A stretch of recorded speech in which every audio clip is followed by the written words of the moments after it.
The Book's Galaxy. Swann's Way. Overture. For a long time I used to go to bed early. Sometimes, when I had put out my candle, my eyes would close so quickly that I had not even time to say I'm going to sleep, and half an hour later the thought that it was time to go to sleep would awaken me. I would try to put away the book which, I imagined, was still in my hands, and to blow out the light. I had been thinking all the time, while I was asleep, of what I had just been reading, but my thoughts had run into a channel of their own, until I myself seemed actually to have become the subject of my book, a church, a quartet, the rivalry between Francois I and Charles V. This impression would persist for some moments after I was awake. It did not disturb my mind, but it lay like scales upon my eyes and prevented them from registering the fact that the candle was no longer burning. Then it would begin to seem unintelligible, as the thoughts of a former existence must be to a reincarnate spirit. The subject of my book would separate itself from me, leaving me free to choose whether I would form part of it or no, and at the same time my sight would return and I would be astonished to find myself in a state of darkness, pleasant and restful enough for the eyes, and even more, perhaps, for my mind, to which it appeared incomprehensible, without a cause, a matter dark indeed. I would ask myself what o'clock it could be. I could hear the whistling of trains, which, now nearer and now farther off, punctuating the distance like the note of a bird in a forest, shewed me in perspective the deserted countryside through which a traveler would be hurrying towards the nearest station, the path that he followed being fixed forever in his memory by the general excitement due to being in a strange place, to doing unusual things, to the last words of conversation, to farewells exchanged beneath an unfamiliar lamp which echoed still in his ears amid the silence of the night, and to the delightful prospect of being once again at home. I would lay my cheeks gently against the comfortable cheeks of my pillow, as plump and blooming as the cheeks of babyhood, or I would strike a match to look at my watch. Nearly midnight. The hour when an invalid, who has been obliged to start on a journey and to sleep in a strange hotel, awakens in a moment of illness and sees with glad relief a streak of daylight showing under his bedroom door. Oh, joy of joys! It is morning. The servants will be about in a minute. He can ring, and someone will come to look after him. The thought of being made comfortable gives him strength to endure his pain. He is certain he heard footsteps. They come nearer, and then die away. The ray of light beneath his door is extinguished. It is midnight. Someone has turned out the gas. The last servant has gone to bed, and he must lie all night in agony with no one to bring him any help. I would fall asleep, and often I would be awake again for short snatches only, just long enough to hear the regular creaking of the wainscot, or to open my eyes to settle the shifting kaleidoscope of the darkness, to savor, in an instantaneous flash of perception, the sleep which lay heavy upon the furniture, the room, the whole surroundings of which I formed but an insignificant part, and whose unconsciousness I should very soon return to share. Or, perhaps, while I was asleep I had returned without the least effort to an earlier stage in my life, now forever outgrown, and had come under the thrall of one of my childish terrors, such as that old terror of my great-uncle's pulling my curls, which was effectually dispelled on the day, the dawn of a new era to me, on which they were finally cropped from my head. I had forgotten that event during my sleep. I remembered it again immediately I had succeeded in making myself wake up to escape my great-uncle's fingers. Still, as a measure of precaution, I would bury the whole of my head in the pillow before returning to the world of dreams.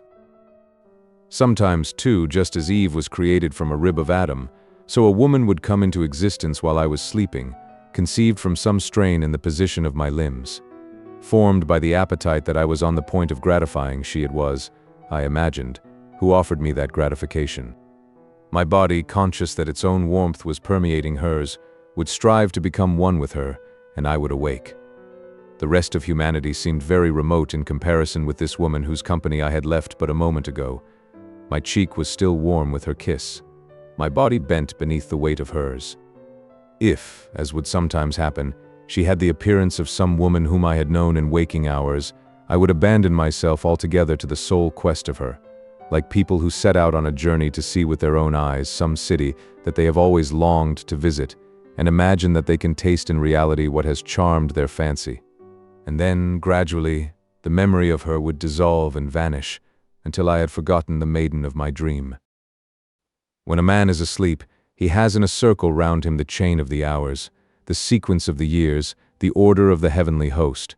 Instinctively, when he awakes, he looks to these, and in an instant reads off his own position on the earth's surface and the amount of time that has elapsed during his slumbers. But this ordered procession is apt to grow confused and to break its ranks. Suppose that, towards morning, after a night of insomnia, sleep descends upon him while he is reading, in quite a different position from that in which he normally goes to sleep. He has only to lift his arm to arrest the sun and turn it back in its course, and at the moment of waking, he will have no idea of the time, but will conclude that he has just gone to bed. Or suppose that he gets drowsy in some even more abnormal position, sitting in an armchair, say, after dinner. Then the world will fall topsy-turvy from its orbit, the magic chair will carry him at full speed through time and space, and when he opens his eyes again, he will imagine that he went to sleep months earlier and in some far distant country. But for me it was enough if, in my own bed, my sleep was so heavy as completely to relax my consciousness. For then I lost all sense of the place in which I had gone to sleep, and when I awoke at midnight, not knowing where I was, I could not be sure at first who I was. I had only the most rudimentary sense of existence, such as may lurk and flicker in the depths of an animal's consciousness. I was more destitute of human qualities than the cave dweller, but then the memory, not yet of the place in which I was, but of various other places where I had lived, and might now very possibly be, would come like a rope let down from heaven to draw me up out of the abyss of not being, from which I could never have escaped by myself. In a flash I would traverse and surmount centuries of civilization, and out of a half-visualized succession of oil lamps, followed by shirts with turned-down collars, would put together by degrees the component parts of my ego. Perhaps the immobility of the things that surround us is forced upon them by our conviction that they are themselves, and not anything else, and by the immobility of our conceptions of them.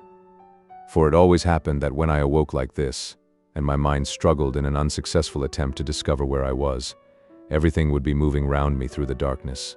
Things, places, years.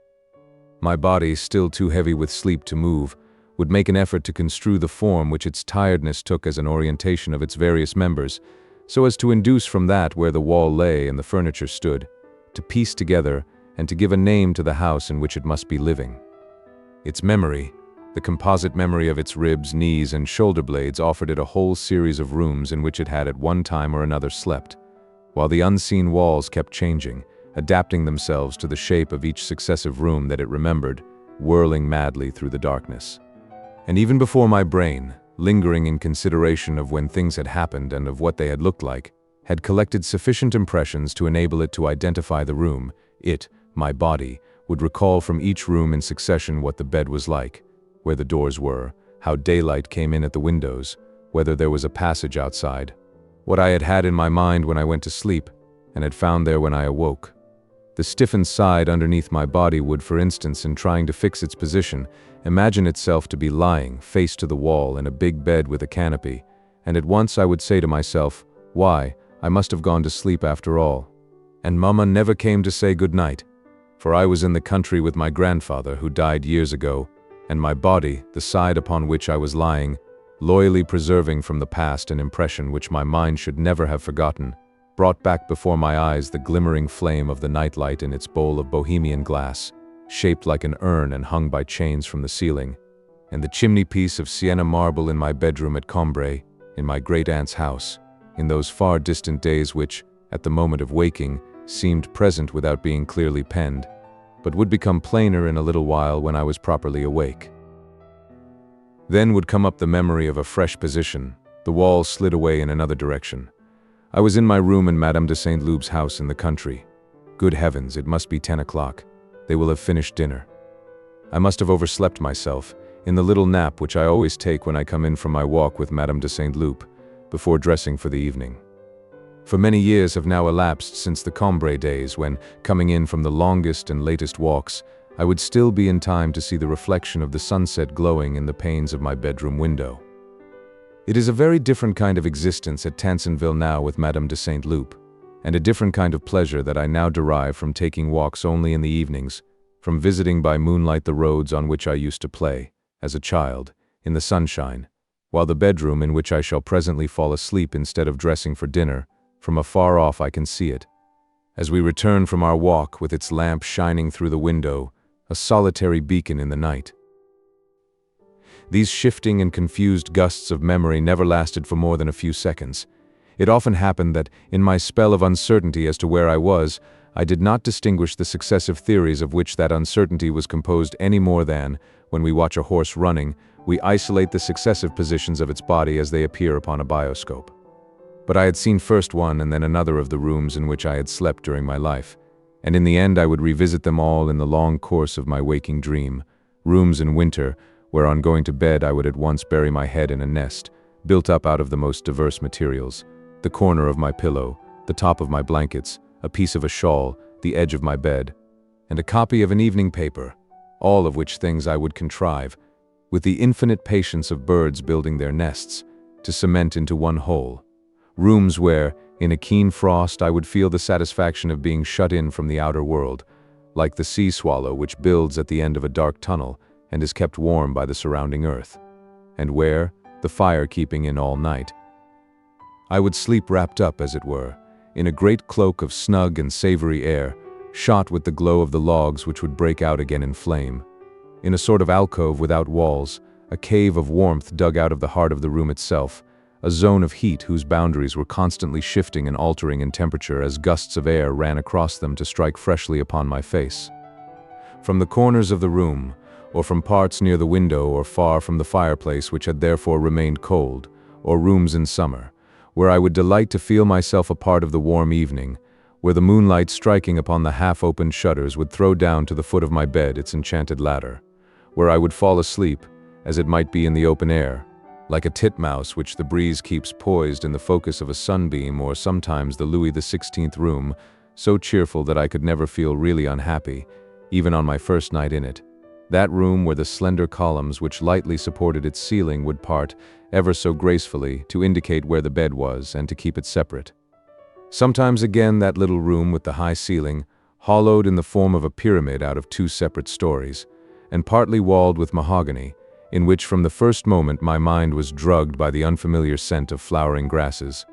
Convinced of the hostility of the violet curtains and of the insolent indifference of a clock that chattered on at the top of its voice as though I were not there,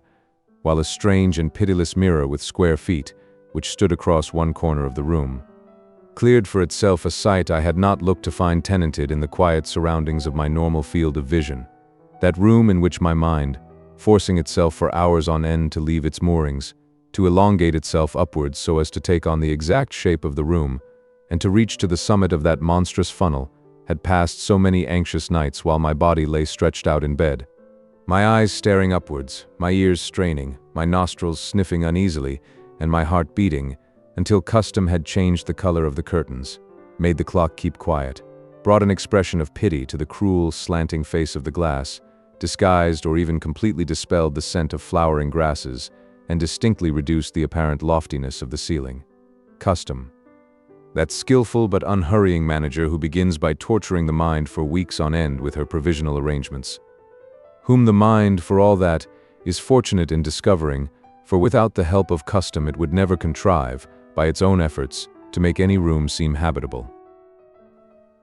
Certainly I was now well awake. My body had turned about for the last time, and the good angel of certainty had made all the surrounding objects stand still, had set me down under my bedclothes in my bedroom, and had fixed approximately in their right places in the uncertain light, my chest of drawers, my writing table, my fireplace, the window overlooking the street, and both the doors.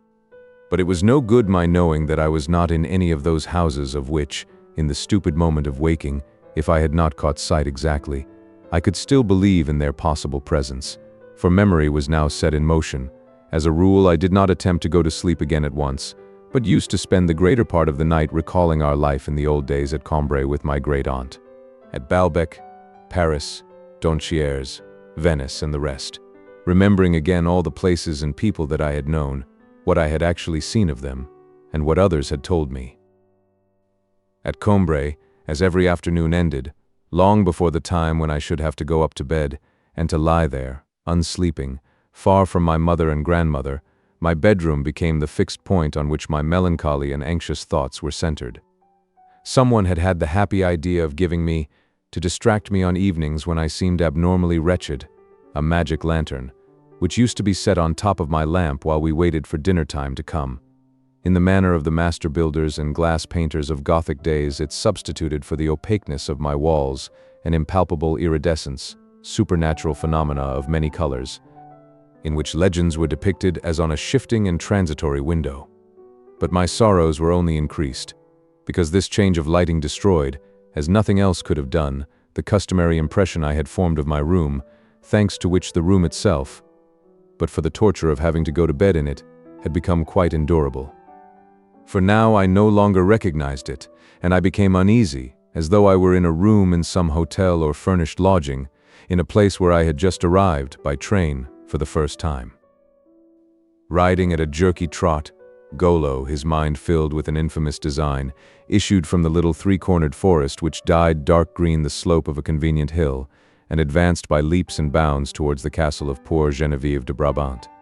This castle was cut off short by a curved line which was in fact the circumference of one of the transparent ovals in the slides which were pushed into position through a slot in the lantern. It was only the wing of a castle, and in front of it stretched a moor on which Geneviève stood, lost in contemplation, wearing a blue girdle.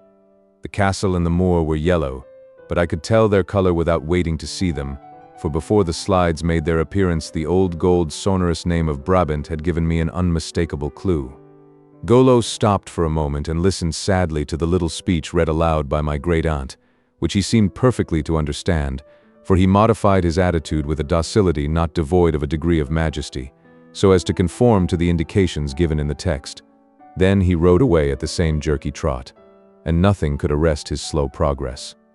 If the lantern were moved, I could still distinguish Golo's horse advancing across the window curtains, swelling out with their curves and diving into their folds. The body of Golo himself, being of the same supernatural substance as his steeds, overcame all material obstacles, everything that seemed to bar his way, by taking each as it might be a skeleton and embodying it in himself. The door-handle, for instance, over which, adapting itself at once, would float invincibly his red cloak or his pale face, never losing its nobility or its melancholy,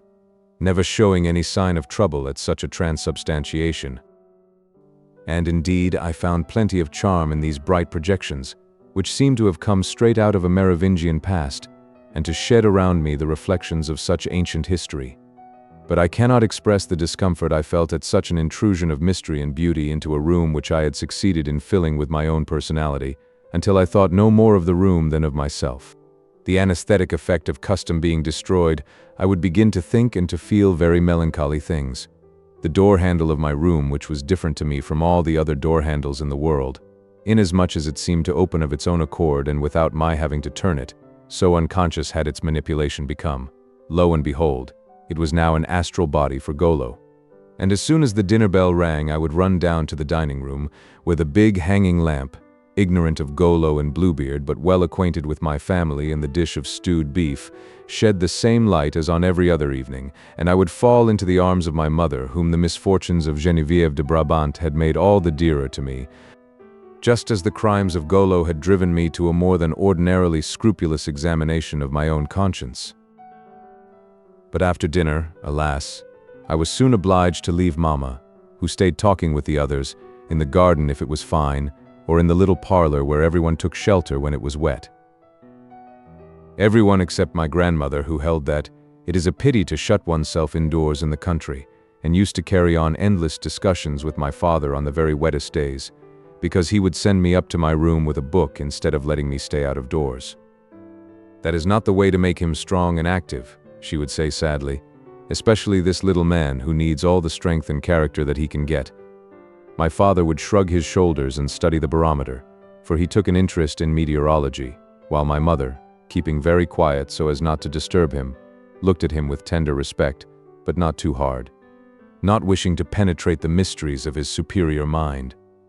But my grandmother, in all weathers, even when the rain was coming down in torrents and Françoise had rushed indoors with the precious wicker armchairs, so that they should not get soaked, you would see my grandmother pacing the deserted garden, lashed by the storm, pushing back her gray hair in disorder so that her brows might be more free to imbibe the life-giving draughts of wind and rain. She would say, "At last one can breathe," and would run up and down the soaking paths, too straight and symmetrical for her liking, owing to the want of any feeling for nature in the new gardener, whom my father had been asking all morning if the weather were going to improve, with her keen, jerky little step regulated by the various effects wrought upon her soul by the intoxication of the storm. The force of hygiene, the stupidity of my education and of symmetry in gardens, rather than by any anxiety, for that was quite unknown to her, to save her plum-colored skirt from the spots of mud, under which it would gradually disappear to a depth which always provided her maid with a fresh problem and filled her with fresh despair. When these walks of my grandmother's took place after dinner, there was one thing which never failed to bring her back to the house. That was if, at one of those points when the revolutions of her course brought her, moth-like, in sight of the lamp in the little parlor where the liqueurs were set out on the card table, my great-aunt called out to her, "Bathilde, come in and stop your husband from drinking brandy." For, simply to tease her, she had brought so foreign a type of mind into my father's family that everyone made a joke of it. My great-aunt used to make my grandfather, who was forbidden liqueurs, take just a few drops. My poor grandmother would come in and beg and implore her husband not to taste the brandy, and he would become annoyed and swallow his few drops all the same, and she would go out again sad and discouraged, but still smiling, for she was so humble and so sweet that her gentleness towards others, and her continual subordination of herself and of her own troubles, appeared on her face blended in a smile which, unlike those seen on the majority of human faces, had no trace in it of irony, save for herself, while for all of us kisses seemed to spring from her eyes, which could not look upon those she loved without yearning to bestow upon them passionate caresses. The torments inflicted on her by my great-aunt, the sight of my grandmother's vain entreaties, of her in her weakness conquered before she began, but still making the futile endeavor to wean my grandfather from his liqueur glass, all these were things of the sort to which, in later years, one can grow so well accustomed as to smile at them, to take the tormentor's side with a happy determination which deludes one into the belief that it is not, really, tormenting. But in those days they filled me with such horror that I longed to strike my great-aunt. And yet, as soon as I heard her Bathilde, "Come in and stop your husband from drinking brandy," in my cowardice I became at once a man, and did what all we grown men do when face to face with suffering and injustice. I preferred not to see them. I ran up to the top of the house to cry by myself in a little room beside the schoolroom and beneath the roof, which smelt of orris root, and was scented also by a wild currant bush, which had climbed up between the stones of the outer wall and thrust a flowering branch in through the half-opened window. Intended for a more special and a baser use, this room, from which, in the daytime, I could see as far as the keep of Roussainville-le-Pin, was for a long time my place of refuge, doubtless because it was the only room whose door I was allowed to lock, whenever my occupation was such as required an inviolable solitude, reading or dreaming, secret tears or paroxysms of desire. Alas! I little knew that my own lack of willpower, my delicate health, and the consequent uncertainty as to my future weighed far more heavily on my grandmother's mind than any little breach of the rules by her husband, during those endless perambulations, afternoon and evening, in which we used to see passing up and down, obliquely raised towards the heavens. Her handsome face with its brown and wrinkled cheeks, which with age had acquired almost the purple hue of tilled fields in autumn, covered, if she were walking abroad, by a half-lifted veil, while upon them either the cold or some sad reflection invariably left the drying traces of an involuntary tear. My sole consolation when I went upstairs for the night was that Mamma would come in and kiss me after I was in bed. But this good night lasted for so short a time, she went down again so soon that the moment in which I heard her climb the stairs, and then caught the sound of her garden dress of blue muslin, from which hung little tassels of plaited straw, rustling along the double-doored corridor, was for me a moment of the keenest sorrow. So much did I love that good night that I reached the stage of hoping that it would come as late as possible, so as to prolong the time of respite during which Mamma would not yet have appeared. Sometimes when, after kissing me, she opened the door to go, I longed to call her back, to say to her, "Kiss me just once again," but I knew that then she would at once look displeased, for the concession which she made to my wretchedness and agitation in coming up to me with this kiss of peace always annoyed my father, who thought such ceremonies absurd. And she would have liked to try to induce me to outgrow the need, the custom of having her there at all, which was a very different thing from letting the custom grow up of my asking her for an additional kiss when she was already crossing the threshold. and to see her look displeased destroyed all the sense of tranquility she had brought me a moment before, when she bent her loving face down over my bed, and held it out to me like a host, for an act of communion in which my lips might drink deeply the sense of her real presence, and with it the power to sleep. But those evenings on which Mamma stayed so short a time in my room were sweet indeed compared to those on which we had guests to dinner, and therefore she did not come at all. Our guests were practically limited to Monsieur Swann, who, apart from a few passing strangers, was almost the only person who ever came to the house at Combray, sometimes to a neighborly dinner, but less frequently since his unfortunate marriage, as my family did not care to receive his wife, and sometimes after dinner, uninvited. On those evenings when, as we sat in front of the house beneath the big chestnut tree and round the iron table, we heard, from the far end of the garden, not the large and noisy rattle which heralded and deafened as he approached with its ferruginous, interminable, frozen sound any member of the household who had put it out of action by coming in without ringing, but the double peal, timid, oval, gilded of the visitor's bell. Everyone would at once exclaim, "A visitor! Who in the world can it be?" But they knew quite well that it could only be Monsieur Swann. My great-aunt, speaking in a loud voice to set an example, in a tone which she endeavored to make sound natural, would tell the others not to whisper so, that nothing could be more unpleasant for a stranger coming in, who would be led to think that people were saying things about him which he was not meant to hear, and then my grandmother would be sent out as a scout, always happy to find an excuse for an additional turn in the garden, which she would utilize to remove surreptitiously, as she passed, the stakes of a rose tree or two, so as to make the roses look a little more natural, as a mother might run her hand through her boy's hair, after the barber had smoothed it down, to make it stick out properly round his head. And there we would all stay, hanging on the words which would fall from my grandmother's lips when she brought us back her report of the enemy, as though there had been some uncertainty among a vast number of possible invaders. And then, soon after, my grandfather would say, "I can hear Swann's voice," and, indeed, one could tell him only by his voice, for it was difficult to make out his face with its arched nose and green eyes, under a high forehead fringed with fair, almost red hair, dressed in the Bresson style, because in the garden we used as little light as possible, so as not to attract mosquitoes, and I would slip away as though not going for anything in particular, to tell them to bring out the syrups. For my grandmother made a great point, thinking it nicer of their not being allowed to seem anything out of the ordinary, which we kept for visitors only. Although a far younger man, Monsieur Swann was very much attached to my grandfather, who had been an intimate friend, in his time, of Swann's father, an excellent but an eccentric man in whom the least little thing would, it seemed, often check the flow of his spirits and divert the current of his thoughts.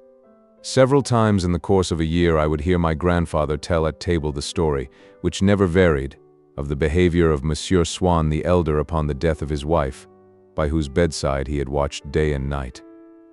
My grandfather, who had not seen him for a long time, hastened to join him at the Swann's family property on the outskirts of Combray, and managed to entice him for a moment, weeping profusely, out of the death chamber, so that he should not be present when the body was laid in its coffin. They took a turn or two in the park, where there was a little sunshine. Suddenly Monsieur Swann seized my grandfather by the arm and cried, "Oh, my dear old friend, how fortunate we are to be walking here together on such a charming day. Don't you see how pretty they are? All these trees, my hawthorns and my new pond, on which you have never congratulated me. You look as glum as a nightcap. Don't you feel this little breeze? Ah, whatever you may say, it's good to be alive all the same, my dear Amédée." And then, abruptly, the memory of his dead wife returned to him, and probably thinking it too complicated to inquire into how, at such a time, he could have allowed himself to be carried away by an impulse of happiness. He confined himself to a gesture which he habitually employed whenever any perplexing question came into his mind. That is, he passed his hand across his forehead, dried his eyes, and wiped his glasses. And he could never be consoled for the loss of his wife, but used to say to my grandfather, during the 2 years for which he survived her, "It's a funny thing now. I very often think of my poor wife, but I cannot think of her very much at any one time. Often, but a little at a time, like poor old Swann, became one of my grandfather's favorite phrases, which he would apply to all kinds of things. And I should have assumed that this father of Swann's had been a monster if my grandfather, whom I regarded as a better judge than myself, and whose word was my law and often led me in the long run to pardon offenses which I should have been inclined to condemn, had not gone on to exclaim, but, after all, he had a heart of gold. For many years, albeit, and especially before his marriage, Monsieur Swann the younger came often to see them at Combray. My great-aunt and grandparents never suspected that he had entirely ceased to live in the kind of society which his family had frequented, or that, under the sort of incognito which the name of Swann gave him among us. They were harboring with the complete innocence of a family of honest innkeepers who have in their midst some distinguished highwayman and never know it, one of the smartest members of the Jockey Club, a particular friend of the Comte de Paris and of the Prince of Wales, and one of the men most sought after in the aristocratic world of the Faubourg Saint-Germain. Our utter ignorance of the brilliant part which Swann was playing in the world of fashion was, of course, due in part to his own reserve and discretion, but also to the fact that middle-class people in those days took what was almost a Hindu view of society, which they held to consist of sharply defined castes, so that everyone at his birth found himself called to that station in life which his parents already occupied, and nothing, except the chance of a brilliant career or of a good marriage, could extract you from that station or admit you to a superior caste. Monsieur Swann, the father, had been a stockbroker, and so young Swann found himself immured for life in a caste where one's fortune, as in a list of taxpayers, varied between such and such limits of income. We knew the people with whom his father had associated, and so we knew his own associates, the people with whom he was in a position to mix. If he knew other people besides, those were youthful acquaintances on whom the old friends of the family, like my relatives, shut their eyes all the more good-naturedly that Swann himself, after he was left an orphan, still came most faithfully to see us. But we would have been ready to wager that the people outside our acquaintance whom Swann knew were of the sort to whom he would not have dared to raise his hat, had he met them while he was walking with ourselves. Had there been such a thing as a determination to apply to Swann a social coefficient peculiar to himself, as distinct from all the other sons of other stockbrokers in his father's position, his coefficient would have been rather lower than theirs, because, leading a very simple life, and having always had a craze for antiques and pictures, he now lived and piled up his collections in an old house which my grandmother longed to visit, but which stood on the Quai d'Orléans, a neighborhood in which my great-aunt thought it most degrading to be quartered. "Are you really a connoisseur, now?" she would say to him. "I ask for your own sake, as you are likely to have fakes palmed off on you by the dealers," for she did not, in fact, endow him with any critical faculty, and had no great opinion of the intelligence of a man who, in conversation, would avoid serious topics and shewed a very dull preciseness, not only when he gave us kitchen recipes, going into the most minute details, but even when my grandmother's sisters were talking to him about art. When challenged by them to give an opinion, or to express his admiration for some picture, he would remain almost impolitely silent, and would then make amends by furnishing, if he could, some fact or other about the gallery in which the picture was hung, or the date at which it had been painted. But as a rule, he would content himself with trying to amuse us by telling us the story of his latest adventure, and he would have a fresh story for us on every occasion, with someone whom we ourselves knew, such as the Combray chemist, or our cook, or our coachman. These stories certainly used to make my great-aunt laugh, but she could never tell whether that was on account of the absurd parts which Swann invariably made himself play in the adventures, or of the wit that he shewed in telling us of them. "It is easy to see that you are a regular character, Monsieur Swann." As she was the only member of our family who could be described as a trifle common, she would always take care to remark to strangers, when Swann was mentioned, that he could easily, if he had wished to, have lived in the Boulevard Haussmann or the Avenue de l'Opéra, and that he was the son of old Monsieur Swann, who must have left 4 or 5 million francs, but that it was a fad of his. A fad which, moreover, she thought was bound to amuse other people so much that in Paris, when Monsieur Swann called on New Year's Day bringing her a little packet of marrons glacés, she never failed, if there were strangers in the room, to say to him, "Well, Monsieur Swann, and do you still live next door to the bonded vaults, so as to be sure of not missing your train when you go to Lyons?" And she would peep out of the corner of her eye, over her glasses, at the other visitors. But if anyone had suggested to my aunt that this Swann, who, in his capacity as the son of old Monsieur Swann, was fully qualified to be received by any of the upper middle class, the most respected barristers and solicitors of Paris, though he was perhaps a trifle inclined to let this hereditary privilege go into abeyance, had another almost secret existence of a wholly different kind, that when he left our house in Paris, saying that he must go home to bed, he would no sooner have turned the corner than he would stop, retrace his steps, and be off to some drawing room on whose like no stockbroker or associate of stockbrokers had ever set eyes, that would have seemed to my aunt as extraordinary as, to a woman of wider reading, the thought of being herself on terms of intimacy with Aristeus, of knowing that he would, when he had finished his conversation with her, plunge deep into the realms of Thetis, into an empire veiled from mortal eyes, in which Virgil depicts him as being received with open arms, or to be content with an image more likely to have occurred to her, for she had seen it painted on the plates we used for biscuits at Combray, as the thought of having had to dinner Ali Baba, who, as soon as he found himself alone and unobserved, would make his way into the cave, resplendent with its unsuspected treasures. One day when he had come to see us after dinner in Paris, and had begged pardon for being in evening clothes, Françoise, when he had gone, told us that she had got it from his coachman that he had been dining with a princess. "A pretty sort of princess," drawled my aunt. "I know them," and she shrugged her shoulders without raising her eyes from her knitting, serenely ironical. Altogether, my aunt used to treat him with scant ceremony. Since she was of the opinion that he ought to feel flattered by our invitations, she thought it only right and proper that he should never come to see us in summer without a basket of peaches or raspberries from his garden, and that from each of his visits to Italy he should bring back some photographs of old masters for me. It seemed quite natural, therefore, to send to him whenever we wanted a recipe for some special sauce or for a pineapple salad for one of our big dinner parties, to which he himself would not be invited, not seeming of sufficient importance to be served up to new friends who might be in our house for the first time. If the conversation turned upon the princes of the House of France, "Gentlemen, you and I will never know, will we, and don't want to, do we?" my great-aunt would say tartly to Swann, who had, perhaps, a letter from Twickenham in his pocket. She would make him play accompaniments and turn over music on evenings when my grandmother's sister sang, manipulating this creature, so rare and refined at other times and in other places, with the rough simplicity of a child who will play with some curio from the cabinet no more carefully than if it were a penny toy.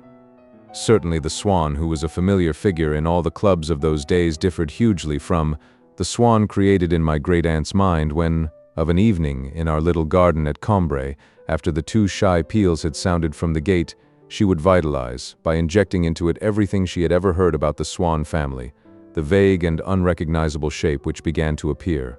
with my grandmother in its wake, against a background of shadows, and could at last be identified by the sound of its voice. But then, even in the most insignificant details of our daily life, none of us can be said to constitute a material whole, which is identical for everyone, and need only be turned up like a page in an account book or the record of a will. Our social personality is created by the thoughts of other people. Even the simple act which we describe as seeing someone we know is, to some extent, an intellectual process. We pack the physical outline of the creature we see with all the ideas we have already formed about him, and in the complete picture of him which we compose in our minds, those ideas have certainly the principal place. In the end, they come to fill out so completely the curve of his cheeks, to follow so exactly the line of his nose. They blend so harmoniously in the sound of his voice that these seem to be no more than a transparent envelope, so that each time we see the face or hear the voice, it is our own ideas of him which we recognize and to which we listen. And so, no doubt, from the Swann they had built up for their own purposes, my family had left out, in their ignorance, a whole crowd of the details of his daily life in the world of fashion, details by means of which other people, when they met him, saw all the graces enthroned in his face and stopping at the line of his arched nose as at a natural frontier.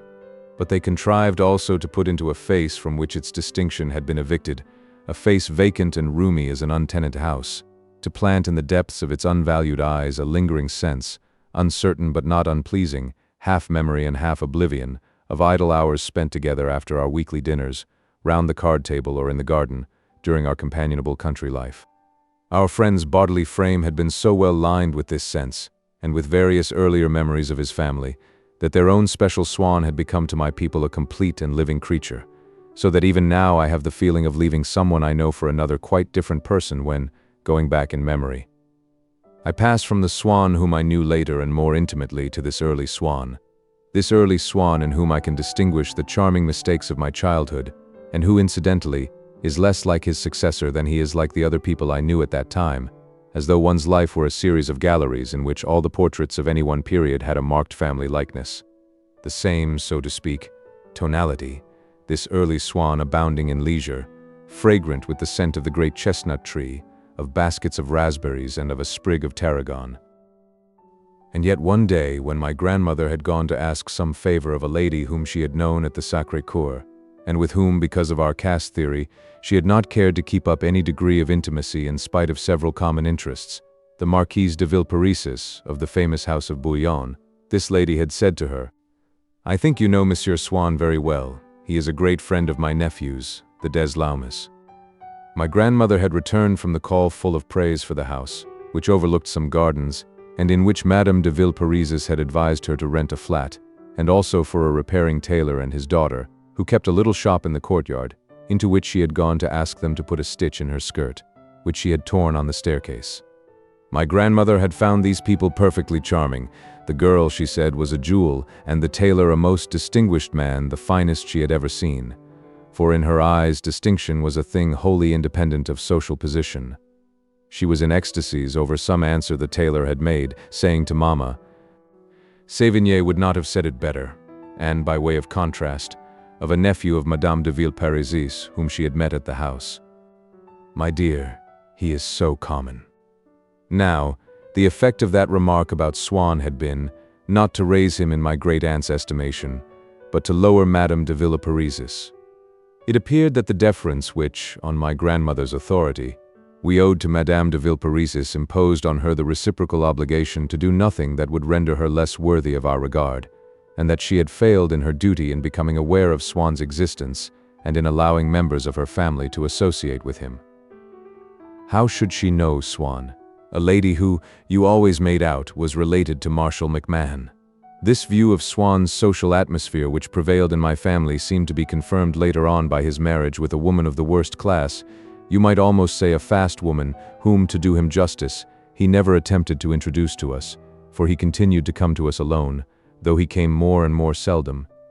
but from whom they thought they could establish, on the assumption that he had found her there, the circle, unknown to them, in which he ordinarily moved.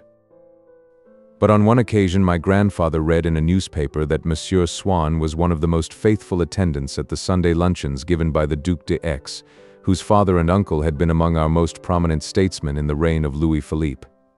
Now my grandfather was curious to learn all the little details which might help him to take a mental share in the private lives of men like Mole, the Duc Pasquier, or the Duc de Broglie. He was delighted to find that Swann associated with people who had known them. My great-aunt, however, interpreted this piece of news in a sense discreditable to Swann, for anyone who chose his associates outside the caste in which he had been born and bred, outside his proper station, was condemned to utter degradation in her eyes. It seemed to her that such a one abdicated all claim to enjoy the fruits of those friendly relations with people of good position which prudent parents cultivate and store up for their children's benefit. For my great-aunt had actually ceased to see the son of a lawyer we had known because he had married a highness, and had thereby stepped down in her eyes from the respectable position of a lawyer's son to that of those adventurers, upstart footmen or stable-boys mostly, to whom we read that queens have sometimes shown their favors. She objected, therefore, to my grandfather's plan of questioning Swann, when next he came to dine with us, about these people whose friendship with him we had discovered. On the other hand, my grandmother's two sisters, elderly spinsters who shared her nobility of character but lacked her intelligence, declared that they could not conceive what pleasure their brother-in-law could find in talking about such trifles. They were ladies of lofty ambition, who for that reason were incapable of taking the least interest in what might be called the pinchbeck things of life, even when they had an historic value, or, generally speaking, in anything that was not directly associated with some object aesthetically precious. So complete was their negation of interest in anything which seemed directly or indirectly a part of our everyday life that their sense of hearing, which had gradually come to understand its own futility when the tone of the conversation, at the dinner table, became frivolous or merely mundane, without the two old ladies being able to guide it back to the topic dear to themselves, would leave its receptive channels unemployed so effectively that they were actually becoming atrophied. So that if my grandfather wished to attract the attention of the two sisters, he would have to make use of some such alarm signals as mad doctors adopt in dealing with their distracted patients, as by beating several times on a glass with the blade of a knife, fixing them at the same time with a sharp word and a compelling glance. Violent methods which the said doctors are apt to bring with them into their everyday life among the sane, either from force of professional habit or because they think the whole world a trifle mad. Their interest grew, however, when, the day before Swann was to dine with us, and when he had made them a special present of a case of Asti, my great-aunt, who had in her hand a copy of the Figaro in which to the name of a picture then on view in a Corot exhibition were added the words, from the collection of Monsieur Charles Swann, asked, "Did you see that Swann is mentioned in the Figaro?" "But I have always told you," said my grandmother, "that he had plenty of taste." "You would, of course," retorted my great-aunt, "say anything just to seem different from us." For knowing that my grandmother never agreed with her, and not being quite confident that it was her own opinion which the rest of us invariably endorsed, she wished to extort from us a wholesale condemnation of my grandmother's views, against which she hoped to force us into solidarity with her own. But we sat silent. My grandmother's sisters having expressed a desire to mention to Swann this reference to him in the Figaro, my great-aunt dissuaded them. Whenever she saw in others an advantage, however trivial, which she herself lacked, she would persuade herself that it was no advantage at all, but a drawback, and would pity so as not to have to envy them. I don't think that would please him at all. I know very well, I should hate to see my name printed like that, as large as life, in the paper, and I shouldn't feel at all flattered if anyone spoke to me about it. She did not, however, put any very great pressure upon my grandmother's sisters, for they, in their horror of vulgarity, had brought to such a fine art the concealment of a personal allusion in a wealth of ingenious circumlocution, that it would often pass unnoticed even by the person to whom it was addressed. As for my mother, her only thought was of managing to induce my father to consent to speak to Swann, not of his wife, but of his daughter, whom he worshipped, and for whose sake it was understood that he had ultimately made his unfortunate marriage. You need only say a word. Just ask him how she is. It must be so very hard for him. My father, however, was annoyed. No, no, you have the most absurd ideas. It would be utterly ridiculous. But the only one of us in whom the prospect of Swann's arrival gave rise to an unhappy foreboding was myself. And that was because on the evenings when there were visitors or just Monsieur Swann in the house, Mamma did not come up to my room. I did not at that time have dinner with the family. I came out to the garden after dinner, and at 9 I said good night and went to bed. But on these evenings I used to dine earlier than the others and to come in afterwards and sit at table until 8 o'clock, when it was understood that I must go upstairs. That frail and precious kiss which Mamma used always to leave upon my lips when I was in bed, and just going to sleep I had to take with me from the dining room to my own, and to keep inviolate all the time that it took me to undress, without letting its sweet charm be broken, without letting its volatile essence diffuse itself and evaporate, and just on those very evenings when I must needs take most pains to receive it with due formality, I had to snatch it, to seize it instantly and in public. Without even having the time or being properly free to apply to what I was doing the punctiliousness which madmen use who compel themselves to exclude all other thoughts from their minds while they are shutting a door, so that when the sickness of uncertainty sweeps over them again, they can triumphantly face and overcome it with the recollection of the precise moment in which the door was shut. We were all in the garden when the double peal of the gate bell sounded shyly. Everyone knew that it must be Swann, and yet they looked at one another inquiringly and sent my grandmother scouting. "See that you thank him intelligibly for the wine," my grandfather warned his two sisters-in-law. "You know how good it is, and it is a huge case." "Now, don't start whispering," said my great-aunt. "How would you like to come into a house and find everyone muttering to themselves?" "Ah, there's Monsieur Swann," cried my father. "Let's ask him if he thinks it will be fine tomorrow." My mother fancied that a word from her would wipe out all the unpleasantness which my family had contrived to make Swann feel since his marriage. She found an opportunity to draw him aside for a moment, but I followed her. I could not bring myself to let her go out of reach of me while I felt that in a few minutes I should have to leave her in the dining room and go up to my bed without the consoling thought, as on ordinary evenings, that she would come up, later, to kiss me. "Now, Monsieur Swann," she said, "do tell me about your daughter. I am sure she shows a taste already for nice things, like her papa." "Come along and sit down here with us all on the veranda," said my grandfather, coming up to him. My mother had to abandon the quest, but managed to extract from the restriction itself a further refinement of thought, as great poets do when the tyranny of rhyme forces them into the discovery of their finest lines. "We can talk about her again when we are by ourselves," she said, or rather whispered to Swann. "It is only a mother who can understand. I am sure that hers would agree with me." And so we all sat down round the iron table. I should have liked not to think of the hours of anguish which I should have to spend that evening alone in my room, without the possibility of going to sleep. I tried to convince myself that they were of no importance really, since I should have forgotten them next morning, and to fix my mind on thoughts of the future which would carry me, as on a bridge, across the terrifying abyss that yawned at my feet. But my mind, strained by this foreboding, distended like the look which I shot at my mother, would not allow any other impression to enter. Thoughts did indeed enter it, but only on the condition that they left behind them every element of beauty, or even of quaintness, by which I might have been distracted or beguiled. As a surgical patient, by means of a local anesthetic, can look on with a clear consciousness while an operation is being performed upon him and yet feel nothing, I could repeat to myself some favorite lines, or watch my grandfather attempting to talk to Swann about the Duc d'Audriff at Pasquier, without being able to kindle any emotion from one or amusement from the other. Hardly had my grandfather begun to question Swann about that orator when one of my grandmother's sisters, in whose ears the question echoed like a solemn but untimely silence, which her natural politeness bade her interrupt, addressed the other with, "Just fancy, Flora, I met a young Swedish governess today who told me some most interesting things about the cooperative movement in Scandinavia. We really must have her to dine here one evening." "To be sure," said her sister Flora, "but I haven't wasted my time either.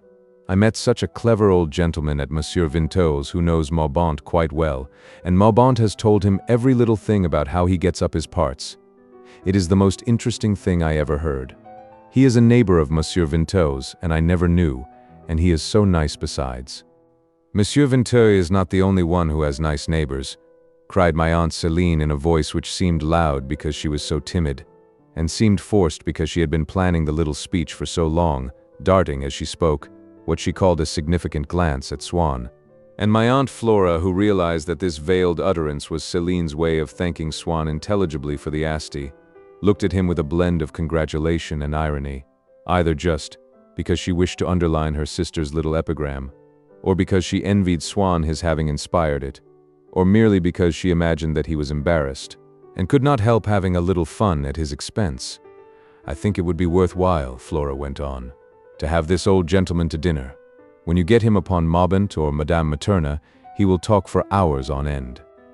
"That must be delightful," sighed my grandfather, in whose mind nature had unfortunately forgotten to include any capacity whatsoever for becoming passionately interested in the cooperative movement among the ladies of Sweden, or in the methods employed by Maubant to get up his parts.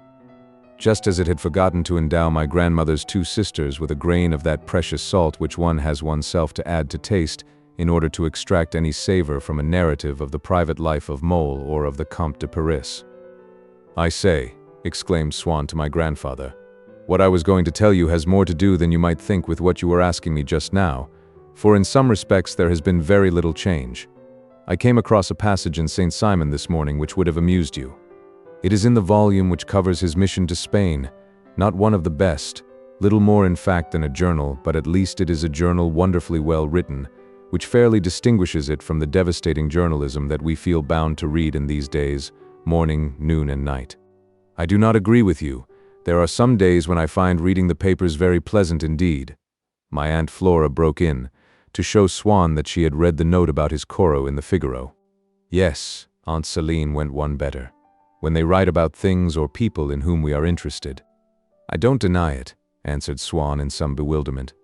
"The fault I find with our journalism is that it forces us to take an interest in some fresh triviality or other every day, whereas only 3 or 4 books in a lifetime give us anything that is of real importance. Suppose that, every morning when we tore the wrapper off our paper with fevered hands, a transmutation were to take place, and we were to find inside it, I don't know, shall we say Pascal's Pensées?" He articulated the title with an ironic emphasis so as not to appear pedantic. "And then, in the gilt and tooled volumes which we open once in 10 years, he went on, showing that contempt for the things of this world which some men of the world like to affect, we should read that the Queen of the Hellenes had arrived at Cannes, or that the Princess de Leon had given a fancy dress ball. In that way we should arrive at the right proportion between information and publicity. But at once regretting that he had allowed himself to speak, even in jest, of serious matters, he added ironically, "We are having a most entertaining conversation. I cannot think why we climb to these lofty summits." And then, turning to my grandfather, "Well, Saint Simon tells how Maulevrier had had the audacity to offer his hand to his sons. You remember how he says of Maulevrier, 'Never did I find in that coarse bottle anything but ill humor, boorishness, and folly.'" "Coarse or not, I know bottles in which there is something very different," said Flora briskly, feeling bound to thank Swann as well as her sister, since the present of Asti had been addressed to them both. Céline began to laugh. Swann was puzzled, but went on. "I cannot say whether it was his ignorance or a trap," writes Saint Simon. "He wished to give his hand to my children. I noticed it in time to prevent him." My grandfather was already in ecstasies over ignorance or a trap, but Miss Céline, the name of Saint Simon, a man of letters, having arrested the complete paralysis of her sense of hearing, had grown angry. "What? You admire that, do you? Well, it is clever enough. But what is the point of it? Does he mean that one man isn't as good as another? What difference can it make whether he is a duke or a groom so long as he is intelligent and good? He had a fine way of bringing up his children, your Saint Simon, if he didn't teach them to shake hands with all honest men. Really and truly, it's abominable. And you dare to quote it." And my grandfather, utterly depressed, realizing how futile it would be for him, against this opposition, to attempt to get Swann to tell him the stories which would have amused him, murmured to my mother,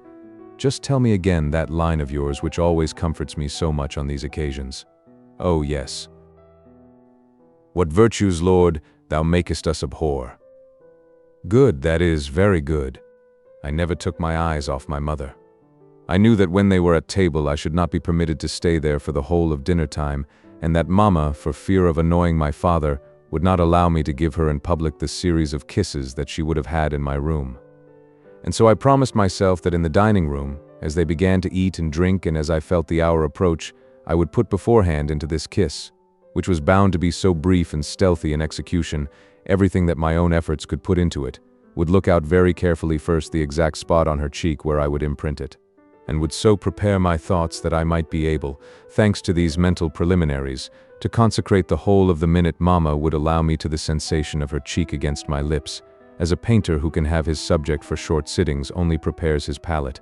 and from what he remembers and from rough notes does in advance everything which he possibly can do in the sitter's absence.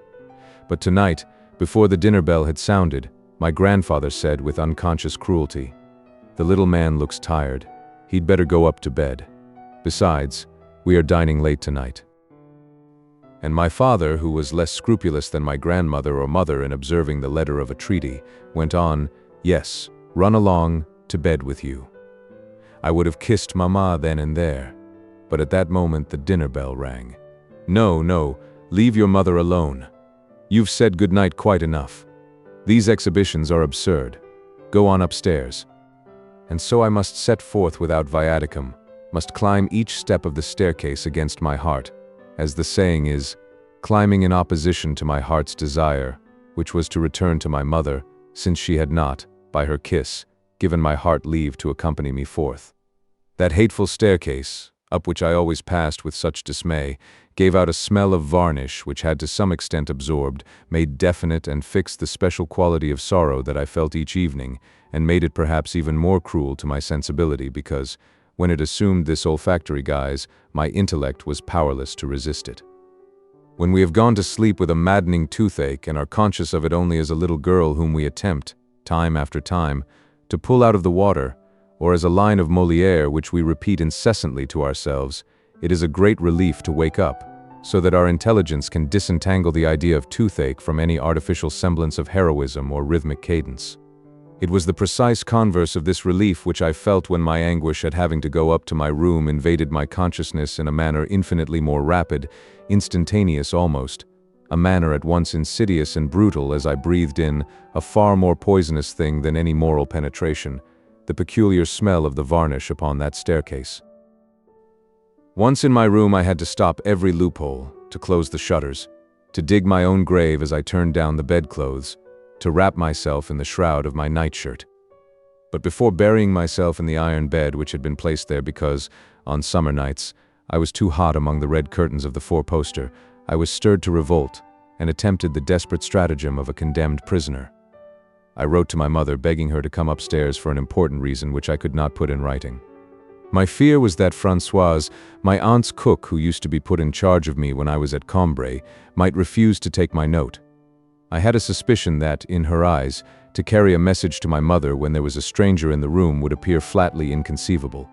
just as it would be for the doorkeeper of a theater to hand a letter to an actor upon the stage.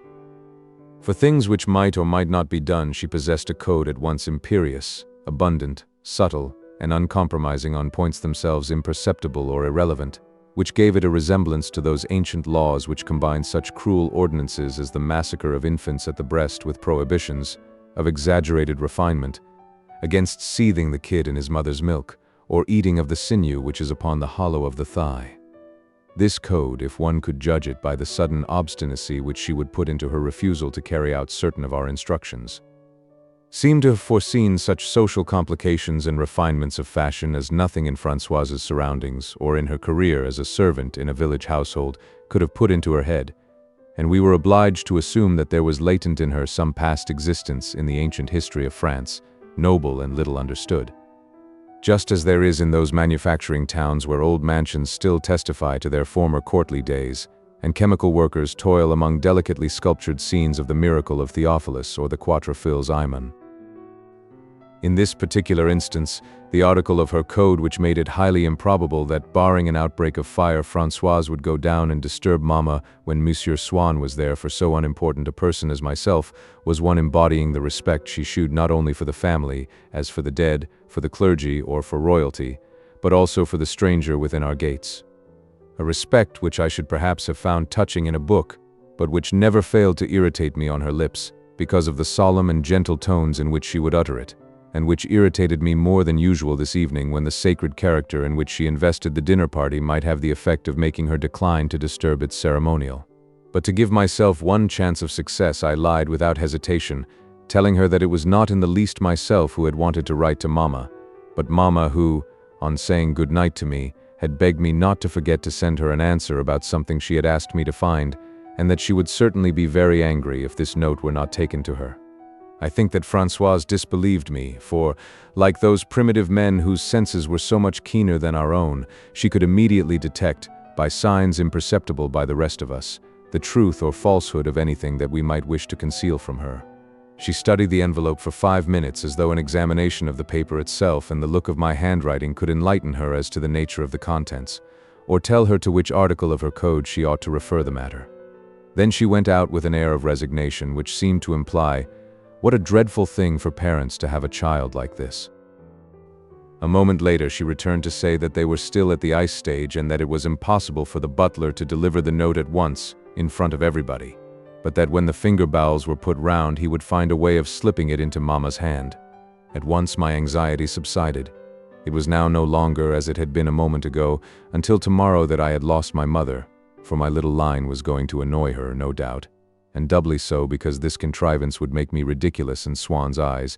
but was going all the same to admit me, invisibly and by stealth, into the same room as herself, was going to whisper from me into her ear. For that forbidden and unfriendly dining room, where but a moment ago the ice itself with burned nuts in it, and the finger bowels seemed to me to be concealing pleasures that were mischievous and of a mortal sadness because Mamma was tasting of them, and I was far away, had opened its doors to me and, like a ripe fruit which bursts through its skin, was going to pour out into my intoxicated heart the gushing sweetness of Mamma's attention while she was reading what I had written. Now I was no longer separated from her. The barriers were down. An exquisite thread was binding us. Besides, that was not all, for surely Mamma would come. As for the agony through which I had just passed, I imagined that Swann would have laughed heartily at it if he had read my letter and had guessed its purpose, whereas, on the contrary, as I was to learn in due course, a similar anguish had been the bane of his life for many years, and no one perhaps could have understood my feelings at that moment so well as himself. To him, That anguish which lies in knowing that the creature one adores is in some place of enjoyment where oneself is not and cannot follow, to him that anguish came through love, to which it is in a sense predestined, by which it must be equipped and adapted. But when, as had befallen me, such an anguish possesses one's soul before love has yet entered into one's life, then it must drift, awaiting love's coming, vague and free, without precise attachment, at the disposal of one sentiment today, of another tomorrow, of filial piety or affection for a comrade. And the joy with which I first bound myself apprentice when Françoise returned to tell me that my letter would be delivered. Swann, too, had known well that false joy which a friend can give us, or some relative of the woman we love, when on his arrival at the house or theater where she is to be found, for some ball or party or first night at which he is to meet her. He sees us wandering outside, desperately awaiting some opportunity of communicating with her. He recognizes us, greets us familiarly, and asks what we are doing there. And when we invent a story of having some urgent message to give to his relative or friend, he assures us that nothing could be more simple, takes us in at the door, and promises to send her down to us in 5 minutes. How much we love him, as at that moment I loved Françoise, the good-natured intermediary who by a single word has made supportable, human, almost propitious the inconceivable, infernal scene of gaiety in the thick of which we had been imagining swarms of enemies, perverse and seductive, beguiling away from us, even making laugh at us, the woman whom we love. If we are to judge of them by him, this relative who has accosted us and who is himself an initiate in those cruel mysteries, then the other guests cannot be so very demoniacal. Those inaccessible and torturing hours into which she had gone to taste of unknown pleasures, behold, a breach in the wall, and we are through it. Behold, one of the moments whose series will go to make up their sum, a moment as genuine as the rest, if not actually more important to ourselves because our mistress is more intensely a part of it. We picture it to ourselves, we possess it, we intervene upon it, almost we have created it, namely, the moment in which he goes to tell her that we are waiting there below. And very probably the other moments of the party will not be essentially different, will contain nothing else so exquisite or so well able to make us suffer, since this kind friend has assured us that, of course, she will be delighted to come down. It will be far more amusing for her to talk to you than to be bored up there. Alas! Swann had learned by experience that the good intentions of a third party are powerless to control a woman who is annoyed to find herself pursued even into a ballroom by a man whom she does not love. Too often, the kind friend comes down again alone. My mother did not appear, but with no attempt to safeguard my self-respect, which depended upon her keeping up the fiction that she had asked me to let her know the result of my search for something or other, made Françoise tell me, in so many words there is no answer, words I have so often, since then, heard the hall porters in mansions and the flunkies in gambling clubs and the like, repeat to some poor girl who replies in bewilderment, "What? He said nothing. It's not possible. You did give him my letter, didn't you? Very well, I shall wait a little longer." And just as she invariably protests that she does not need the extra gas which the porter offers to light for her, and sits on there, hearing nothing further, except an occasional remark on the weather which the porter exchanges with a messenger whom he will send off suddenly, when he notices the time, to put some customer's wine on the ice. So, having declined Françoise's offer to make me some tea or to stay beside me, I let her go off again to the servants' hall, and lay down and shut my eyes, and tried not to hear the voices of my family who were drinking their coffee in the garden. But after a few seconds I realized that, by writing that line to Mama, by approaching at the risk of making her angry, so near to her that I felt I could reach out and grasp the moment in which I should see her again, I had cut myself off from the possibility of going to sleep until I actually had seen her. And my heart began to beat more and more painfully as I increased my agitation by ordering myself to keep calm and to acquiesce in my ill fortune. Then, suddenly my anxiety subsided, a feeling of intense happiness coursed through me, as when a strong medicine begins to take effect and one's pain vanishes. I had formed a resolution to abandon all attempts to go to sleep without seeing Mama, and had decided to kiss her at all costs, even with the certainty of being in disgrace with her for long afterwards, when she herself came up to bed. The tranquility which followed my anguish made me extremely alert, no less than my sense of expectation, my thirst for and my fear of danger. Noiselessly I opened the window and sat down on the foot of my bed, hardly daring to move in case they should hear me from below. Things outside seemed also fixed in mute expectation, so as not to disturb the moonlight which, duplicating each of them and throwing it back by the extension, forwards, of a shadow denser and more concrete than its substance, had made the whole landscape seem at once thinner and longer, like a map which, after being folded up, is spread out upon the ground. What had to move, a leaf of the chestnut tree, for instance, moved. But its minute shuddering, complete, finished to the least detail and with utmost delicacy of gesture, made no discord with the rest of the scene, and yet was not merged in it, remaining clearly outlined. Exposed upon this surface of silence which absorbed nothing from them, the most distant sounds, those which must have come from gardens at the far end of the town, could be distinguished with such exact finish that the impression they gave of coming from a distance seemed due only to their pianissimo execution. Like those movements on muted strings so well performed by the orchestra of the conservatoire that, although one does not lose a single note, one thinks all the same that they are being played somewhere outside, a long way from the concert hall, so that all the old subscribers, and my grandmother's sisters too, when Swann had given them his seats, used to strain their ears as if they had caught the distant approach of an army on the march, which had not yet rounded the corner of the Rue de Trévise. I was well aware that I had placed myself in a position than which none could be counted upon to involve me in graver consequences at my parents' hands, consequences far graver, indeed, than a stranger would have imagined, and such as, he would have thought, could follow only some really shameful fault. But in the system of education which they had given me, faults were not classified in the same order as in that of other children, and I had been taught to place at the head of the list, doubtless because there was no other class of faults from which I needed to be more carefully protected, those in which I can now distinguish the common feature that one succumbs to them by yielding to a nervous impulse. But such words as these last had never been uttered in my hearing. No one had yet accounted for my temptations in a way which might have led me to believe that there was some excuse for my giving in to them, or that I was actually incapable of holding out against them. Yet I could easily recognize this class of transgressions by the anguish of mind which preceded, as well as by the rigor of the punishment which followed them. And I knew that what I had just done was in the same category as certain other sins for which I had been severely chastised, though infinitely more serious than they. When I went out to meet my mother as she herself came up to bed, and when she saw that I had remained up so as to say good night to her again in the passage, I should not be allowed to stay in the house a day longer. I should be packed off to school next morning, so much was certain. Very good. Had I been obliged, the next moment, to hurl myself out of the window, I should still have preferred such a fate. For what I wanted now was Mama, and to say good night to her. I had gone too far along the road, which led to the realization of this desire to be able to retrace my steps. I could hear my parents' footsteps as they went with Swann, and, when the rattle of the gate assured me that he had really gone, I crept to the window. Mama was asking my father if he had thought the lobster good, and whether Monsieur Swann had had some of the coffee and pistachio ice. I thought it rather so-so, she was saying. Next time we shall have to try another flavor. I can't tell you, said my great-aunt, what a change I find in Swann. He is quite antiquated. She had grown so accustomed to seeing Swann always in the same stage of adolescence that it was a shock to her to find him suddenly less young than the age she still attributed to him.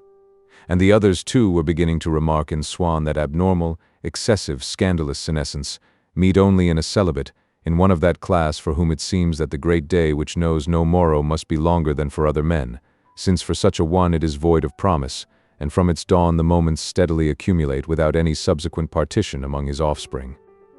I fancy he has a lot of trouble with that wretched wife of his, who lives with a certain Monsieur de Charles, as all Combray knows. It's the talk of the town. My mother observed that, in spite of this, he had looked much less unhappy of late, and he doesn't nearly so often do that trick of his, so like his father, of wiping his eyes and passing his hand across his forehead. I think myself that in his heart of hearts he doesn't love his wife anymore. Why, of course he doesn't, answered my grandfather. He wrote me a letter about it ages ago to which I took care to pay no attention, but it left no doubt as to his feelings, let alone his love for his wife. Hullo, you two, you never thanked him for the Asti, he went on, turning to his sisters-in-law. What? We never thanked him. I think between you and me that I put it to him quite neatly, replied my Aunt Flora. Yes, you managed it very well. I admired you for it, said my Aunt Celine. But you did it very prettily too. Yes, I liked my expression about nice neighbors. What? Do you call that thanking him? Shouted my grandfather. I heard that all right, but devil take me if I guessed it was meant for Swann. You may be quite sure he never noticed it. Come. Swann is not a fool. I am positive he appreciated the compliment. You didn't expect me to tell him the number of bottles or to guess what he paid for them. My father and mother were left alone and sat down for a moment. Then my father said, "Well, shall we go up to bed?" "As you wish, dear, though I don't feel in the least like sleeping. I don't know why. It can't be the coffee ice. It wasn't strong enough to keep me awake like this. But I see a light in the servants' hall. Poor Françoise has been sitting up for me, so I will get her to unhook me while you go and undress." My mother opened the lattice door which led from the hall to the staircase. Presently I heard her coming upstairs to close her window. I went quietly into the passage. My heart was beating so violently that I could hardly move, but at least it was throbbing no longer with anxiety, but with terror and with joy. I saw in the well of the stair a light coming upwards, from Mamma's candle. Then I saw Mamma herself. I threw myself upon her. For an instant she looked at me in astonishment, not realizing what could have happened. Then her face assumed an expression of anger. She said not a single word to me, and for that matter I used to go for days on end without being spoken to, for far less offenses than this. A single word from Mamma would have been an admission that further intercourse with me was within the bounds of possibility, and that might perhaps have appeared to me more terrible still, as indicating that, with such a punishment as was in store for me, mere silence and even anger were relatively puerile. A word from her then would have implied the false calm in which one converses with a servant to whom one has just decided to give notice, the kiss one bestows on a son who is being packed off to enlist, which would have been denied him if it had merely been a matter of being angry with him for a few days. But she heard my father coming from the dressing room, where he had gone to take off his clothes, and, to avoid the scene which he would make if he saw me, she said, in a voice half stifled by her anger, "Run away at once. Don't let your father see you standing there like a crazy Jane." But I begged her again to come and say good night to me, terrified as I saw the light from my father's candle already creeping up the wall, but also making use of his approach as a means of blackmail, in the hope that my mother, not wishing him to find me there, as find me he must if she continued to hold out, would give in to me and say, "Go back to your room. I will come." Too late. My father was upon us. Instinctively I murmured, though no one heard me, "I am done for." I was not, however. My father used constantly to refuse to let me do things which were quite clearly allowed by the more liberal charters granted me by my mother and grandmother, because he paid no heed to principles, and because in his sight there were no such things as rights of man. For some quite irrelevant reason, or for no reason at all, he would at the last moment prevent me from taking some particular walk, one so regular and so consecrated to my use that to deprive me of it was a clear breach of faith. Or again, as he had done this evening, long before the appointed hour he would snap out, "Run along up to bed now, no excuses." But then again, simply because he was devoid of principles in my grandmother's sense, so he could not, properly speaking, be called inexorable. He looked at me for a moment with an air of annoyance and surprise, and then when Mamma had told him, not without some embarrassment, what had happened, said to her, "Go along with him then. You said just now that you didn't feel like sleep, so stay in his room for a little. I don't need anything." "But dear," my mother answered timidly, "whether or not I feel like sleep is not the point. We must not make the child accustomed." "There's no question of making him accustomed," said my father with a shrug of the shoulders. "You can see quite well that the child is unhappy. After all, we aren't jailers. You'll end by making him ill, and a lot of good that will do. There are 2 beds in his room. Tell Françoise to make up the big one for you, and stay beside him for the rest of the night. I'm off to bed anyhow. I'm not nervous like you. Good night." It was impossible for me to thank my father. What he called my sentimentality would have exasperated him. I stood there, not daring to move. He was still confronting us, an immense figure in his white nightshirt, crowned with the pink and violet scarf of Indian cashmere in which, since he had begun to suffer from neuralgia, he used to tie up his head, standing like Abraham in the engraving after Benozzo Gozzoli which Monsieur Swann had given me, telling Sarah that she must tear herself away from Isaac. Many years have passed since that night. The wall of the staircase, up which I had watched the light of his candle gradually climb, was long ago demolished. And in myself, too, many things have perished which I imagined would last forever, and new structures have arisen, giving birth to new sorrows and new joys which in those days I could not have foreseen, just as now the old are difficult of comprehension. It is a long time, too, since my father has been able to tell Mama to go with the child. Never again will such hours be possible for me. But of late I have been increasingly able to catch, if I listen attentively, the sound of the sobs which I had the strength to control in my father's presence, and which broke out only when I found myself alone with Mama. Actually, their echo has never ceased. It is only because life is now growing more and more quiet round about me that I hear them afresh, like those convent bells which are so effectively drowned during the day by the noises of the streets that one would suppose them to have been stopped forever, until they sound out again through the silent evening air. Mama spent that night in my room when I had just committed a sin so deadly that I was waiting to be banished from the household. My parents gave me a far greater concession than I should ever have won as the reward of a good action. Even at the moment when it manifested itself in this crowning mercy, my father's conduct towards me was still somewhat arbitrary, and regardless of my deserts, as was characteristic of him and due to the fact that his actions were generally dictated by chance expediencies rather than based on any formal plan. And perhaps even what I called his strictness, when he sent me off to bed, deserved that title less, really, than my mother's or grandmother's attitude for his nature, which in some respects differed more than theirs from my own, had probably prevented him from guessing, until then, how wretched I was every evening, a thing which my mother and grandmother knew well. But they loved me enough to be unwilling to spare me that suffering, which they hoped to teach me to overcome, so as to reduce my nervous sensibility and to strengthen my will.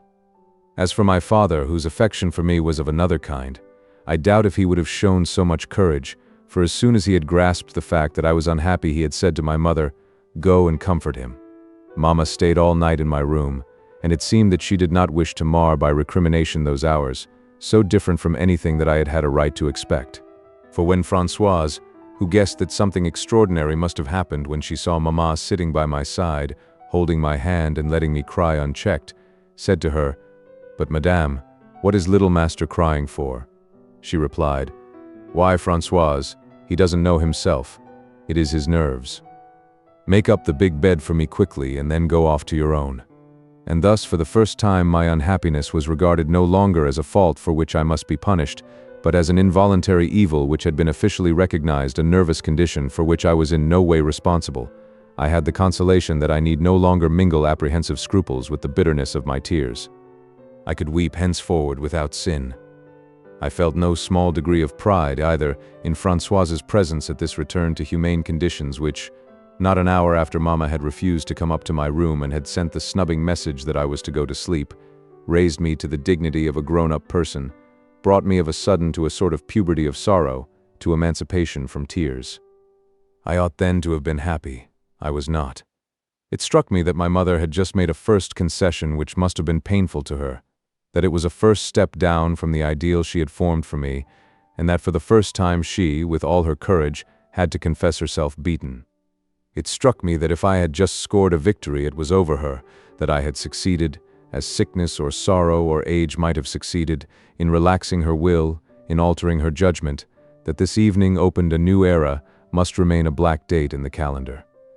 And if I had dared now, I should have said to Mama, "No, I don't want you. You mustn't sleep here."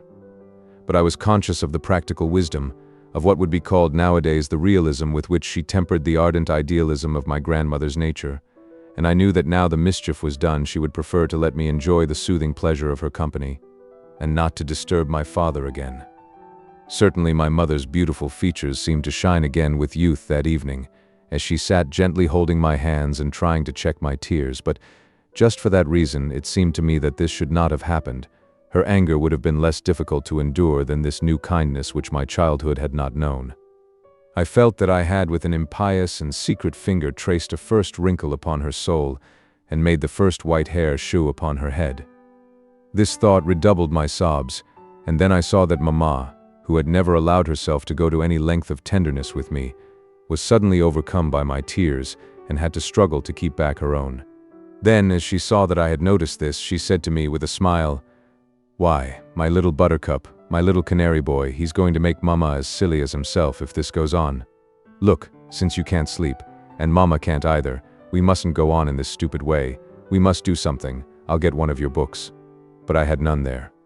"Would you like me to get out the books now that your grandmother is going to give you for your birthday? Just think it over first, and don't be disappointed if there is nothing new for you then." I was only too delighted, and Mama went to find a parcel of books in which I could not distinguish, through the paper in which it was wrapped, any more than its squareness and size, but which, even at this first glimpse, brief and obscure as it was, bade fair to eclipse already the paint-box of last New Year's Day and the silkworms of the year before. It contained La Marée au Diable, François Le Champy, La Petite Fadette, and Les Maîtres Sonneurs. My grandmother, as I learned afterwards, had at first chosen Mussel's poems, a volume of Rousseau and Indiana, for while she considered light reading as unwholesome as sweets and cakes, she did not reflect that the strong breath of genius must have upon the very soul of a child an influence at once more dangerous and less quickening than those of fresh air and country breezes upon his body. But when my father had seemed almost to regard her as insane on learning the names of the books she proposed to give me, she had journeyed back by herself to Jouy-le-Vicomte to the booksellers, so that there should be no fear of my not having my present in time. It was a burning hot day, and she had come home so unwell that the doctor had warned my mother not to allow her again to tire herself in that way, and had there fallen back upon the 4 pastoral novels of George Sand. "My dear," she had said to Mama, "I could not allow myself to give the child anything that was not well written." The truth was that she could never make up her mind to purchase anything from which no intellectual profit was to be derived, and above all, that profit which good things bestowed on us by teaching us to seek our pleasures elsewhere than in the barren satisfaction of worldly wealth. Even when she had to make someone a present of the kind called useful, when she had to give an armchair or some table silver or a walking stick, she would choose antiques, as though their long desuetude had effaced from them any semblance of utility, and fitted them rather to instruct us in the lives of the men of other days than to serve the common requirements of our own. She would have liked me to have in my room photographs of ancient buildings or of beautiful places. But at the moment of buying them, and for all that the subject of the picture had an aesthetic value of its own, she would find that vulgarity and utility had too prominent a part in them through the mechanical nature of their reproduction by photography. She attempted by a subterfuge, if not to eliminate altogether their commercial banality, at least to minimize it, to substitute for the bulk of it what was art still, to introduce, as it might be, several thicknesses of art, instead of photographs of Chartres Cathedral, of the fountains of St. Cloud, or of Vesuvius. She would inquire of Swann whether some great painter had not made pictures of them, and preferred to give me photographs of Chartres Cathedral after Corot, of the fountains of St. Cloud after Hubert Robert, and of Vesuvius after Turner, which were a stage higher in the scale of art. But although the photographer had been prevented from reproducing directly the masterpieces or the beauties of nature, and had there been replaced by a great artist, he resumed his odious position when it came to reproducing the artist's interpretation. Accordingly, having to reckon again with vulgarity, my grandmother would endeavor to postpone the moment of contact still further. She would ask Swann if the picture had not been engraved, preferring, when possible, old engravings with some interest of association apart from themselves, such, for example, as show us a masterpiece in a state in which we can no longer see it today, as Morgan's print of the Cenacolo of Leonardo before it was spoiled by restoration. It must be admitted that the results of this method of interpreting the art of making presents were not always happy. The idea which I formed of Venice, from a drawing by Titian which is supposed to have the lagoon in the background, was certainly far less accurate than what I have since derived from ordinary photographs. We could no longer keep count in the family, when my great-aunt tried to frame an indictment of my grandmother, of all the armchairs she had presented to married couples, young and old, which on a first attempt to sit down upon them had at once collapsed beneath the weight of their recipient. But my grandmother would have thought it sordid to concern herself too closely with the solidity of any piece of furniture in which could still be discerned a flourish, a smile, a brave conceit of the past. And even what in such pieces supplied a material need, since it did so in a manner to which we are no longer accustomed, was as charming to her as one of those old forms of speech in which we can still see traces of a metaphor whose fine point has been worn away by the rough usage of our modern tongue. In precisely the same way, the pastoral novels of George Sand, which she was giving me for my birthday, were regular lumber rooms of antique furniture, full of expressions that have fallen out of use and returned as imagery, such as one finds now only in country dialects. And my grandmother had bought them in preference to other books, just as she would have preferred to take a house that had a Gothic dovecot or some other such piece of antiquity as would have a pleasant effect on the mind, filling it with a nostalgic longing for impossible journeys through the realms of time. Mama sat down by my bed. She had chosen François Le Champi, whose reddish cover and incomprehensible title gave it a distinct personality in my eyes and a mysterious attraction. I had not then read any real novels. I had heard it said that George Sand was a typical novelist. That prepared me in advance to imagine that François Le Champi contained something inexpressibly delicious. The course of the narrative, where it tended to arouse curiosity or melt to pity, certain modes of expression which disturb or sadden the reader, and which with a little experience he may recognize as common form in novels, seemed to me then distinctive, for to me a new book was not one of a number of similar objects, but was like an individual man, unmatched, and with no cause of existence beyond himself, an intoxicating whiff of the peculiar essence of François Le Champi. Beneath the everyday incidents, the commonplace thoughts and hackneyed words, I could hear, or overhear, an intonation, a rhythmic utterance fine and strange. The action began, to me it seemed all the more obscure because in those days when I read to myself, I used often, while I turned the pages, to dream of something quite different. And to the gaps which this habit made in my knowledge of the story more were added by the fact that when it was Mama who was reading to me aloud, she left all the love scenes out. And so all the odd changes which take place in the relations between the miller's wife and the boy, changes which only the birth and growth of love can explain, seemed to me plunged and steeped in a mystery, the key to which, as I could readily believe, lay in that strange and pleasant-sounding name of Champi, which draped the boy who bore it, I knew not why, in its own bright color, purpurate and charming. If my mother was not a faithful reader, she was, none the less, admirable when reading a work in which she found the note of true feeling by the respectful simplicity of her interpretation and by the sound of her sweet and gentle voice. It was the same in her daily life, when it was not works of art but men and women whom she was moved to pity or admire. It was touching to observe with what deference she would banish from her voice, her gestures, from her whole conversation. Now the note of joy which might have distressed some mother who had long ago lost a child. Now the recollection of an event or anniversary which might have reminded some old gentleman of the burden of his years. Now the household topic which might have bored some young man of letters. And so when she read aloud the prose of George Sand, prose which is everywhere redolent of that generosity and moral distinction which Mamma had learned from my grandmother to place above all other qualities in life, and which I was not to teach her until much later to refrain from placing, in the same way, above all other qualities in literature. Taking pains to banish from her voice any weakness or affectation which might have blocked its channel for that powerful stream of language, she supplied all the natural tenderness, all the lavish sweetness which they demanded to phrases which seemed to have been composed for her voice, and which were all, so to speak, within her compass. She came to them with the tone that they required, with the cordial accent which existed before they were, which dictated them, but which is not to be found in the words themselves, and by these means she smoothed away, as she read on, any harshness there might be or discordance in the tenses of verbs, endowing the imperfect and the preterite with all the sweetness which there is in generosity, all the melancholy which there is in love, guided the sentence that was drawing to an end towards that which was waiting to begin, now hastening, now slackening the pace of the syllables so as to bring them, despite their difference of quantity, into a uniform rhythm, and breathed into this quite ordinary prose a kind of life, continuous and full of feeling. My agony was soothed. I let myself be borne upon the current of this gentle night on which I had my mother by my side. I knew that such a night could not be repeated, that the strongest desire I had in the world, namely, to keep my mother in my room through the sad hours of darkness,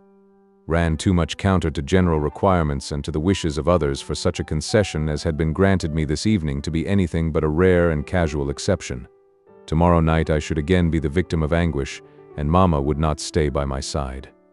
But when these storms of anguish grew calm, I could no longer realize their existence. Besides, tomorrow evening was still a long way off. I reminded myself that I should still have time to think about things, albeit that remission of time could bring me no access of power, albeit the coming event was in no way dependent upon the exercise of my will, and seemed not quite inevitable only because it was still separated from me by this short interval. And so it was that, for a long time afterwards, when I lay awake at night and revived old memories of Combray, I saw no more of it than this sort of luminous panel, sharply defined against a vague and shadowy background, like the panels which a Bengal fire or some electric sign will illuminate and dissect from the front of a building, the other parts of which remain plunged in darkness. Broad enough at its base, the little parlor, the dining room, the alluring shadows of the path along which would come Monsieur Swann, the unconscious author of my sufferings, the hall through which I would journey to the first step of that staircase, so hard to climb, which constituted all by itself the tapering elevation of an irregular pyramid, and at the summit, my bedroom, with the little passage through whose glazed door Mamma would enter, in a word, seen always at the same evening hour, isolated from all its possible surroundings. Detached and solitary against its shadowy background, the bare minimum of scenery necessary, like the setting one sees printed at the head of an old play, for its performance in the provinces, to the drama of my undressing, as though all Combray had consisted of but 2 floors joined by a slender staircase, and as though there had been no time there but 7 o'clock at night. I must own that I could have assured any questioner that Combray did include other scenes and did exist at other hours than these. But since the facts which I should then have recalled would have been prompted only by an exercise of the will, by my intellectual memory, and since the pictures which that kind of memory shows us of the past preserve nothing of the past itself, I should never have had any wish to ponder over this residue of Combray. To me it was in reality all dead. Permanently dead? Very possibly. There is a large element of hazard in these matters, and a second hazard, that of our own death, often prevents us from awaiting for any length of time the favors of the first. I feel that there is much to be said for the Celtic belief that the souls of those whom we have lost are held captive in some inferior being, in an animal, in a plant, in some inanimate object, and so effectively lost to us until the day, which to many never comes, when we happen to pass by the tree or to obtain possession of the object which forms their prison. Then they start and tremble. They call us by our name, and as soon as we have recognized their voice, the spell is broken. We have delivered them. They have overcome death and returned to share our life. And so it is with our own past. It is a labor in vain to attempt to recapture it. All the efforts of our intellect must prove futile. The past is hidden somewhere outside the realm, beyond the reach of intellect, in some material object, in the sensation which that material object will give us, which we do not suspect. And as for that object, it depends on chance whether we come upon it or not before we ourselves must die. Many years had elapsed during which nothing of Combray, save what was comprised in the theater and the drama of my going to bed there, had any existence for me, when one day in winter, as I came home, my mother, seeing that I was cold, offered me some tea, a thing I did not ordinarily take. I declined at first, and then, for no particular reason, changed my mind. She sent out for one of those short, plump little cakes called petites madeleines, which look as though they had been molded in the fluted scallop of a pilgrim's shell. And soon, mechanically weary after a dull day with the prospect of a depressing morrow, I raised to my lips a spoonful of the tea in which I had soaked a morsel of the cake. No sooner had the warm liquid, and the crumbs with it, touched my palate than a shudder ran through my whole body, and I stopped, intent upon the extraordinary changes that were taking place. An exquisite pleasure had invaded my senses, but individual, detached, with no suggestion of its origin. And at once the vicissitudes of life had become indifferent to me, its disasters innocuous, its brevity illusory, this new sensation having had on me the effect which love has of filling me with a precious essence, or rather this essence was not in me, it was myself. I had ceased now to feel mediocre, accidental, mortal. Whence could it have come to me, this all-powerful joy? I was conscious that it was connected with the taste of tea and cake, but that it infinitely transcended those savors, could not, indeed, be of the same nature as theirs. Whence did it come? What did it signify? How could I seize upon and define it? I drink a second mouthful, in which I find nothing more than in the first, a third, which gives me rather less than the second. It is time to stop. The potion is losing its magic. It is plain that the object of my quest, the truth, lies not in the cup, but in myself. The tea has called up in me, but does not itself understand, and can only repeat indefinitely with a gradual loss of strength the same testimony, which I, too, cannot interpret, though I hope at least to be able to call upon the tea for it again and to find it there presently, intact and at my disposal, for my final enlightenment. I put down my cup and examine my own mind. It is for it to discover the truth. But how? What an abyss of uncertainty whenever the mind feels that some part of it has strayed beyond its own borders, when it, the seeker, is at once the dark region through which it must go seeking, where all its equipment will avail it nothing. Seek? More than that, create. It is face to face with something which does not so far exist, to which it alone can give reality and substance, which it alone can bring into the light of day. And I begin again to ask myself what it could have been, this unremembered state which brought with it no logical proof of its existence, but only the sense that it was a happy, that it was a real state in whose presence other states of consciousness melted and vanished. I decide to attempt to make it reappear. I retrace my thoughts to the moment at which I drank the first spoonful of tea. I find again the same state, illumined by no fresh light. I compel my mind to make one further effort to follow and recapture once again the fleeting sensation, and that nothing may interrupt it in its course. I shut out every obstacle, every extraneous idea. I stop my ears and inhibit all attention to the sounds which come from the next room. And then, feeling that my mind is growing fatigued without having any success to report, I compel it for a change to enjoy that distraction which I have just denied it, to think of other things, to rest and refresh itself before the supreme attempt. And then, for the second time, I clear an empty space in front of it. I place in position before my mind's eye the still recent taste of that first mouthful, and I feel something start within me, something that leaves its resting place and attempts to rise, something that has been embedded like an anchor at a great depth. I do not know yet what it is, but I can feel it mounting slowly. I can measure the resistance. I can hear the echo of great spaces traversed. Undoubtedly, what is thus palpitating in the depths of my being must be the image, the visual memory which, being linked to that taste, has tried to follow it into my conscious mind. But its struggles are too far off, too much confused. Scarcely can I perceive the colorless reflection in which are blended the uncapturable whirling medley of radiant hues, and I cannot distinguish its form, cannot invite it, as the one possible interpreter, to translate to me the evidence of its contemporary, its inseparable paramour, the taste of cake soaked in tea. Cannot ask it to inform me what special circumstance is in question, of what period in my past life.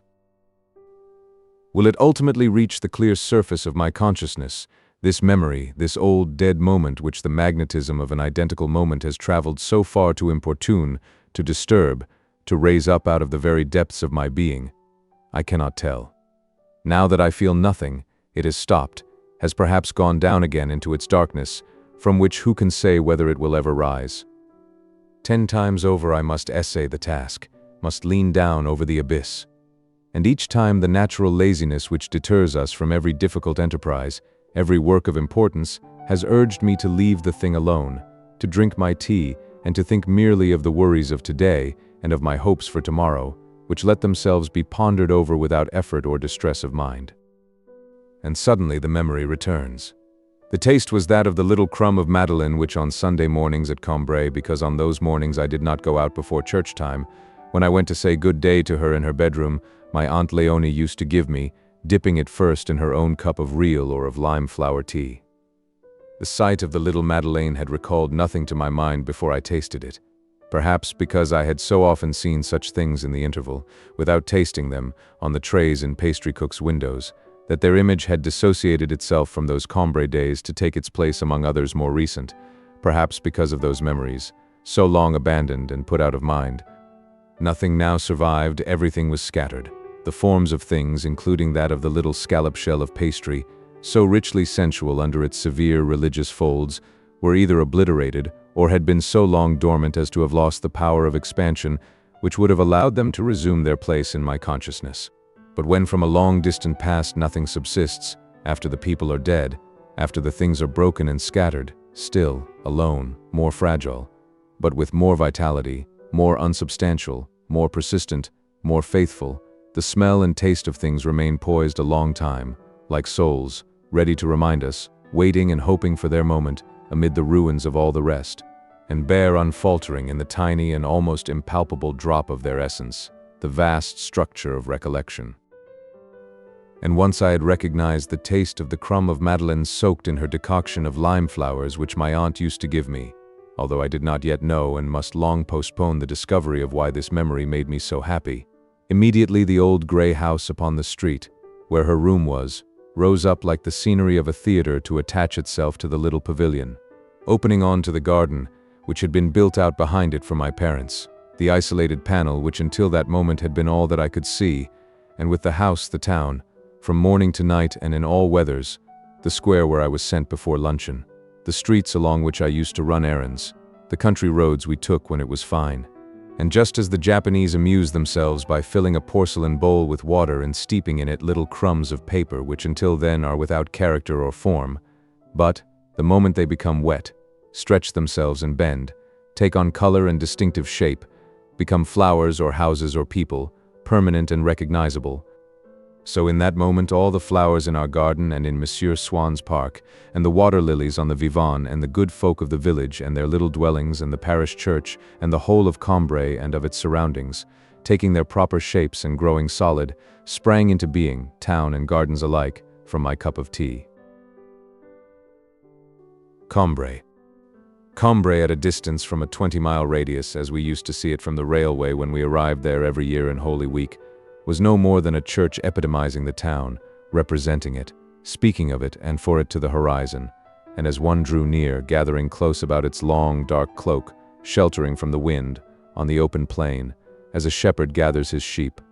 The woolly gray backs of its flocking houses, which a fragment of its medieval ramparts enclosed here and there, in an outline as scrupulously circular as that of a little town in a primitive painting. To live in, Combray was a trifle depressing, like its streets, whose houses, built of the blackened stone of the country, fronted with outside steps, capped with gables which projected long shadows downwards, were so dark that one had, as soon as the sun began to go down, to draw back the curtains in the sitting-room windows, streets with the solemn names of saints, not a few of whom figured in the history of the early lords of Combray, such as the Rue Saint-Hilaire, the Rue Saint-Jacques, in which my aunt's house stood, the Rue Sainte-Hildegarde, which ran past her railings, and the Rue du Saint-Esprit, onto which the little garden gate opened, and these Combray streets exist in so remote a quarter of my memory, painted in colors so different from those in which the world is decked for me today, that in fact one and all of them, and the church which towered above them in the square, seemed to me now more unsubstantial than the projections of my magic lantern, while at times I feel that to be able to cross the Rue Saint-Hilaire again, to engage a room in the Rue de l'Oiseau,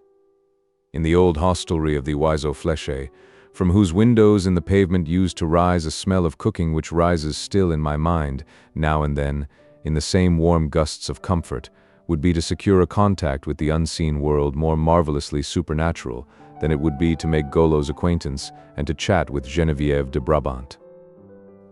My grandfather's cousin by courtesy, my great-aunt with whom we used to stay, was the mother of that Aunt Léonie who, since her husband's, my Uncle Octave's, death, had gradually declined to leave, first Combray, then her house in Combray, then her bedroom, and finally her bed, and who now never came down, but lay perpetually in an indefinite condition of grief, physical exhaustion, illness,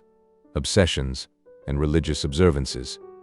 Her own room looked out over the Rue Saint-Jacques, which ran a long way further to end in the Grand Pré, as distinct from the Petit Pré, a green space in the center of the town where three streets met, and which, monotonous and gray with the 3 high steps of stone before almost every one of its doors,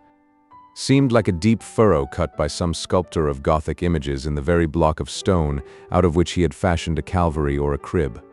My aunt's life was now practically confined to 2 adjoining rooms, in one of which she would rest in the afternoon while they aired the other.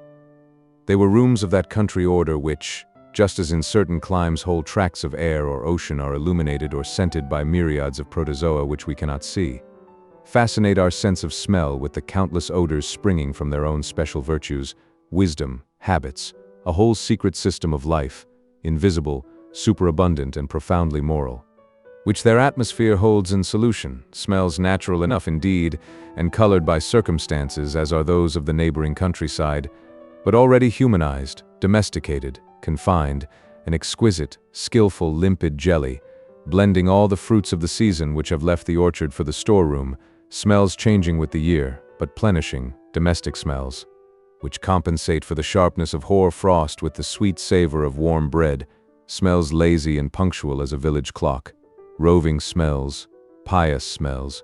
rejoicing in a peace which brings only an increase of anxiety, and in a prosiness which serves as a deep source of poetry to the stranger who passes through their midst without having lived amongst them. The air of those rooms was saturated with the fine bouquet of a silence so nourishing, so succulent that I could not enter them without a sort of greedy enjoyment, particularly on those first mornings, chilly still, of the Easter holidays, when I could taste it more fully. Because I had just arrived then at Combray. Before I went in to wish my aunt good day, I would be kept waiting a little time in the outer room, where the sun, a wintry sun still, had crept in to warm itself before the fire, lighted already between its two brick sides and plastering all the room and everything in it with a smell of soot, making the room like one of those great open hearths which one finds in the country, or one of the canopied mantelpieces in old castles under which one sits, hoping that in the world outside it is raining or snowing, hoping almost for a catastrophic deluge to add the romance of shelter and security to the comfort of a snug retreat. I would turn to and fro between the prayer desk and the stamped velvet armchairs, each one always draped in its crocheted antimacassar, while the fire, baking like a pie the appetizing smells with which the air of the room was thickly clotted,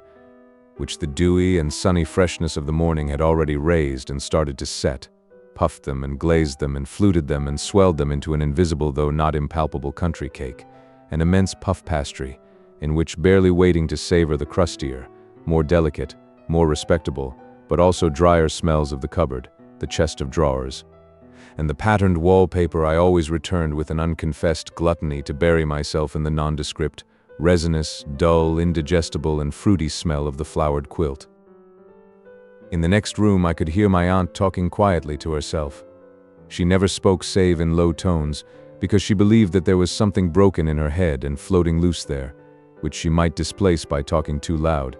but she never remained for long, even when alone, without saying something, because she believed that it was good for her throat, and that by keeping the blood there in circulation it would make less frequent the chokings and other pains to which she was liable. Besides, in the life of complete inertia which she led, she attached to the least of her sensations an extraordinary importance, endowed them with a protean ubiquity which made it difficult for her to keep them secret, and, failing a confidant to whom she might communicate them, she used to promulgate them to herself in an unceasing monologue which was her sole form of activity. Unfortunately, having formed the habit of thinking aloud, she did not always take care to see that there was no one in the adjoining room, and I would often hear her saying to herself, "I must not forget that I never slept a wink," for never sleeping a wink was her great claim to distinction, and one admitted and respected in our household vocabulary. In the morning Françoise would not call her, but would simply come to her. During the day, when my aunt wished to take a nap, we used to say just that she wished to be quiet or to rest, and when in conversation she so far forgot herself as to say what made me wake up, or I dreamed that, she would flush and at once correct herself. After waiting a minute, I would go in and kiss her. Françoise would be making her tea, or if my aunt were feeling upset, she would ask instead for her tisane, and it would be my duty to shake out of the chemist's little package onto a plate the amount of lime blossom required for infusion in boiling water.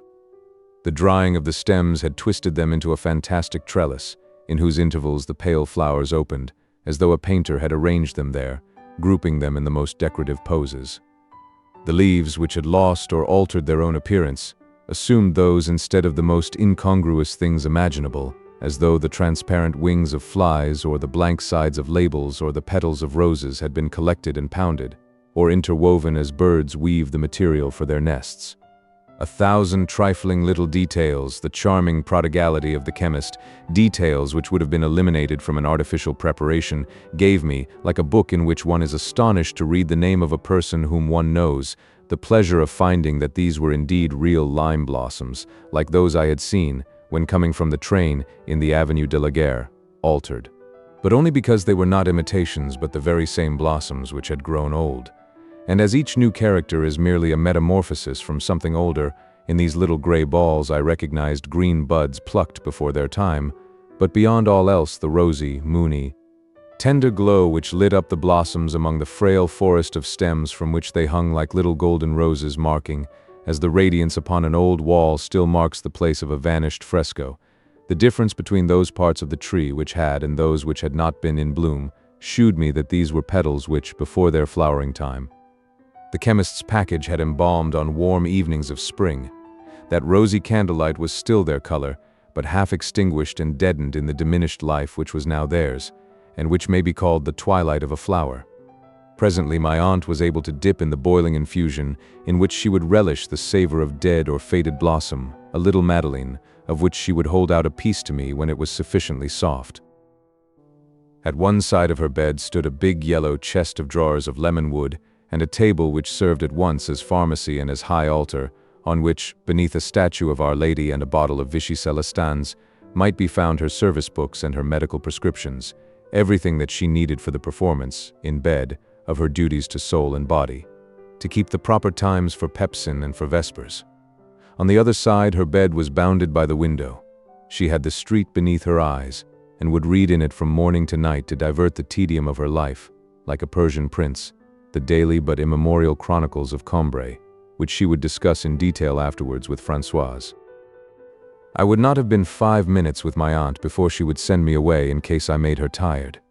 She would hold out for me to kiss her sad brow, pale and lifeless, on which at this early hour she would not yet have arranged the false hair, and through which the bones shone like the points of a crown of thorns or the beads of a rosary, and she would say to me, "Now, my poor child, you must go away. Go and get ready for Mass. And if you see Françoise downstairs, tell her not to stay too long amusing herself with you. She must come up soon to see if I want anything." Françoise, who had been for many years in my aunt's service, and did not at that time suspect that she would one day be transferred entirely to ours, was a little inclined to desert my aunt during the months which we spent in her house. There had been in my infancy, before we first went to Combray, and when my Aunt Léonie used still to spend the winter in Paris with her mother, a time when I knew Françoise so little that on New Year's Day, before going into my great-aunt's house, my mother put a 5-franc piece in my hand and said, "Now, be careful, don't make any mistake. Wait until you hear me say good morning, Françoise, and I touch your arm before you give it to her."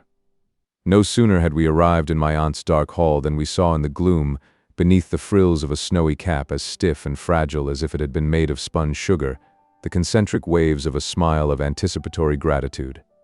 It was Françoise, motionless and erect, framed in the small doorway of the corridor like the statue of a saint in its niche. When we had grown more accustomed to this religious darkness, we could discern in her features a disinterested love of all humanity, blended with a tender respect for the upper classes which raised to the most honorable quarter of her heart the hope of receiving her due reward. Mamma pinched my arm sharply and said in a loud voice, "Good morning, Françoise." At this signal my fingers parted, and I let fall the coin, which found a receptacle in a confused but outstretched hand. But since we had begun to go to Combray, there was no one I knew better than Françoise. We were her favorites, and in the first years at least, while she shewed the same consideration for us as for my aunt, she enjoyed us with a keener relish, because we had, in addition to our dignity as part of the family, for she had for those invisible bonds by which community of blood unites the members of a family as much respect as any Greek tragedian, the fresh charm of not being her customary employers, and so with what joy would she welcome us, with what sorrow complain that the weather was still so bad for us on the day of our arrival, just before Easter, when there was often an icy wind, while Mamma inquired after her daughter and her nephews, and if her grandson was good-looking, and what they were going to make of him, and whether he took after his granny. Later, when no one else was in the room, Mamma, who knew that Françoise was still mourning for her parents, who had been dead for years, would speak of them kindly, asking her endless little questions about them and their lives. She had guessed that Françoise was not over-fond of her son-in-law, and that he spoiled the pleasure she found in visiting her daughter, as the two could not talk so freely when he was there. And so one day, when Françoise was going to their house, some miles from Combray, Mamma said to her with a smile, "Tell me, Françoise, if Julien has had to go away, and you have Marguerite to yourself all day, You will be very sorry, but we'll make the best of it, won't you?" And Françoise answered, laughing, "Madame knows everything. Madame is worse than the X-rays." She pronounced X with an affectation of difficulty and with a smile in deprecation of her, an unlettered woman's daring to employ a scientific term. "They brought here for Madame Octave, which see what is in your heart," and she went off, disturbed that anyone should be caring about her, perhaps anxious that we should not see her in tears. Mamma was the first person who had given her the pleasure of feeling that her peasant existence, with its simple joys and sorrows, might offer some interest, might be a source of grief or pleasure to someone other than herself. My aunt resigned herself to doing without Françoise to some extent during our visits, knowing how much my mother appreciated the services of so active and intelligent a maid, one who looked as smart at 5 o'clock in the morning in her kitchen, under a cap whose stiff and dazzling frills seemed to be made of porcelain, as when dressed for church-going, who did everything in the right way, who toiled like a horse, whether she was well or ill, but without noise, without the appearance of doing anything. The only one of my aunt's maids who, when Mamma asked for hot water or black coffee, would bring them actually boiling. She was one of those servants who in a household seem least satisfactory, at first, to a stranger. Doubtless because they take no pains to make a conquest of him and show him no special attention, knowing very well that they have no real need of him, that he will cease to be invited to the house sooner than they will be dismissed from it. Who, on the other hand, cling with most fidelity to those masters and mistresses who have tested and proved their real capacity, and do not look for that superficial responsiveness, that slavish affability, which may impress a stranger favorably, but often conceals an utter barrenness of spirit in which no amount of training can produce the least trace of individuality. When Françoise, having seen that my parents had everything they required, first went upstairs again to give my aunt her pepsin and to find out from her what she would take for luncheon, very few mornings passed but she was called upon to give an opinion, or to furnish an explanation, in regard to some important event. Just fancy, Françoise, Madame Goupil went by more than a quarter of an hour late to fetch her sister. If she loses any more time on the way, I should not be at all surprised if she got in after the elevation. Well, there'd be nothing wonderful in that, would be the answer. Or,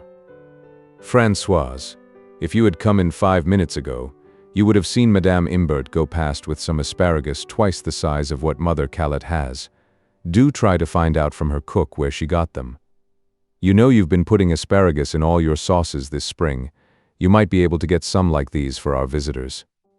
I shouldn't be surprised if they came from the curé's, Françoise would say, and I'm sure you wouldn't, my poor Françoise, my aunt would reply, raising her shoulders. From the curé's indeed. You know quite well that he can never grow anything but wretched little twigs of asparagus. Not asparagus at all. I tell you these ones were as thick as my arm. Not your arm, of course, but my poor arm, which has grown so much thinner again this year. Or, Françoise, didn't you hear that bell just now? It split my head. No, Madame Octave. Ah, poor girl, your skull must be very thick. You may thank God for that. It was Maguelone come to fetch Dr. Piperode. He came out with her at once, and they went off along the Rue de l'Oiseau. There must be some child ill. Oh dear, dear, the poor little creature, would come with a sigh from Françoise, who could not hear of any calamity befalling a person unknown to her, even in some distant part of the world, without beginning to lament. Or, Françoise, for whom did they toll the passing bell just now? Oh dear, of course, it would be for Madame Rousseau. And to think that I had forgotten that she passed away the other night. Indeed, it is time the Lord called me home too. I don't know what has become of my head since I lost my poor Octave. But I am wasting your time, my good girl. Indeed no, Madame Octave, my time is not so precious. Whoever made our time didn't sell it to us. I am just going to see that my fire hasn't gone out. In this way, Françoise and my aunt made a critical valuation between them, in the course of these morning sessions, of the earliest happenings of the day. But sometimes these happenings assumed so mysterious or so alarming an air that my aunt felt she could not wait until it was time for Françoise to come upstairs, and then a formidable and quadruple peal would resound through the house. But, Madame Octave, it is not time for your pepsin, Françoise would begin. Are you feeling faint? No, thank you, Françoise, my aunt would reply. That is to say, yes, for you know well that there is very seldom a time when I don't feel faint. One day I shall pass away like Madame Rousseau before I know where I am, but that is not why I rang. Would you believe that I have just seen, as plainly as I see you, Madame Goupil, with a little girl I didn't know at all? Run and get a pennyworth of salt from Camus. It's not often that Théodore can't tell you who a person is. But that must be Monsieur Pupin's daughter, Françoise would say, preferring to stick to an immediate explanation, since she had been perhaps twice already into Camus's shop that morning. Monsieur Pupin's daughter? Oh, that's a likely story, my poor Françoise. Do you think I should not have recognized Monsieur Pupin's daughter? But I don't mean the big one, Madame Octave. I mean the little girl, the one who goes to school at Jouy. I seem to have seen her once already this morning. Oh, if that's what it is, my aunt would say, she must have come over for the holidays. Yes, that is it. No need to ask. She will have come over for the holidays. But then we shall soon see Madame Césara come along and ring her sister's doorbell for her luncheon. That will be it. I saw the boy from Galopin's go by with a tart. You will see that the tart was for Madame Goupil. Once Madame Goupil has anyone in the house, Madame Octave, you won't be long in seeing all her folk going into their luncheon there, for it's not so early as it was, would be the answer, for Françoise, who was anxious to retire downstairs to look after our own meal, was not sorry to leave my aunt with the prospect of such a distraction. Oh, not before midday, my aunt would reply in a tone of resignation, darting an uneasy glance at the clock, but stealthily, so as not to let it be seen that she, who had renounced all earthly joys, yet found a keen satisfaction in learning that Madame Goupil was expecting company to luncheon, though, alas, she must wait a little more than an hour still before enjoying the spectacle. And it will come in the middle of my luncheon, she would murmur to herself. Her luncheon was such a distraction in itself that she did not like any other to come at the same time. At least you will not forget to give me my creamed eggs on one of the flat plates?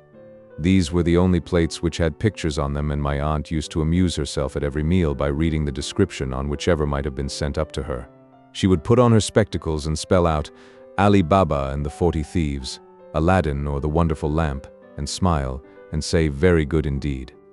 I may as well go across to Camus, Françoise would hazard, seeing that my aunt had no longer any intention of sending her there. No, it's not worthwhile now. It's certain to be the Pupin girl. My poor Françoise, I am sorry to have made you come upstairs for nothing. But it was not for nothing, as my aunt well knew, that she had rung for Françoise, since at Combray a person whom one didn't know at all was as incredible a being as any mythological deity, and it was apt to be forgotten that after each occasion on which there had appeared in the Rue du Saint-Esprit, or in the square one of these bewildering phenomena, careful and exhaustive researches had invariably reduced the fabulous monster to the proportions of a person whom one did know, either personally or in the abstract, in his or her civil status as being more or less closely related to some family in Combray. It would turn out to be Madame Sauton's son discharged from the army, or the Abbé Perdreau's niece come home from her convent, or the curé's brother, a tax collector at Châteaudun, who had just retired on a pension or had come over to Combray for the holidays. On first noticing them, you have been impressed by the thought that there might be in Combray people whom you didn't know at all, simply because you had failed to recognize or identify them at once. And yet long beforehand, Madame Sauton and the curé had given warning that they expected their strangers. In the evening, when I came in and went upstairs to tell my aunt the incidents of our walk, if I was rash enough to say to her that we had passed, near the Pont Vieux, a man whom my grandfather didn't know. A man grandfather didn't know at all, she would exclaim. That's a likely story. Nonetheless, she would be a little disturbed by the news. She would wish to have the details correctly, and so my grandfather would be summoned. Who can it have been that you passed near the Pont Vieux, uncle? A man you didn't know at all? Why, of course I did, my grandfather would answer. It was Prosper, Madame Bouilleboeuf's gardener's brother. Ah, well, my aunt would say, calm again but slightly flushed still, and the boy told me that you had passed a man you didn't know at all, after which I would be warned to be more careful of what I said, and not to upset my aunt so by thoughtless remarks. Everyone was so well known in Combray, animals as well as people, that if my aunt had happened to see a dog go by which she didn't know at all, she would think about it incessantly, devoting to the solution of the incomprehensible problem all her inductive talent and her leisure hours. That will be Madame Sazerat's dog, Françoise would suggest without any real conviction, but in the hope of peace, and so that my aunt should not split her head, as if I didn't know Madame Sazerat's dog, for my aunt's critical mind would not so easily admit any fresh fact. Ah, but that will be the new dog Monsieur Galopin has brought her from Lisieux. Oh, if that's what it is. It seems it's a most engaging animal, Françoise would go on, having got the story from Théodore, as clever as a Christian, always in a good temper, always friendly, always everything that's nice. It's not often you see an animal so well behaved at that age. Madame Octave, it's high time I left you. I can't afford to stay here amusing myself. Look, it's nearly 10 o'clock and my fire not lighted yet, and I've still to dress the asparagus. What, Françoise? More asparagus? It's a regular disease of asparagus you have got this year. You will make our Parisians sick of it. No, Madame Octave, they like it well enough. They'll be coming back from church soon as hungry as hunters, and they won't eat it out of the back of their spoons, you'll see. Church? Why, they must be there now. You'd better not lose any time. Go and look after your luncheon. While my aunt gossiped on in this way with Françoise, I would have accompanied my parents to Mass. How I loved it. How clearly I can see it still, our church at Combray. The old porch by which we went in, black and full of holes as a colander, was worn out of shape and deeply furrowed at the sides, as also was the holy water stoop to which it led us, just as if the gentle grazing touch of the cloaks of peasant women going into the church, and of their fingers dipping into the water, had managed by age-long repetition to acquire a destructive force, to impress itself on the stone, to carve ruts in it like those made by cart wheels upon stone gateposts against which they are driven every day. Its memorial stones, beneath which the noble dust of the abbots of Combray, who were buried there, furnished the choir with a sort of spiritual pavement, were themselves no longer hard and lifeless matter, for time had softened and sweetened them, and had made them melt like honey and flow beyond their proper margins, either surging out in a milky, frothing wave, washing from its place a florid Gothic capital, drowning the white violets of the marble floor, or else reabsorbed into their limits, contracting still further a crabbed Latin inscription, bringing a fresh touch of fantasy into the arrangement of its curtailed characters, closing together two letters of some word of which the rest were disproportionately scattered. Its windows were never so brilliant as on days when the sun scarcely shone, so that if it was dull outside you might be certain of fine weather in church. One of them was filled from top to bottom by a solitary figure, like the king on a playing card, who lived up there beneath his canopy of stone, between earth and heaven, and in the blue light of its slanting shadow, on weekdays sometimes, at noon, when there was no service, at one of those rare moments when the airy, empty church, more human somehow and more luxurious with the sun showing off all its rich furnishings, seemed to have almost a habitable air, like the hall all sculptured stone and painted glass of some medieval mansion. You might see Madame Sazerat kneel for an instant, laying down on the chair beside her own a neatly corded parcel of little cakes which she had just bought at the baker's and was taking home for her luncheon. In another, a mountain of rosy snow, at whose foot a battle was being fought, seemed to have frozen the window also, which it swelled and distorted with its cloudy sleet, like a pane to which snowflakes have drifted and clung, but flakes illumined by a sunrise, the same, doubtless, which purpled the redos of the altar with tints so fresh that they seemed rather to be thrown on it for a moment by a light shining from outside and shortly to be extinguished, than painted and permanently fastened on the stone. And all of them were so old that you could see, here and there, their silvery antiquity sparkling with the dust of centuries and showing in its threadbare brilliance the very chords of their lovely tapestry of glass.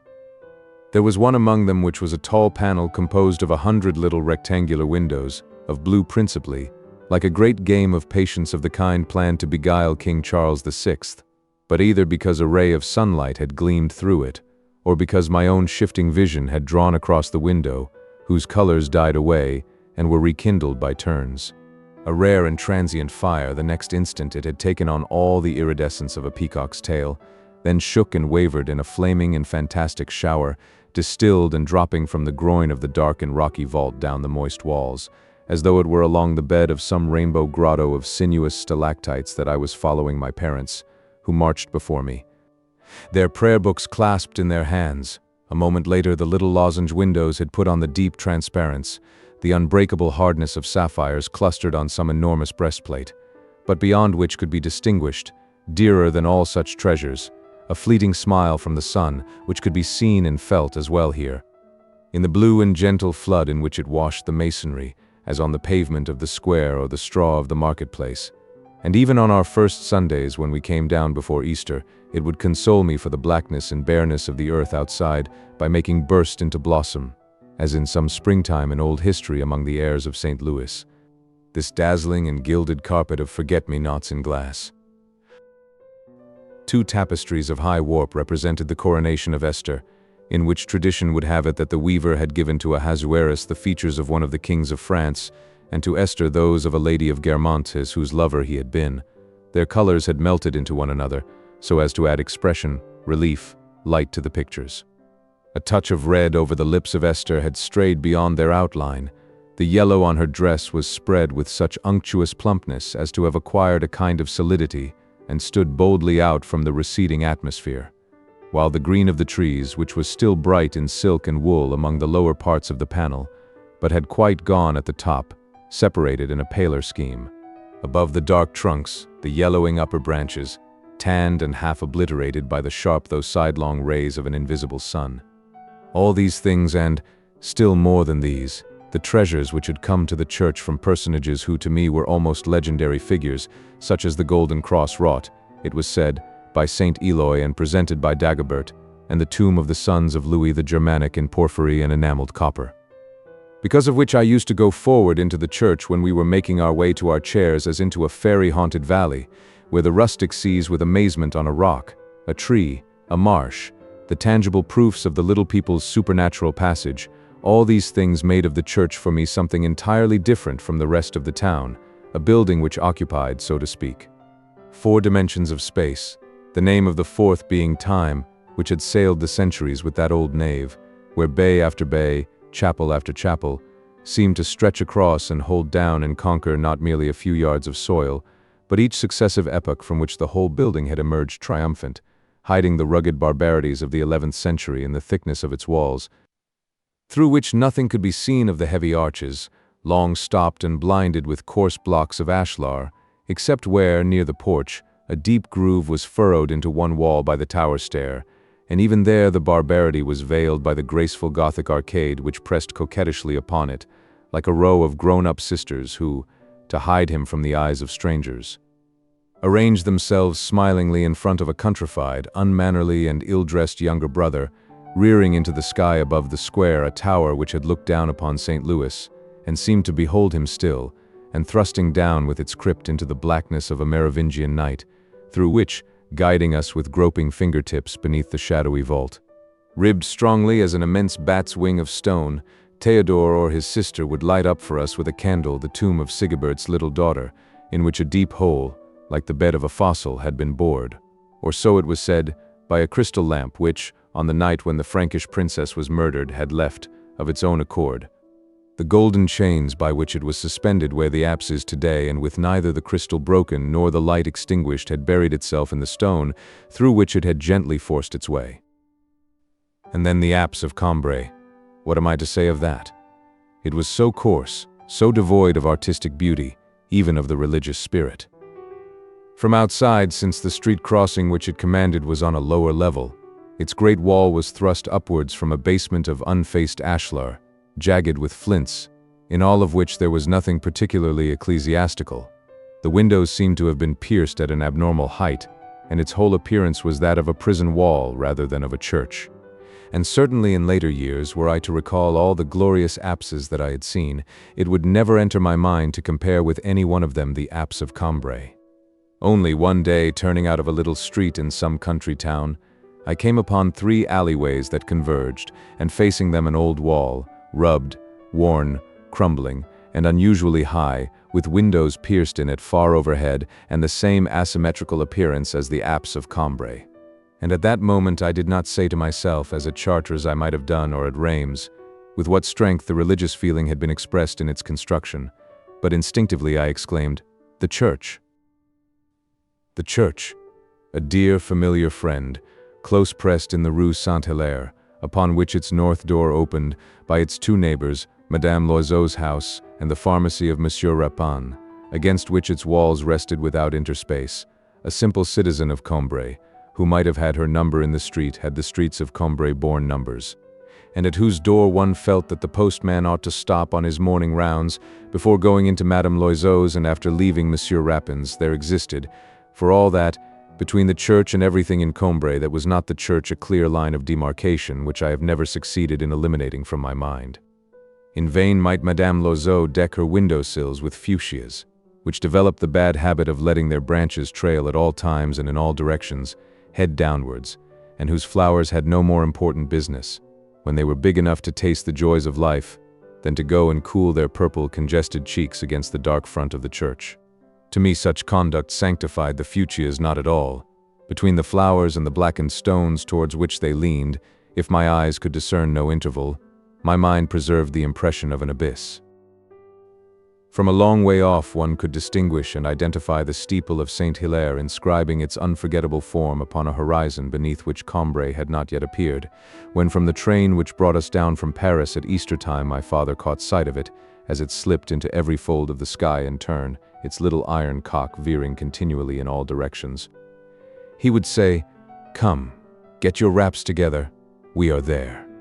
And on one of the longest walks we ever took from Combray there was a spot where the narrow road emerged suddenly onto an immense plain, closed at the horizon by strips of forest over which rose and stood alone the fine point of Saint Hilaire's steeple, but so sharpened and so pink that it seemed to be no more than sketched on the sky by the fingernail of a painter, anxious to give to such a landscape, to so pure a piece of nature, this little sign of art, this single indication of human existence. As one drew near it and could make out the remains of the square tower, half in ruins, which still stood by its side, though without rivaling it in height, one was struck, first of all, by the tone, reddish and somber, of its stones, and on a misty morning in autumn one would have called it, to see it rising above the violet thundercloud of the vineyards, a ruin of purple, almost the color of the wild vine. Often in the square, as we came home, my grandmother would make me stop to look up at it. From the tower windows, placed two and two, one pair above another, with that right and original proportion in their spacing to which not only human faces owe their beauty and dignity, it let fall at regular intervals flights of jackdaws which for a little while would wheel and caw, as though the ancient stones which allowed them to sport thus and never seemed to see them, becoming of a sudden uninhabitable and discharging some infinitely disturbing element, had struck them and driven them forth. Then, after patterning everywhere the violet velvet of the evening air, abruptly soothed, they would return and be absorbed in the tower, deadly no longer but benignant, some perching here and there, not seeming to move but snapping, perhaps, and swallowing some passing insect, on the points of turrets, as a seagull perches, with an angler's immobility, on the crest of a wave. Without quite knowing why, my grandmother found in the steeple of Saint Hilaire that absence of vulgarity, pretension, and meanness which made her love, and deem rich in beneficent influences nature itself, when the hand of man had not, as did my great-aunt's gardener, trimmed it, and the works of genius. And certainly every part one saw of the church served to distinguish the whole from any other building by a kind of general feeling which pervaded it. But it was in the steeple that the church seemed to display a consciousness of itself, to affirm its individual and responsible existence. It was the steeple which spoke for the church. I think, too, that in a confused way my grandmother found in the steeple of Combray what she prized above anything else in the world, namely, a natural air and an air of distinction. Ignorant of architecture, she would say, "My dears, laugh at me if you like. It is not conventionally beautiful, but there is something in its quaint old face which pleases me. If it could play the piano, I am sure it would really play." And when she gazed on it, when her eyes followed the gentle tension, the fervent inclination of its stony slopes which drew together as they rose, like hands joined in prayer, she would absorb herself so utterly in the outpouring of the spire that her gaze seemed to leap upwards with it, her lips at the same time curving in a friendly smile for the worn old stones of which the setting sun now illumined no more than the topmost pinnacles, which, at the point where they entered that zone of sunlight and were softened and sweetened by it, seemed to have mounted suddenly far higher, to have become truly remote, like a song whose singer breaks into falsetto, an octave above the accompanying air. It was the steeple of Saint Hilaire which shaped and crowned and consecrated every occupation, every hour of the day, every point of view in the town. From my bedroom window I could discern no more than its base, which had been freshly covered with slates. But when on Sundays I saw these, in the hot light of a summer morning, blaze like a black sun, I would say to myself, "Good heavens, 9 o'clock. I must get ready for Mass at once if I am to have time to go in and kiss Aunt Leonie first." And I would know exactly what was the color of the sunlight upon the square. I could feel the heat and dust of the market, the shade behind the blinds of the shop into which Mama would perhaps go on her way to Mass, penetrating its odor of unbleached calico, to purchase a handkerchief or something, of which the draper himself would let her see what he had, bowing from the waist, who, having made everything ready for shutting up, had just gone into the back shop to put on his Sunday coat and to wash his hands, which it was his habit, every few minutes, and even on the saddest occasions, to rub one against the other with an air of enterprise, cunning, and success. And again after Mass, when we looked in to tell Theodore to bring a larger loaf than usual because our cousins had taken advantage of the fine weather to come over from Thybursey for luncheon, we had in front of us the steeple, which baked and browned itself like a larger loaf still of holy bread, with flakes and sticky drops on it of sunlight, pricked its sharp point into the blue sky. And in the evening, as I came in from my walk and thought of the approaching moment when I must say good night to my mother and see her no more, the steeple was by contrast so kindly, there at the close of day, that I would imagine it as being laid, like a brown velvet cushion, against as being thrust into the pallid sky which had yielded beneath its pressure, had sunk slightly so as to make room for it, and had correspondingly risen on either side, while the cries of the birds wheeling to and fro about it seemed to intensify its silence, to elongate its spire still further, and to invest it with some quality beyond the power of words. Even when our errands lay in places behind the church, from which it could not be seen, the view seemed always to have been composed with reference to the steeple, which would stand up, now here, now there among the houses, and was perhaps even more affecting when it appeared thus without the church. And indeed there are many others which look best when seen in this way, and I can call to mind vignettes of housetops with surmounting steeples in quite another category of art than those formed by the dreary streets of Combray.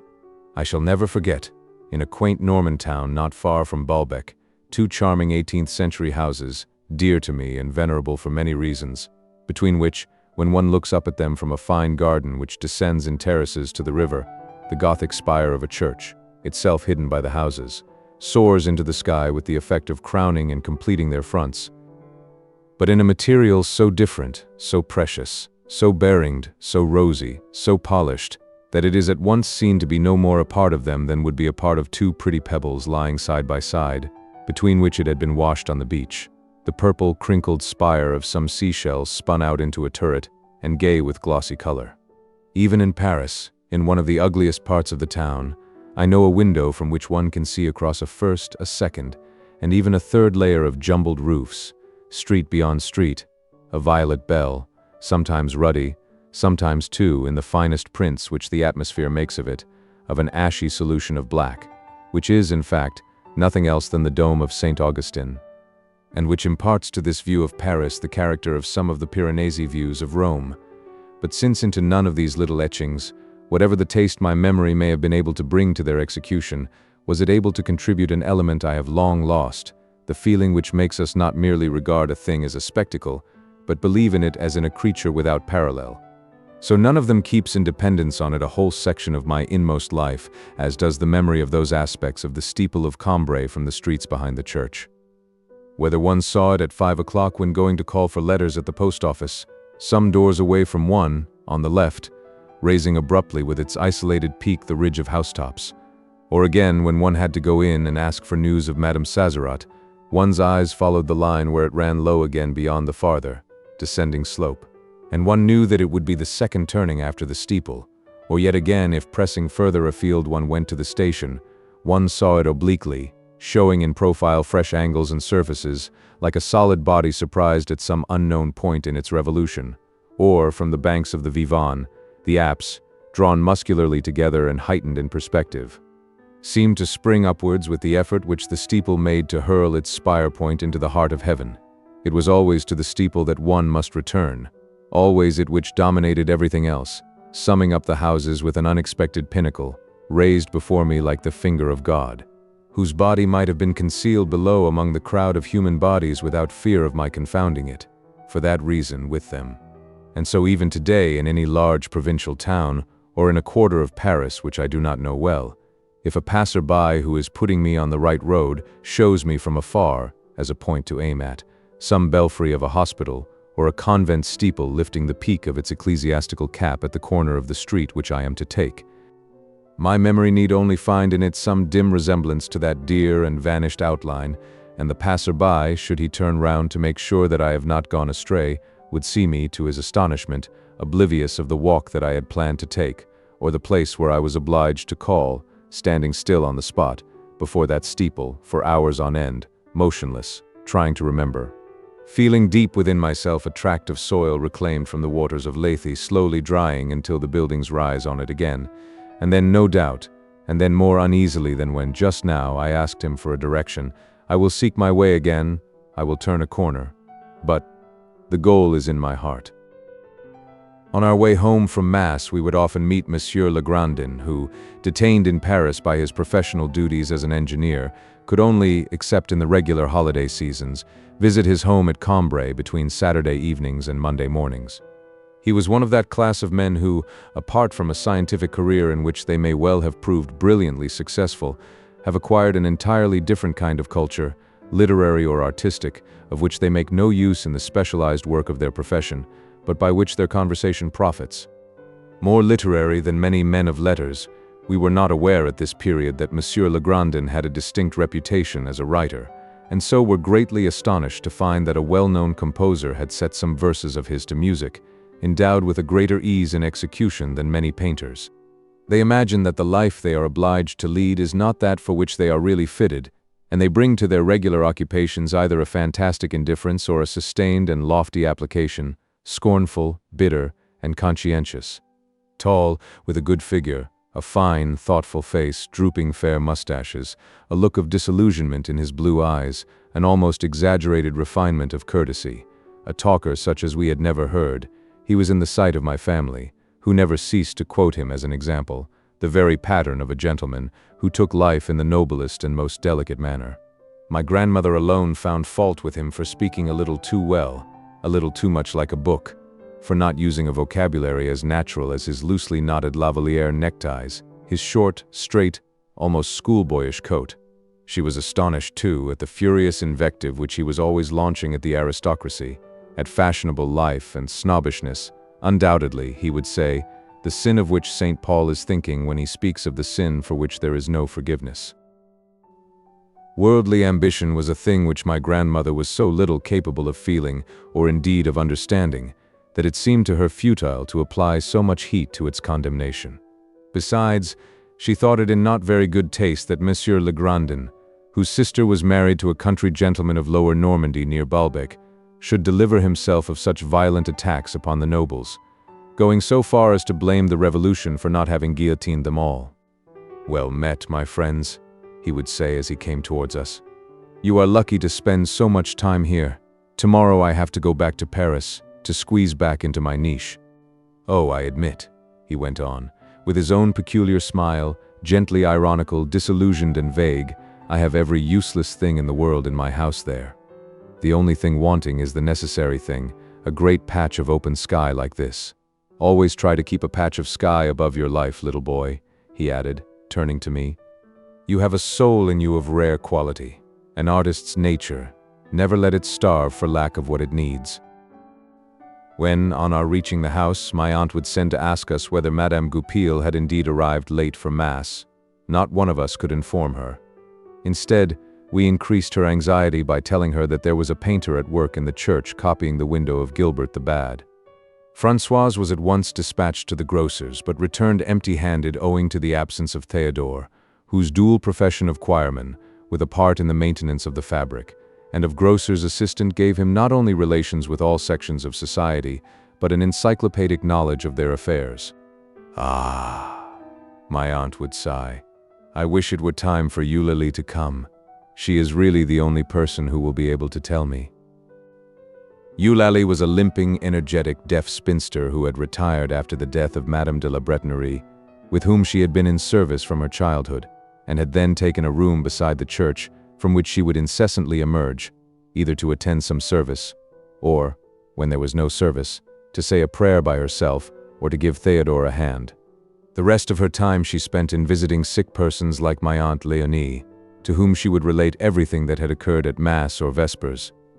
She was not above adding occasional pocket money to the little income which was found for her by the family of her old employers, by going from time to time to look after the curé's linen, or that of some other person of note in the clerical world of Combray. Above a mantle of black cloth she wore a little white coif that seemed almost to attach her to some order, and an infirmity of the skin had stained part of her cheeks and her crooked nose the bright red color of balsam. Her visits were the one great distraction in the life of my Aunt Léonie, who now saw hardly anyone else except the reverend curé.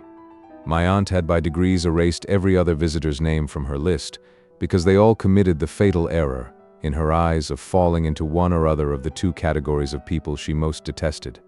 One group, the worse of the two, and the one of which she rid herself first, consisted of those who advised her not to take so much care of herself, and preached, even if only negatively and with no outward signs beyond an occasional disapproving silence or doubting smile,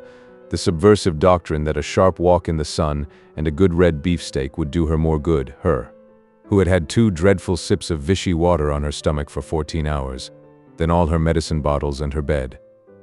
The other category was composed of people who appeared to believe that she was more seriously ill than she thought, in fact that she was as seriously ill as she said, and so none of those whom she had allowed upstairs to her room, after considerable hesitation and at Françoise's urgent request, and who in the course of their visit had shown how unworthy they were of the honor which had been done them by venturing a timid, "Don't you think that if you were just to stir out a little on really fine days?" Or who, on the other hand, when she said to them, "I am very low, nearing the end, dear friends," had replied, "Ah, yes, when one has no strength left.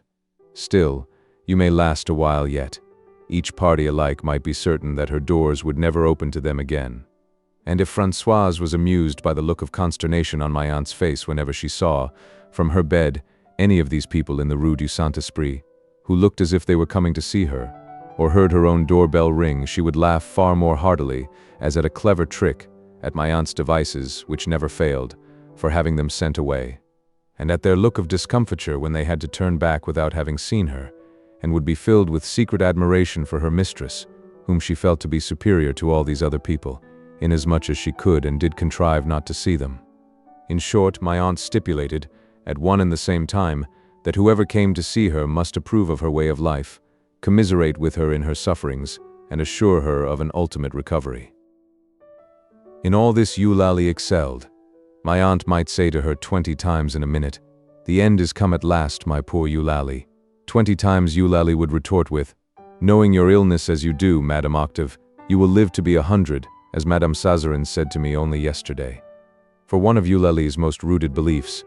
and one that the formidable list of corrections which her experience must have compiled was powerless to eradicate, was that Madame Sazerat's name was really Madame Sazerin.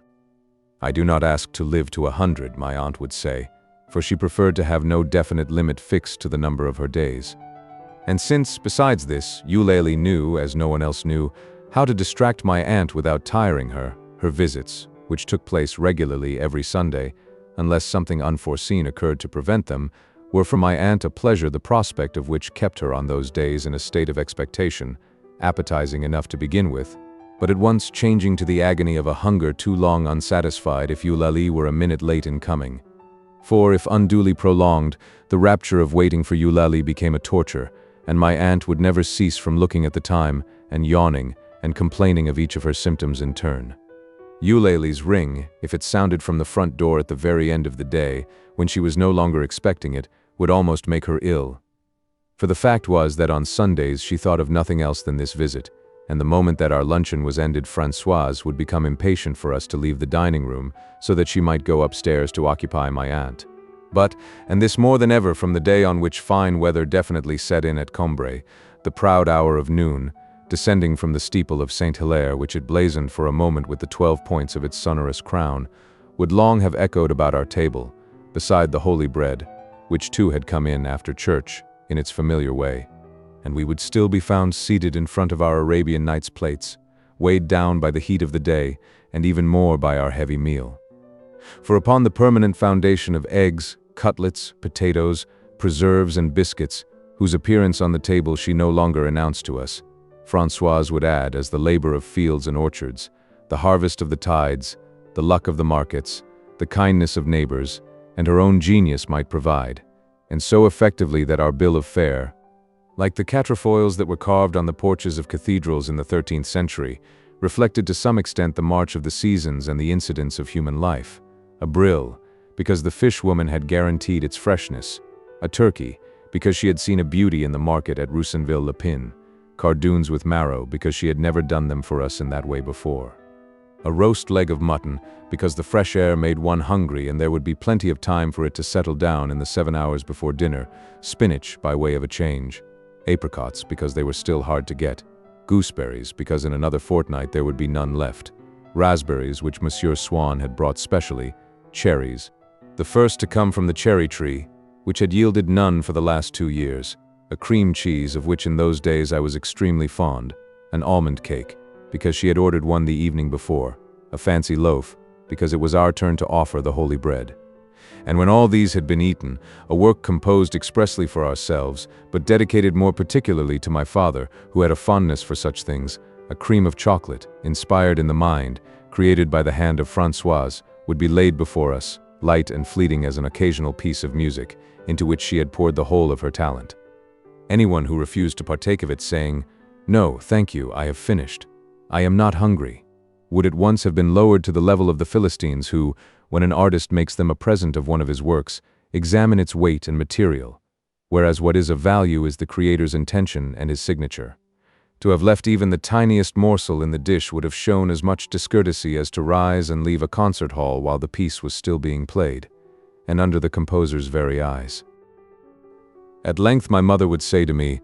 "Now, don't stay here all day. You can go up to your room if you are too hot outside, but get a little fresh air first. Don't start reading immediately after your food." And I would go and sit down beside the pump and its trough, ornamented here and there, like a Gothic font, with a salamander, which modeled upon a background of crumbling stone the quick relief of its slender, allegorical body, on the bench without a back, in the shade of a lilac tree, in that little corner of the garden which communicated, by a service door, with the Rue du Saint-Esprit, and from whose neglected soil rose, in 2 stages, an outcrop from the house itself and apparently a separate building, my aunt's back kitchen. One could see its red-tiled floor gleaming like porphyry. It seemed not so much the cave of Françoise as a little temple of Venus.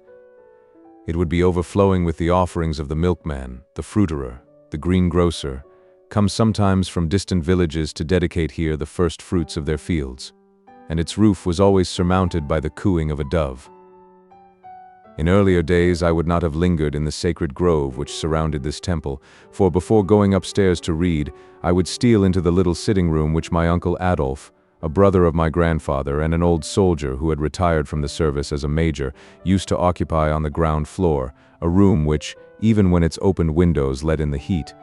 if not actually the rays of the sun which seldom penetrated so far, would never fail to emit that vague and yet fresh odor, suggesting at once an open air and an old-fashioned kind of existence, which sets and keeps the nostrils dreaming when one goes into a disused gun-room. But for some years now I had not gone into my uncle Adolphe's room, since he no longer came to Combray on account of a quarrel which had arisen between him and my family, by my fault, and in the following circumstances. Once or twice every month in Paris, I used to be sent to pay him a visit as he was finishing his luncheon, wearing a plain alpaca coat, and waited upon by his servant in a working jacket of striped linen, purple and white. He would complain that I had not been to see him for a long time, that he was being neglected. He would offer me a marchpane or a tangerine, and we would cross a room in which no one ever sat, whose fire was never lighted, whose walls were picked out with gilded moldings, its ceiling painted blue in imitation of the sky, and its furniture upholstered in satin, as at my grandparents', only yellow. Then we would enter what he called his study, a room whose walls were hung with prints which showed, against a dark background, a plump and rosy goddess driving a car, or standing upon a globe, or wearing a star on her brow, pictures which were popular under the Second Empire because there was thought to be something about them that suggested Pompeii, which were then generally despised, and which now people are beginning to collect again for one single and consistent reason despite any others which they may advance, namely, that they suggest the Second Empire. And there I would stay with my uncle until his man came, with a message from the coachman, to ask him at what time he would like the carriage. My uncle would then be lost in meditation, while his astonished servant stood there, not daring to disturb him by the least movement, wondering and waiting for his answer, which never varied. For in the end, after a supreme crisis of hesitation, my uncle would utter, infallibly, the words, 2:15, which the servant would echo with amazement, but without disputing them, 2:15. Very good, sir. I will go and tell him. At this date I was a lover of the theater, a platonic lover of necessity, since my parents had not yet allowed me to enter one, and so incorrect was the picture I drew for myself of the pleasures to be enjoyed there that I almost believed that each of the spectators looked, as into a stereoscope, upon a stage and scenery which existed for himself alone, though closely resembling the 1,000 other spectacles presented to the rest of the audience individually. Every morning I would hasten to the Morris column to see what new plays it announced. Nothing could be more disinterested or happier than the dreams with which these announcements filled my mind, dreams which took their form from the inevitable associations of the words forming the title of the play, and also from the color of the bills, still damp and wrinkled with paste, on which those words stood out. Nothing, unless it were such strange titles as the Testament de César Girardot, or Édipe Roy, inscribed not on the green bills of the Opéra Comique, but on the wine-colored bills of the Comédie Française. Nothing seemed to me to differ more profoundly from the sparkling white plume of the Diamants de la Couronne than the sleek, mysterious satin of the Domino Noir. And since my parents had told me that, for my first visit to the theater, I should have to choose between these two pieces, I would study exhaustively and in turn the title of one and the title of the other, for those were all that I knew of either, attempting to snatch from each a foretaste of the pleasure which it offered me, and to compare this pleasure with that latent in the other title,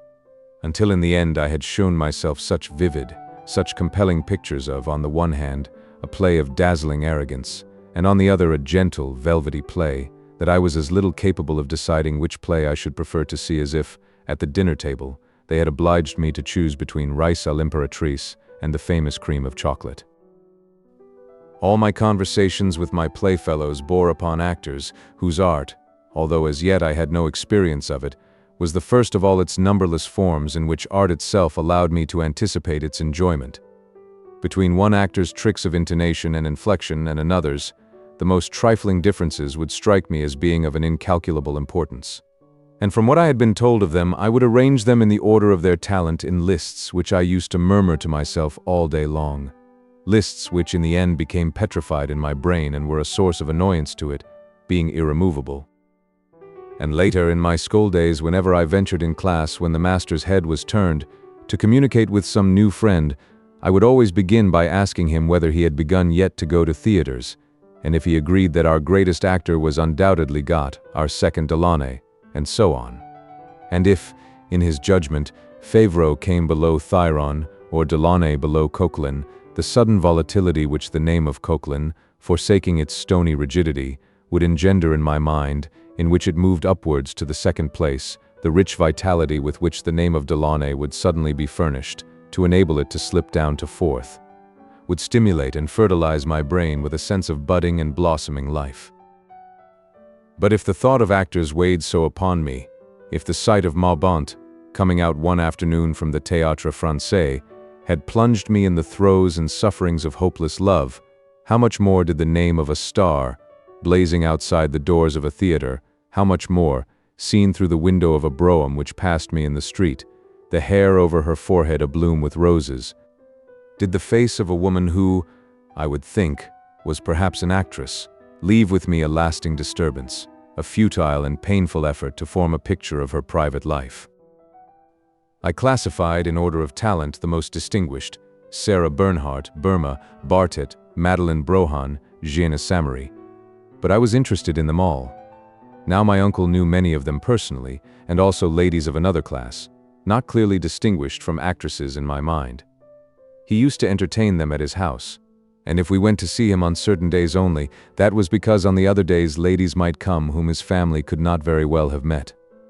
So we at least thought, as for my uncle, his fatal readiness to pay pretty widows, who had perhaps never been married, and countesses whose high-sounding titles were probably no more than noms de guerre, the compliment of presenting them to my grandmother, or even of presenting to them some of our family jewels, had already embroiled him more than once with my grandfather. Often, if the name of some actress were mentioned in conversation, I would hear my father say, with a smile, to my mother, "One of your uncle's friends," and I would think of the weary novitiate through which, perhaps for years on end, a grown man, even a man of real importance, might have to pass, waiting on the doorstep of some such lady. While she refused to answer his letters and made her hall porter drive him away, and imagine that my uncle was able to dispense a little jackanapes like myself from all these sufferings by introducing me in his own home to the actress, unapproachable by all the world, but for him an intimate friend. And so, on the pretext that some lesson, the hour of which had been altered, now came at such an awkward time that it had already more than once prevented me, and would continue to prevent me, from seeing my uncle one day, not one of the days which he set apart for our visits, I took advantage of the fact that my parents had had luncheon earlier than usual. I slipped out and, instead of going to read the playbills on their column, for which purpose I was allowed to go out unaccompanied, I ran all the way to his house. I noticed before his door a carriage and pair, with red carnations on the horse's blinkers and in the coachman's buttonhole. As I climbed the staircase, I could hear laughter and a woman's voice, and, as soon as I had rung, silence and the sound of shutting doors. The manservant who let me in appeared embarrassed, and said that my uncle was extremely busy and probably could not see me. He went in, however, to announce my arrival, and the same voice I had heard before said, "Oh, yes. Do let him come in, just for a moment. It will be so amusing. Is that his photograph there, on your desk? And his mother, your niece, isn't she? Beside it? The image of her, isn't he? I should so like to see the little chap, just for a second." I could hear my uncle grumbling and growing angry. Finally, the manservant told me to come in. On the table was the same plate of marchpanes that was always there. My uncle wore the same alpaca coat as on other days, but opposite to him, in a pink silk dress with a great necklace of pearls about her throat, sat a young woman who was just finishing a tangerine. My uncertainty whether I ought to address her as Madame or Mademoiselle made me blush, and not daring to look too much in her direction, in case I should be obliged to speak to her, I hurried across to kiss my uncle. She looked at me and smiled. My uncle said, "My nephew," without telling her my name or telling me hers, doubtless because, since his difficulties with my grandfather, he had endeavored as far as possible to avoid any association of his family with this other class of acquaintance. "How like his mother he is," said the lady. "But you have never seen my niece, except in photographs," my uncle broke in quickly, with a note of anger. "I beg your pardon, dear friend. I passed her on the staircase last year when you were so ill. It is true I only saw her for a moment, and your staircase is rather dark,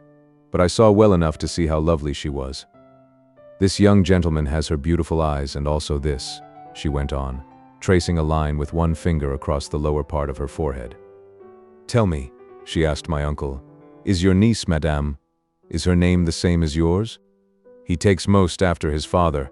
muttered my uncle, who was no more anxious to effect an introduction by proxy, in repeating Mamma's name aloud, than to bring the two together in the flesh. "He's his father all over, and also like my poor mother."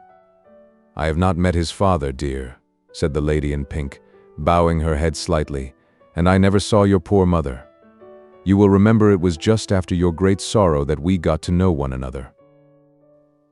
I felt somewhat disillusioned, for this young lady was in no way different from other pretty women whom I had seen from time to time at home, especially the daughter of one of our cousins, to whose house I went every New Year's Day, only better dressed.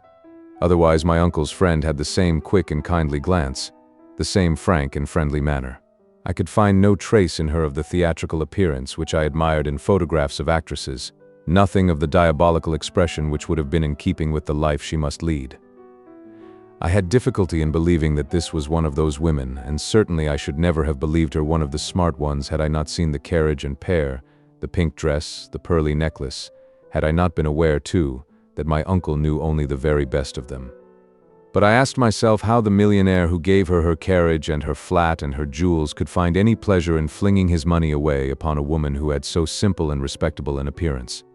And yet, when I thought of what her life must be like, its immorality disturbed me more, perhaps, than if it had stood before me in some concrete and recognizable form, by its secrecy and invisibility,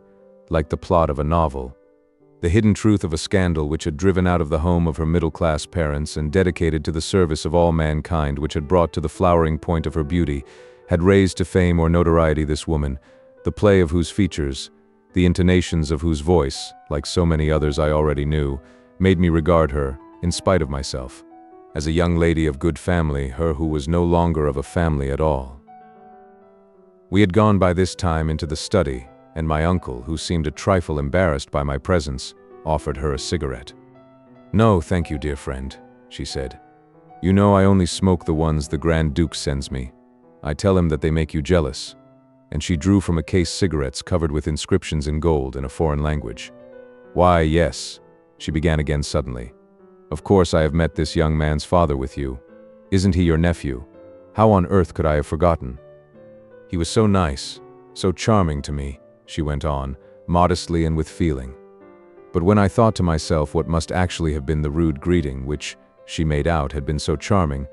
I, who knew my father's coldness and reserve, was shocked, as though at some indelicacy on his part, at the contrast between the excessive recognition bestowed on it and his never adequate geniality. It has since struck me as one of the most touching aspects of the part played in life by these idle, painstaking women that they devote all their generosity, all their talent, their transferable dreams of sentimental beauty, for like all artists, they never seek to realize the value of those dreams, or to enclose them in the four-square frame of everyday life, and their gold,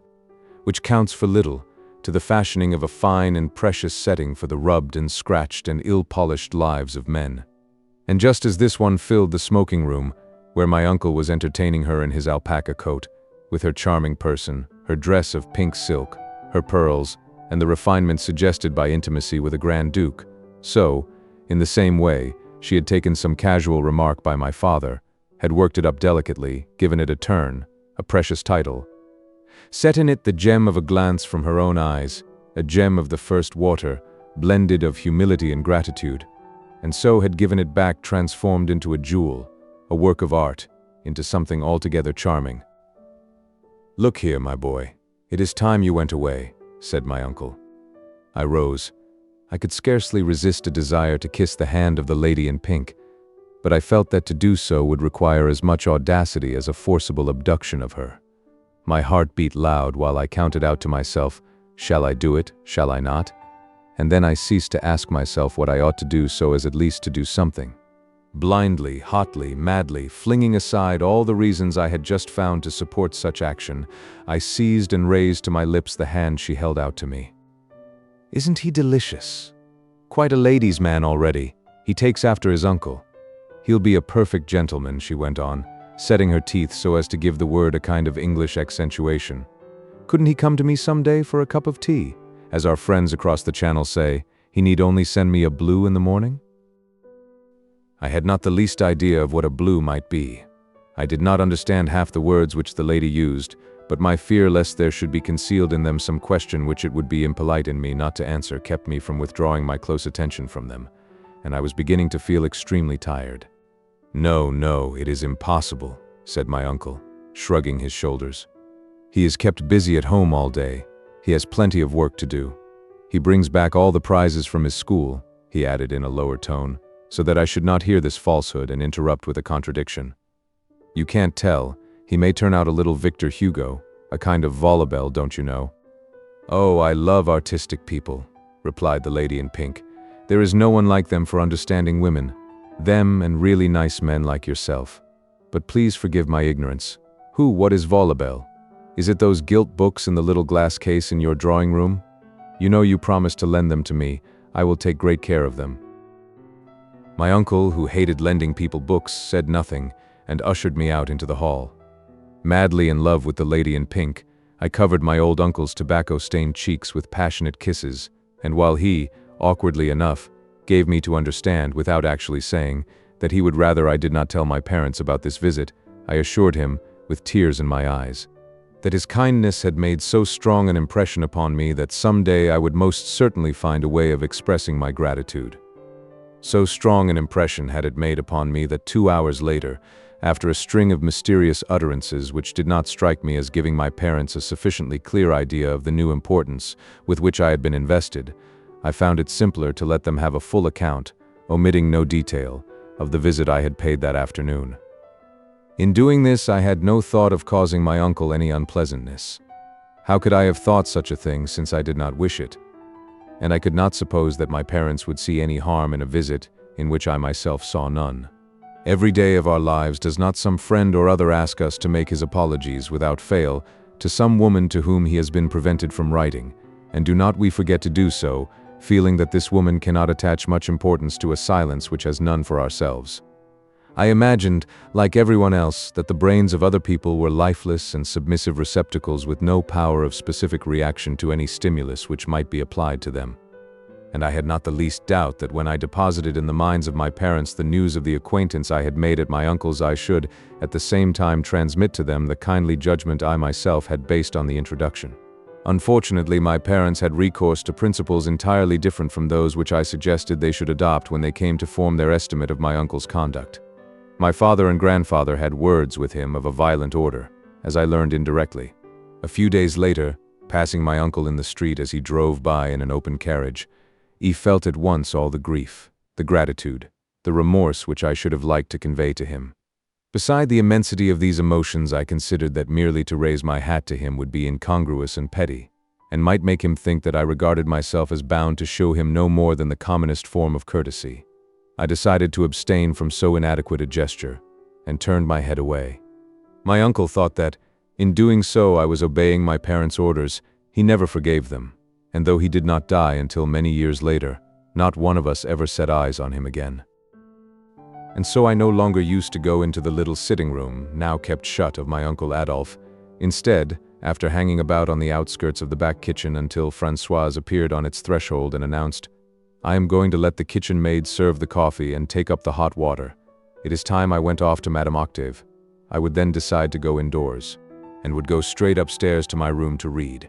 The kitchen maid was an abstract personality, a permanent institution to which an invariable set of attributes assured a sort of fixity and continuity and identity throughout the long series of transitory human shapes in which that personality was incarnate, for we never found the same girl there 2 years running.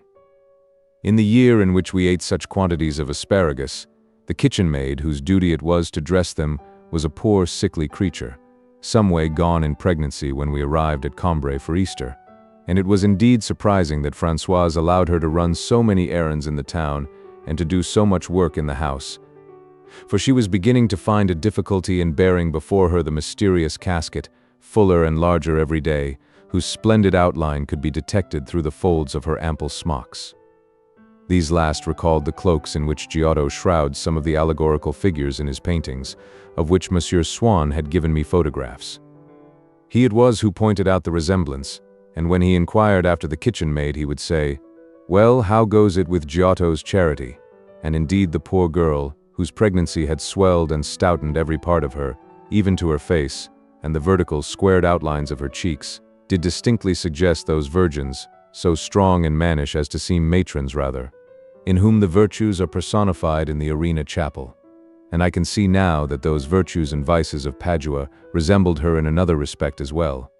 For just as the figure of this girl had been enlarged by the additional symbol which she carried in her body, without appearing to understand what it meant, without any rendering in her facial expression of all its beauty and spiritual significance, but carried as if it were an ordinary and rather heavy burden,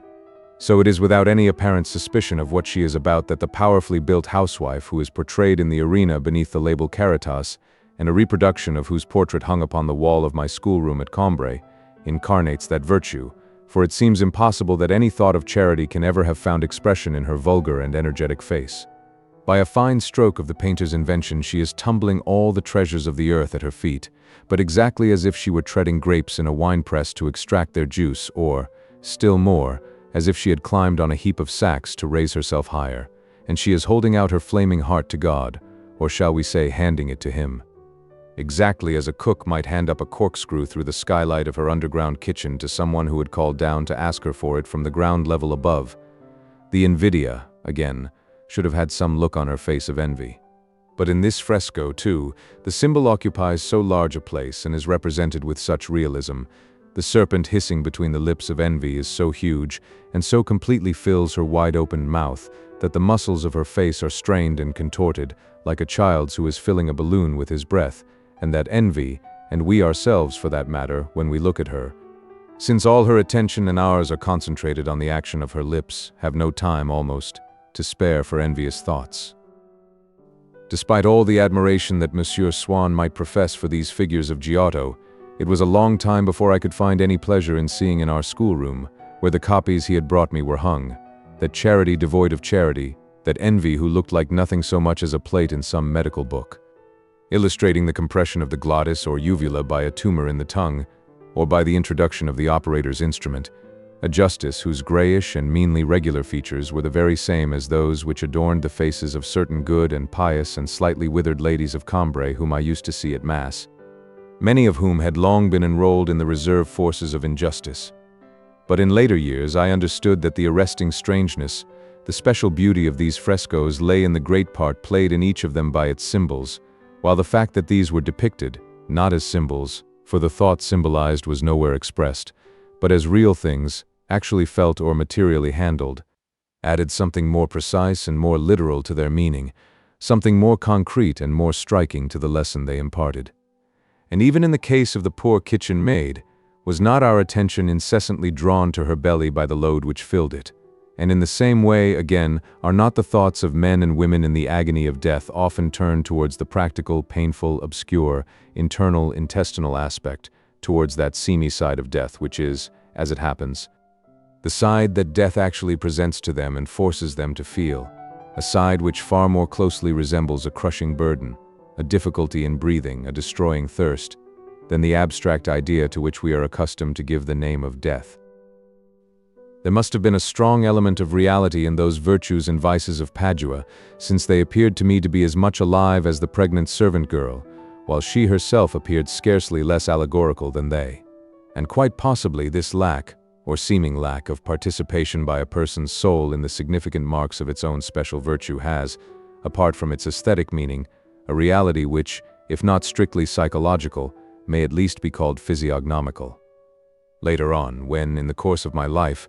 I have had occasion to meet with, in convents for instance, literally saintly examples of practical charity, they have generally had the brisk, decided, undisturbed, and slightly brutal air of a busy surgeon, the face in which one can discern no commiseration, no tenderness at the sight of suffering humanity, and no fear of hurting it.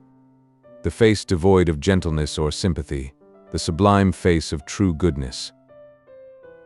Then, while the kitchen maid, who all unawares made the superior qualities of Françoise shine with added luster just as error, by force of contrast, enhances the triumph of truth, took in coffee which, according to Mamma, was nothing more than hot water, and then carried up to our room's hot water which was barely tepid, I would be lying stretched out on my bed, a book in my hand. In my room, which trembled with the effort to defend its frail, transparent coolness against the afternoon sun, behind its almost closed shutters, through which, however, a reflection of the sunlight had contrived to slip in on its golden wings, remaining motionless, between glass and woodwork, in a corner, like a butterfly poised upon a flower. It was hardly light enough for me to read, and my feeling of the day's brightness and splendor was derived solely from the blows struck down below, in the Rue de la Cure, by Camus, whom Françoise had assured that my aunt was not resting, and that he might therefore make a noise, upon some old packing cases from which nothing would really be sent flying but the dust, though the din of them, in the resonant atmosphere that accompanies hot weather, seemed to scatter broadcast a rain of blood-red stars, and from the flies who performed for my benefit, in their small concert, as it might be the chamber music of summer, evoking heat and light quite differently from an air of human music which, if you happen to have heard it during a fine summer, will always bring that summer back to your mind. The flies' music is bound to the season by a closer, a more vital tie, born of sunny days, and not to be reborn but with them, containing something of their essential nature. It not merely calls up their image in our memory, but gives us a guarantee that they do really exist, that they are close around us, immediately accessible. This dim freshness of my room was to the broad daylight of the street, what the shadow is to the sunbeam, that is to say, equally luminous, and presented to my imagination the entire panorama of summer, which my senses, if I had been out walking, could have tasted and enjoyed in fragments only, and so was quite in harmony with my state of repose, which, thanks to the adventures related in my books, which had just excited it, bore, like a hand reposing motionless in a stream of running water, the shock and animation of a torrent of activity and life. But my grandmother, even if the weather after growing too hot had broken and a storm or just a shower had burst over us, would come up and beg me to go outside. And as I did not wish to leave off my book, I would go on with it in the garden, under the chestnut tree, in a little sentry box of canvas and matting, in the farthest recesses of which I used to sit and feel that I was hidden from the eyes of anyone who might be coming to call upon the family. And then my thoughts, did not they form a similar sort of hiding hole, in the depths of which I felt that I could bury myself and remain invisible even when I was looking at what went on outside? When I saw any external object, my consciousness that I was seeing it would remain between me and it, enclosing it in a slender, incorporeal outline which prevented me from ever coming directly in contact with the material form, for it would volatilize itself in some way before I could touch it, just as an incandescent body which is moved towards something wet never actually touches moisture, since it is always preceded, itself, by a zone of evaporation. Upon the sort of screen, patterned with different states and impressions, which my consciousness would quietly unfold while I was reading, and which ranged from the most deeply hidden aspirations of my heart to the wholly external view of the horizon spread out before my eyes at the foot of the garden. What was from the first the most permanent and the most intimate part of me, the lever whose incessant movements controlled all the rest, was my belief in the philosophic richness and beauty of the book I was reading, and my desire to appropriate these to myself, whatever the book might be. For even if I had purchased it at Combray, having seen it outside Borange's, whose grocery lay too far from our house for Françoise to be able to deal there, as she did with Camus, but who enjoyed better custom as a stationer and bookseller, even if I had seen it, tied with string to keep it in its place in the mosaic of monthly parts and pamphlets which adorned either side of his doorway, a doorway more mysterious, more teeming with suggestion than that of a cathedral, I should have noticed and bought it there simply because I had recognized it as a book which had been well spoken of, in my hearing, by the schoolmaster or the school friend who, at that particular time, seemed to me to be entrusted with the secret of truth and beauty, things half felt by me, half incomprehensible, the full understanding of which was the vague but permanent object of my thoughts. Next to this central belief which, while I was reading, would be constantly a motion from my inner self to the outer world, towards the discovery of truth, came the emotions aroused in me by the action in which I would be taking part, for these afternoons were crammed with more dramatic and sensational events than occur, often in a whole lifetime. These were the events which took place in the book I was reading. It is true that the people concerned in them were not what Françoise would have called real people. But none of the feelings which the joys or misfortunes of a real person awaken in us can be awakened except through a mental picture of those joys or misfortunes. And the ingenuity of the first novelist lay in his understanding that, as the picture was the one essential element in the complicated structure of our emotions, so that simplification of it which consisted in the suppression, pure and simple, of real people would be a decided improvement. A real person, profoundly as we may sympathize with him, is in a great measure perceptible only through our senses, that is to say, he remains opaque, offers a dead weight which our sensibilities have not the strength to lift. If some misfortune comes to him, it is only in one small section of the complete idea we have of him that we are capable of feeling any emotion. Indeed, it is only in one small section of the complete idea he has of himself that he is capable of feeling any emotion either. The novelist's happy discovery was to think of substituting for those opaque sections, impenetrable by the human spirit, their equivalent in immaterial sections, things, that is to say, which the spirit can assimilate to itself. After which it matters not that the actions, the feelings of this new order of creatures appear to us in the guise of truth, since we have made them our own, since it is in ourselves that they are happening, that they are holding in thrall, while we turn over, feverishly, the pages of the book, our quickened breath and staring eyes. And once the novelist has brought us to that state, in which, as in all purely mental states, Every emotion is multiplied tenfold, into which his book comes to disturb us as might a dream, but a dream more lucid and of a more lasting impression than those which come to us in sleep. Why, then, for the space of an hour he sets free within us all the joys and sorrows in the world, a few of which, only, we should have to spend years of our actual life in getting to know, and the keenest, the most intense of which would never have been revealed to us because the slow course of their development stops our perception of them. It is the same in life. The heart changes, and that is our worst misfortune, but we learn of it only from reading or by imagination, for in reality its alteration, like that of certain natural phenomena, is so gradual that, even if we are able to distinguish, successively, each of its different states, we are still spared the actual sensation of change. Next to, but distinctly less intimate a part of myself than this human element, would come the view, more or less projected before my eyes, of the country in which the action of the story was taking place, which made a far stronger impression on my mind than the other, the actual landscape which would meet my eyes when I raised them from my book. In this way, for 2 consecutive summers I used to sit in the heat of our Combray garden, sick with a longing inspired by the book I was then reading for a land of mountains and rivers, where I could see an endless vista of sawmills, where beneath the limpid currents fragments of wood lay moldering in beds of watercress, and nearby, rambling and clustering along low walls, purple flowers and red.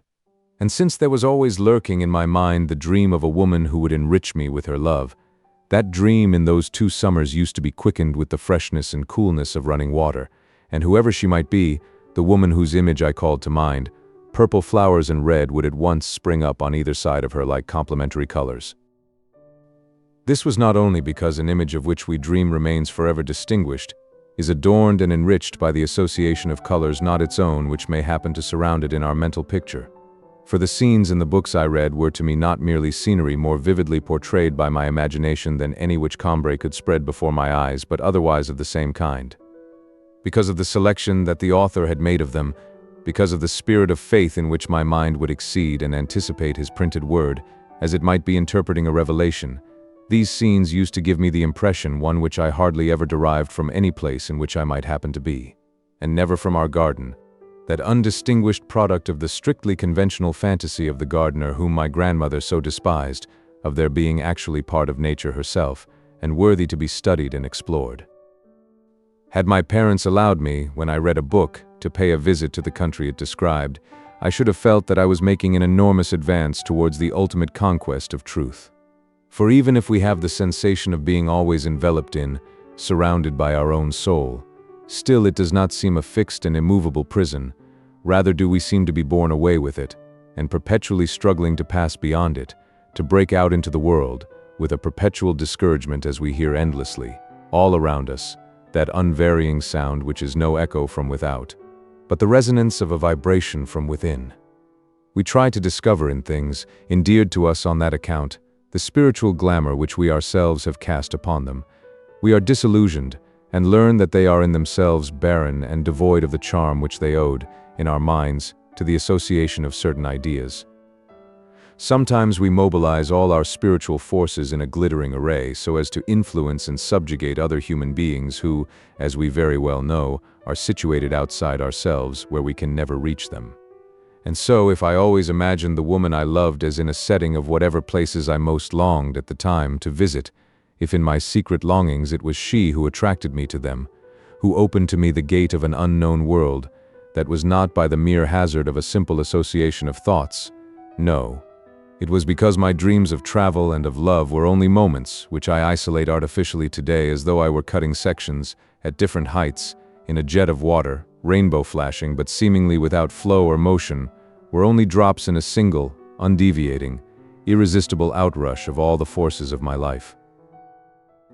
And then, as I continue to trace the outward course of these impressions from their close-packed intimate source in my consciousness, and before I come to the horizon of reality which envelops them, I discover pleasures of another kind,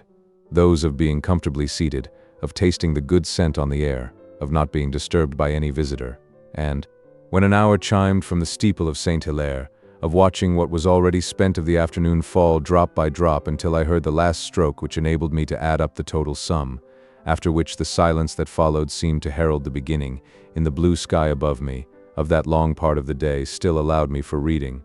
until the good dinner which Françoise was even now preparing should come to strengthen and refresh me after the strenuous pursuit of its hero through the pages of my book. And, as each hour struck, it would seem to me that a few seconds only had passed since the hour before. The latest would inscribe itself, close to its predecessor, on the sky's surface, and I would be unable to believe that 60 minutes could be squeezed into the tiny arc of blue which was comprised between their two golden figures. Sometimes it would even happen that this precocious hour would sound 2 strokes more than the last. There must then have been an hour which I had not heard strike. Something which had taken place had not taken place for me. The fascination of my book, a magic as potent as the deepest slumber, had stopped my enchanted ears and had obliterated the sound of that golden bell from the azure surface of the enveloping silence.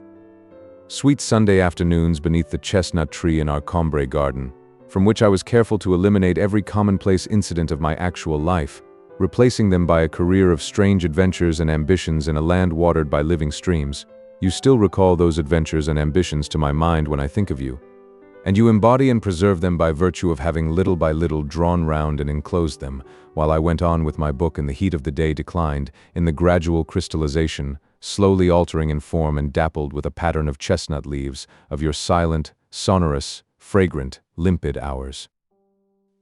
Sometimes I would be torn from my book, in the middle of the afternoon, by the gardener's daughter, who came running like a mad thing, overturning an orange tree in its tub, cutting a finger, breaking a tooth, and screaming out, they're coming, so that Françoise and I should run too and not miss anything of the show. That was on days when the cavalry stationed in Combray went out for some military exercise, going as a rule by the Rue Saint-Hildegarde. While our servants, sitting in a row on their chairs outside the garden railings, stared at the people of Combray taking their Sunday walks, and were stared at in return, the gardener's daughter, through the gap which there was between 2 houses far away in the Avenue de la Guerre, would have spied the glitter of helmets. The servants then hurried in with their chairs, for when the troopers filed through the Rue Saint-Hildegarde they filled it from side to side, and their jostling horses scraped against the walls of the houses, covering and drowning the pavements like banks which present too narrow a channel to a river in flood. Poor children, Françoise would exclaim, in tears almost before she had reached the railings, poor boys to be mown down like grass in a meadow. It's just shocking to think of, she would go on, laying a hand over her heart, where presumably she had felt the shock. A fine sight, isn't it, Madame Françoise? All these young fellows not caring 2 straws for their lives? The gardener would ask, just to draw her, and he would not have spoken in vain. Not caring for their lives, is it? Why, what in the world is there that we should care for if it's not our lives, the only gift the Lord never offers us a second time? Oh dear, you're right all the same. It's quite true, they don't care. I can remember them in '70. In those wretched wars they've no fear of death left in them. They're nothing more nor less than madmen, and then they aren't worth the price of a rope to hang them with. They're not men anymore, they're lions. For by her way of thinking, to compare a man with a lion, which she used to pronounce lion, was not at all complimentary to the man. The Rue Saint-Hildegarde turned too sharply for us to be able to see people approaching at any distance, and it was only through the gap between those 2 houses in the Avenue de la Gare that we could still make out fresh helmets racing along towards us and flashing in the sunlight. The gardener wanted to know whether there were still many to come, and he was thirsty besides, with the sun beating down upon his head. So then, suddenly his daughter would leap out, as though from a beleaguered city, would make a sortie, turn the street corner, and, having risked her life 100 times over, reappear and bring us, with a jug of licorice water, the news that there were still at least 1,000 of them, pouring along without a break from the direction of Thiberzy and Méséglise. Françoise and the gardener, having made up their difference, would discuss the line to be followed in case of war. "Don't you see, Françoise," he would say, "revolution would be better, because then no one would need to join in unless he liked." "Oh yes, I can see that, certainly. It's more straightforward." The gardener believed that, as soon as war was declared, they would stop all the railways. "Yes, to be sure, so that we shan't get away," said Françoise. And the gardener would assent with, "Aye, they're the cunning ones," for he would not allow that war was anything but a kind of trick which the state attempted to play on the people, or that there was a man in the world who would not run away from it if he had the chance to do so. But Françoise would hasten back to my aunt, and I would return to my book, and the servants would take their places again outside the gate to watch the dust settle on the pavement, and the excitement caused by the passage of the soldiers subside. Long after order had been restored, an abnormal tide of humanity would continue to darken the streets of Combray. And in front of every house, even of those where it was not, as a rule, done, the servants, and sometimes even the masters, would sit and stare, festooning their doorsteps with a dark, irregular fringe, like the border of shells and seaweed, which a stronger tide than usual leaves on the beach, as though trimming it with embroidered crepe, when the sea itself has retreated. Except on such days as these, however, I would, as a rule, be left to read in peace. But the interruption which a visit from Swann once made, and the commentary which he then supplied to the course of my reading, which had brought me to the work of an author quite new to me, called Bergot, had this definite result that for a long time afterwards it was not against a wall gay with spikes of purple blossom, but on a wholly different background, the porch of a Gothic cathedral, that I would see outlined the figure of one of the women of whom I dreamed. I had heard Bergot spoken of for the first time by a friend older than myself, for whom I had a strong admiration, a precious youth of the name of Bloch. Hearing me confess my love of the Nuit d'Octobre, he had burst out in a bray of laughter, like a bugle call, and told me, by way of warning, "You must conquer your vile taste for a de Musset, Esquire. He is a bad egg, one of the very worst, a pretty detestable specimen.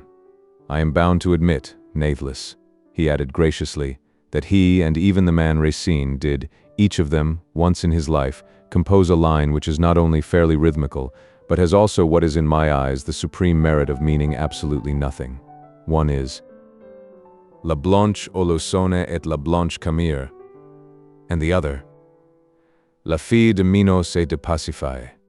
They were submitted to my judgment as evidence for the defense of the two runagates in an article by my very dear master, Father Lecomte, who is found pleasing in the sight of the immortal gods. By which token, here is a book which I have not the time, just now, to read, a book recommended, it would seem, by that colossal fellow.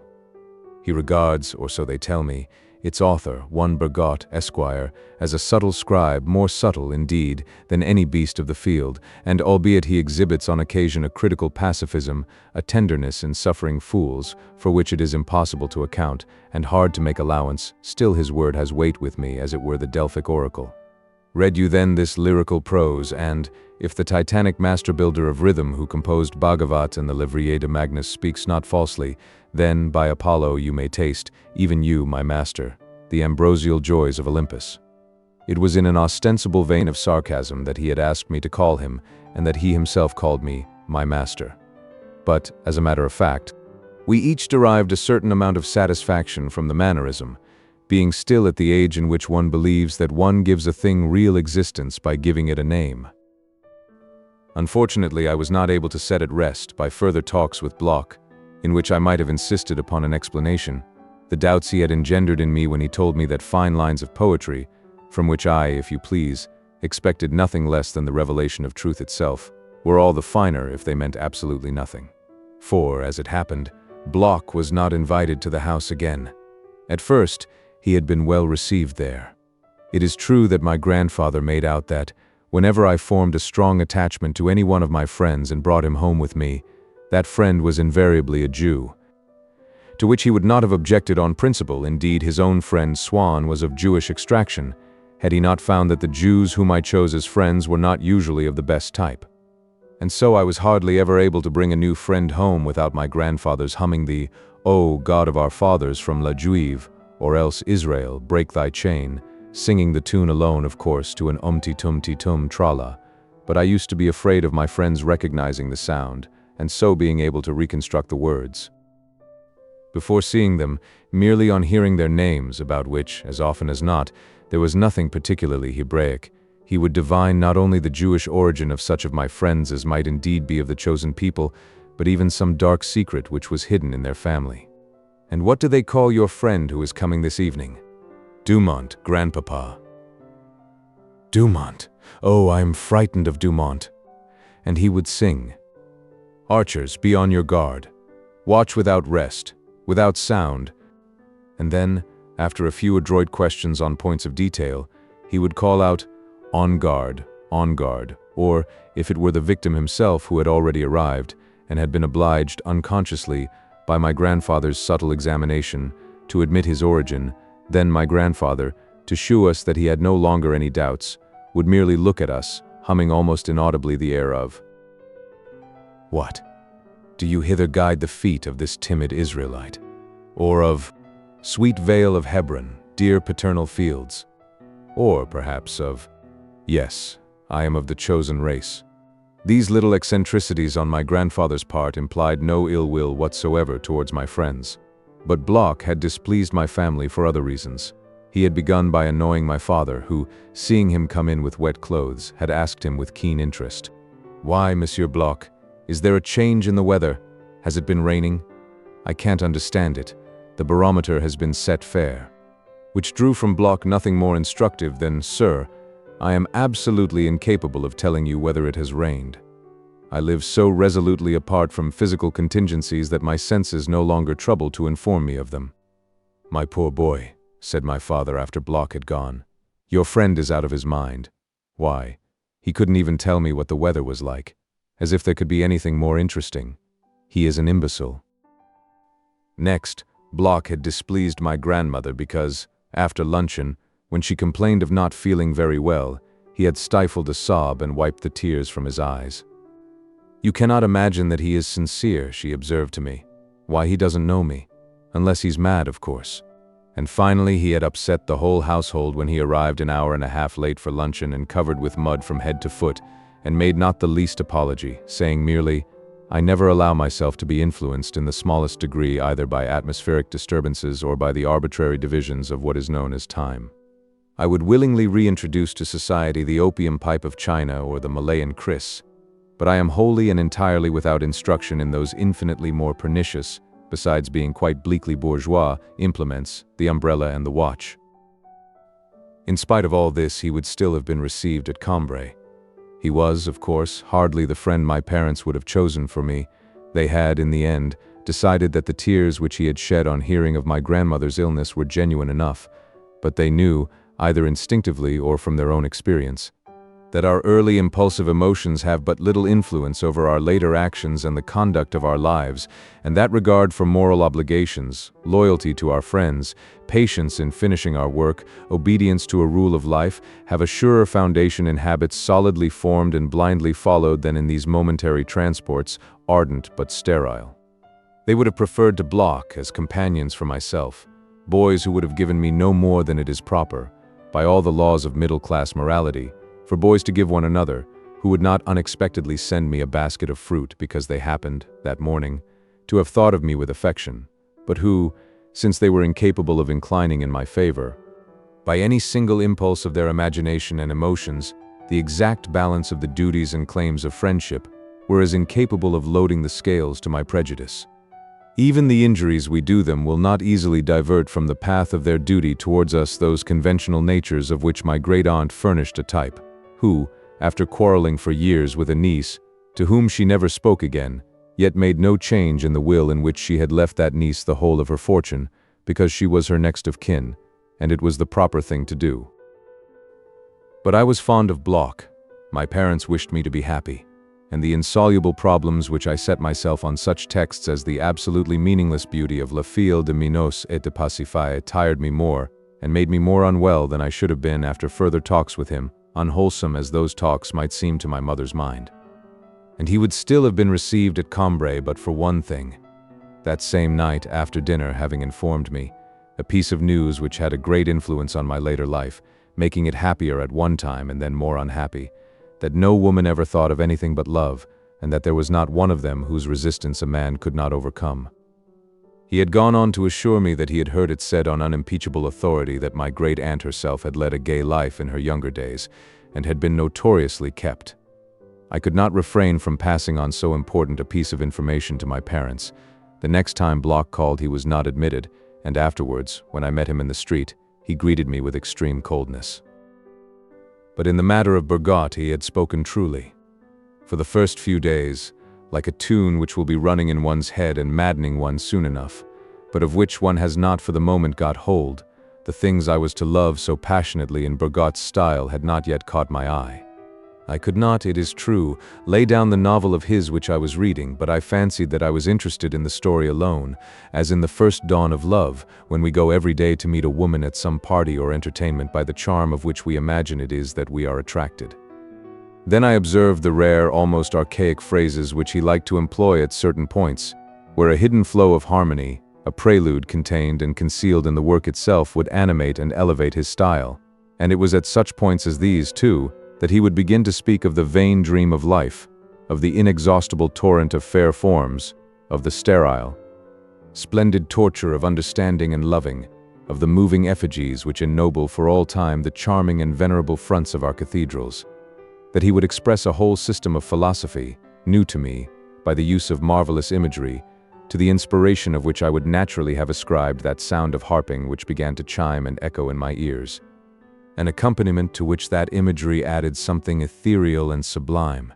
One of these passages of Bergotte, the third or fourth which I had detached from the rest, filled me with a joy to which the meager joy I had tasted in the first passage bore no comparison, a joy which I felt myself to have experienced in some innermost chamber of my soul, deep, undivided, vast, from which all obstructions and partitions seemed to have been swept away. For what had happened was that, while I recognized in this passage the same taste for uncommon phrases, the same bursts of music, the same idealist philosophy which had been present in the earlier passages without my having taken them into account as the source of my pleasure, I now no longer had the impression of being confronted by a particular passage in one of Bergotte's works, which traced a purely bi-dimensional figure in outline upon the surface of my mind, but rather of the ideal passage of Bergotte, common to every one of his books, and to which all the earlier similar passages, now becoming merged in it, had added a kind of density and volume, by which my own understanding seemed to be enlarged. I was by no means Bergotte's sole admirer. He was the favorite writer also of a friend of my mother's, a highly literary lady, while Dr. du Boulbon had kept all his patients waiting until he finished Bergotte's latest volume, and it was from his consulting room and from a house in a park near Combray that some of the first seeds were scattered of that taste for Bergotte.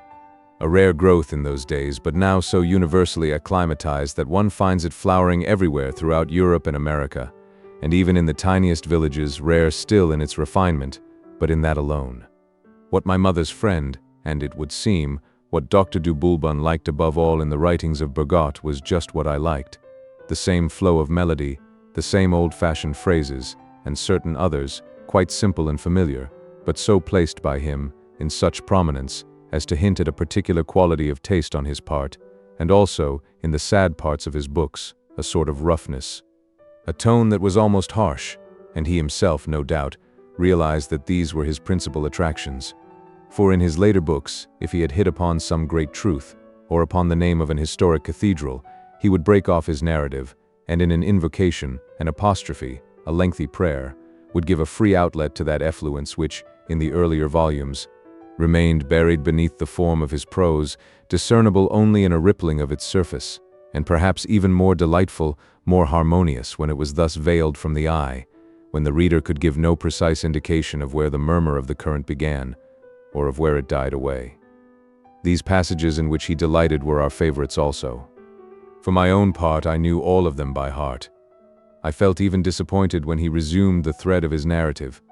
Whenever he spoke of something whose beauty had until then remained hidden from me, of pine forests or of hailstorms, of Notre Dame de Paris, of Athalie or of Phèdre, by some piece of imagery he would make their beauty explode and drench me with its essence.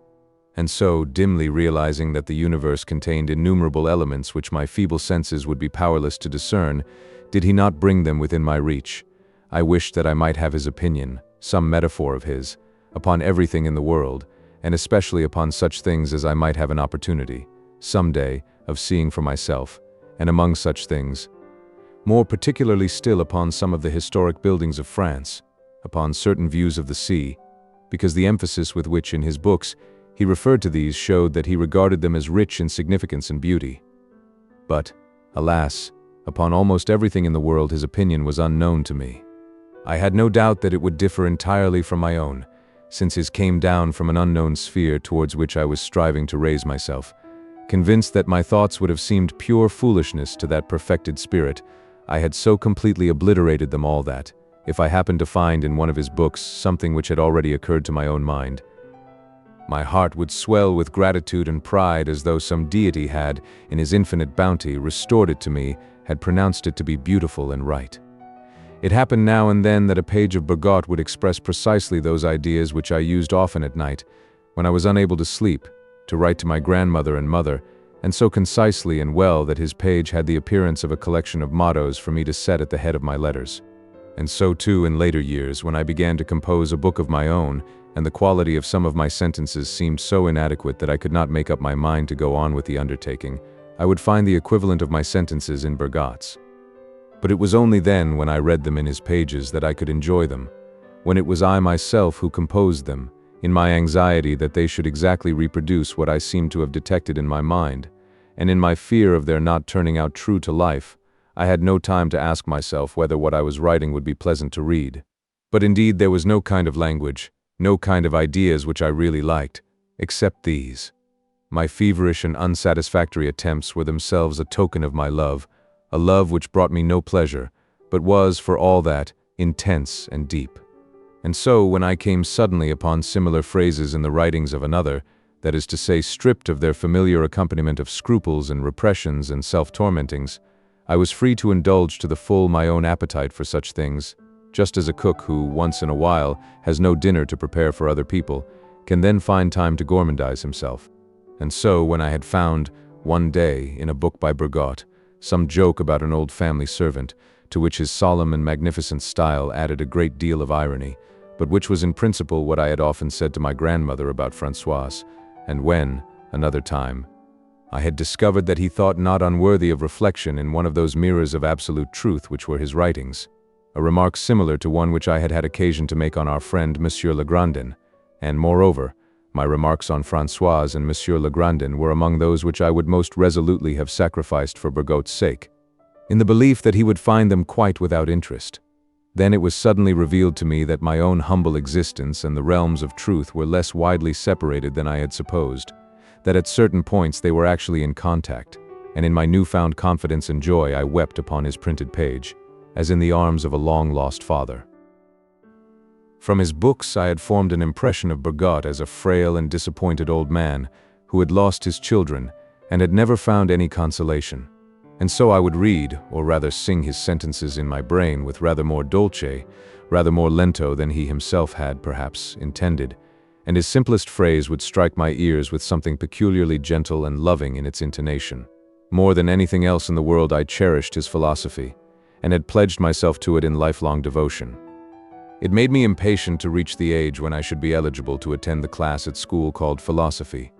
I did not wish to learn or do anything else there, but simply to exist and be guided entirely by the mind of Bergotte, and if I had been told then that the metaphysicians whom I was actually to follow there resembled him in nothing, I should have been struck down by the despair a young lover feels who has sworn lifelong fidelity, when a friend speaks to him of the other mistresses he will have in time to come. One Sunday, while I was reading in the garden, I was interrupted by Swann, who had come to call upon my parents. "What are you reading? May I look?" "Why, it's Bergotte. Who has been telling you about him?" I replied that Bloch was responsible. "Oh yes, that boy I saw here once who looks so like the Bellini portrait of Mahomet II. It's an astonishing likeness. He has the same arched eyebrows and hooked nose and prominent cheekbones. When his beard comes, he'll be Mahomet himself. Anyhow, he has good taste, for Bergotte is a charming creature." And seeing how much I seemed to admire Bergotte, Swann, who never spoke at all about the people he knew, made an exception in my favor and said, "I know him well. If you would like him to write a few words on the title page of your book, I could ask him for you." I dared not accept such an offer, but bombarded Swann with questions about his friend. "Can you tell me, please, who is his favorite actor?" "Actor? No, I can't say. But I do know this. There's not a man on the stage whom he thinks equal to Burma. He puts her above everyone. Have you seen her?" "No, sir. My parents do not allow me to go to the theater." "That is a pity. You should insist. Burma in Phèdre in the Cid. Well, she's only an actress if you like. But you know that I don't believe very much in the hierarchy of the arts." As he spoke, I noticed, what had often struck me before in his conversations with my grandmother's sisters, that whenever he spoke of serious matters, whenever he used an expression which seemed to imply a definite opinion upon some important subject, he would take care to isolate, to sterilize it by using a special intonation, mechanical and ironic, as though he had put the phrase or word between inverted commas, and was anxious to disclaim any personal responsibility for it, as who should say, the hierarchy, don't you know, as silly people call it. But then, if it was so absurd, why did he say the hierarchy? A moment later he went on, her acting will give you as noble an inspiration as any masterpiece of art in the world as, oh, I don't know. And he began to laugh. Shall we say the Queens of Chartres? Until then I had supposed that his horror of having to give a serious opinion was something Parisian and refined, in contrast to the provincial dogmatism of my grandmother's sisters, and I had imagined also that it was characteristic of the mental attitude towards life of the circle in which Swann moved, where, by a natural reaction from the lyrical enthusiasms of earlier generations, an excessive importance was given to small and precise facts, formerly regarded as vulgar, and anything in the nature of phrase-making was banned. But now I found myself slightly shocked by this attitude which Swann invariably adopted when face to face with generalities.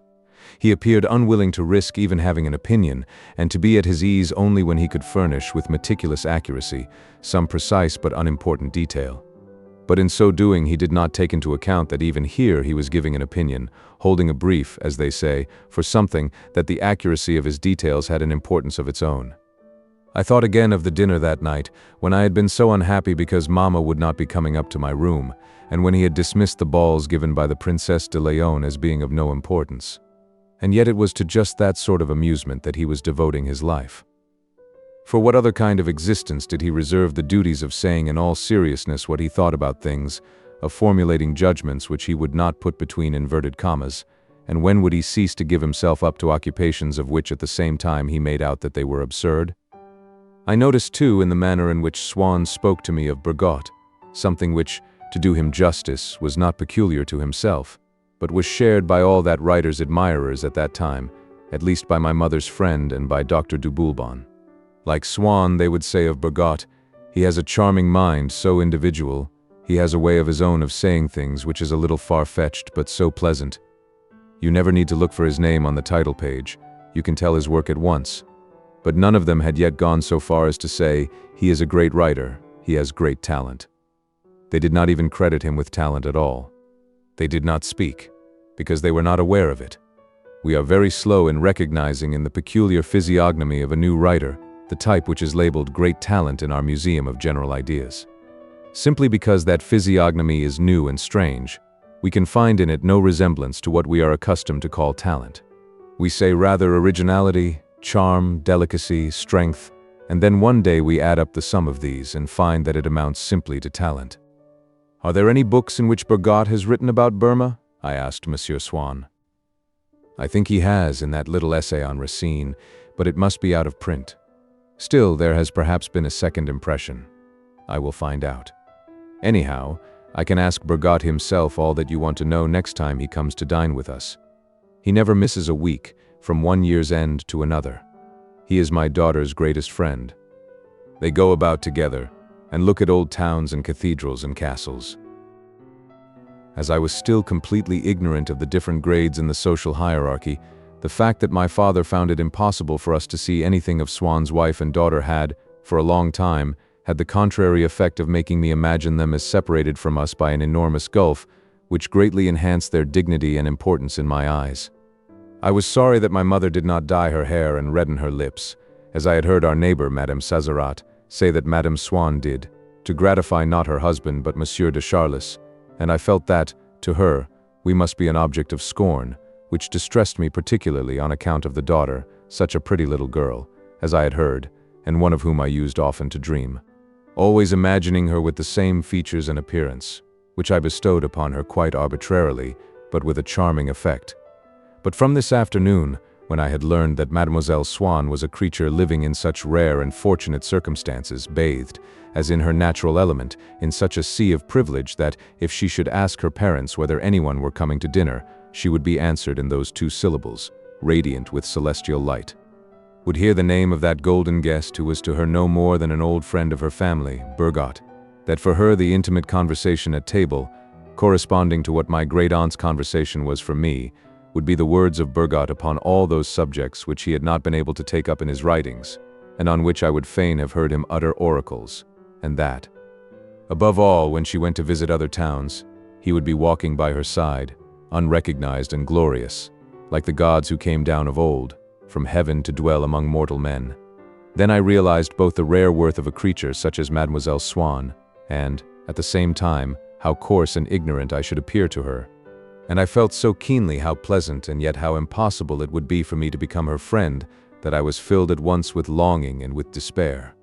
And usually from this time forth, when I thought of her, I would see her standing before the porch of a cathedral, explaining to me what each of the statues meant, and, with a smile which was my highest commendation, presenting me, as her friend, to Bergotte. And invariably the charm of all the fancies which the thought of cathedrals used to inspire in me, the charm of the hills and valleys of the Isle de France and of the plains of Normandy, would radiate brightness and beauty over the picture I had formed in my mind of Mademoiselle Swann. Nothing more remained but to know and to love her. Once we believe that a fellow creature has a share in some unknown existence to which that creature's love for ourselves can win us admission, that is, of all the preliminary conditions which love exacts, the one to which he attaches most importance, the one which makes him generous or indifferent as to the rest. Even those women who pretend that they judge a man by his exterior only, see in that exterior an emanation from some special way of life. And that is why they fall in love with a soldier or a fireman, whose uniform makes them less particular about his face. They kiss and believe that beneath the crushing breastplate there beats a heart different from the rest, more gallant, more adventurous, more tender. And so it is that a young king or a crown prince may travel in foreign countries and make the most gratifying conquests, and yet lack entirely that regular and classic profile which would be indispensable, I dare say, in an outside broker. While I was reading in the garden, a thing my great-aunt would never have understood my doing save on a Sunday, that being the day on which it was unlawful to indulge in any serious occupation, and on which she herself would lay aside her sewing, on a weekday she would have said, "How you can go on amusing yourself with a book? It isn't Sunday." You know, putting into the word amusing an implication of childishness and waste of time, my Aunt Léonie would be gossiping with Françoise until it was time for Eulalie to arrive.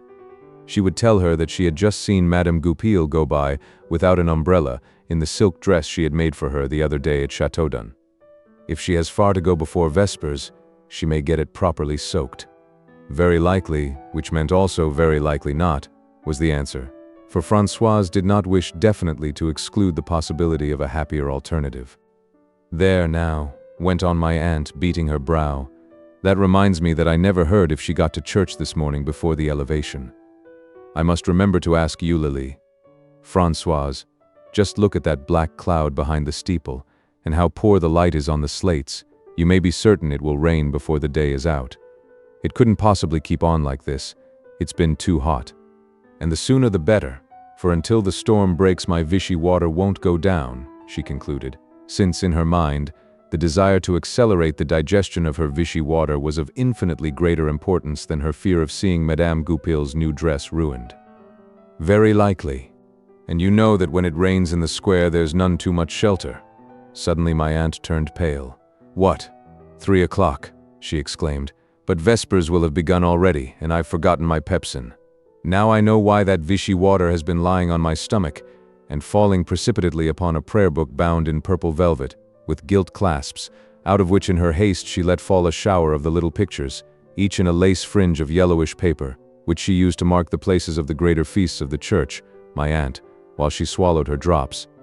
began at full speed to mutter the words of the sacred text, its meaning being slightly clouded in her brain by the uncertainty whether the pepsin, when taken so long after the Vichy, would still be able to overtake it and to send it down. 3 o'clock. It's unbelievable how time flies. A little tap at the window, as though some missile had struck it, followed by a plentiful, falling sound as light, though as if a shower of sand were being sprinkled from a window overhead. Then the fall spread, took on an order, a rhythm, became liquid, loud, drumming, musical, innumerable, universal. It was the rain. "There, Françoise, what did I tell you? How it's coming down. But I think I heard the bell at the garden gate. Go along and see who can be outside in this weather." Françoise went and returned. "It's Madame Amédée, my grandmother. She said she was going for a walk. It's raining hard, all the same." "I'm not at all surprised," said my aunt, looking up towards the sky. "I've always said that she was not in the least like other people. Well, I'm glad it's she and not myself who's outside in all this." "Madame Amédée is always the exact opposite of the rest," said Françoise, not unkindly, refraining until she should be alone with the other servants from stating her belief that my grandmother was a bit off her head. "There's benediction over. Eulalie will never come now," sighed my aunt. "It will be the weather that's frightened her away." "But it's not 5 o'clock yet, Madame Octave. It's only 4:30. "Only 4:30. And here am I, obliged to draw back the small curtains just to get a tiny streak of daylight. At 4:30. Only a week before the rogation days. Ah, my poor Françoise, the dear Lord must be sorely vexed with us. The world is going too far in these days. As my poor Octave used to say, we have forgotten God too often, and he is taking vengeance upon us." A bright flush animated my aunt's cheeks. It was Eulalie. As ill luck would have it, scarcely had she been admitted to the presence when Françoise reappeared and, with a smile which was meant to indicate her full participation in the pleasure which, she had no doubt, her tidings would give my aunt, articulating each syllable so as to show that, in spite of her having to translate them into indirect speech, she was repeating, as a good servant should, the very words which the new visitor had condescended to use, said, "His Reverence the Curé would be delighted, enchanted, if Madame Octave is not resting just now, and could see him. His Reverence does not wish to disturb Madame Octave. His Reverence is downstairs. I told him to go into the parlor."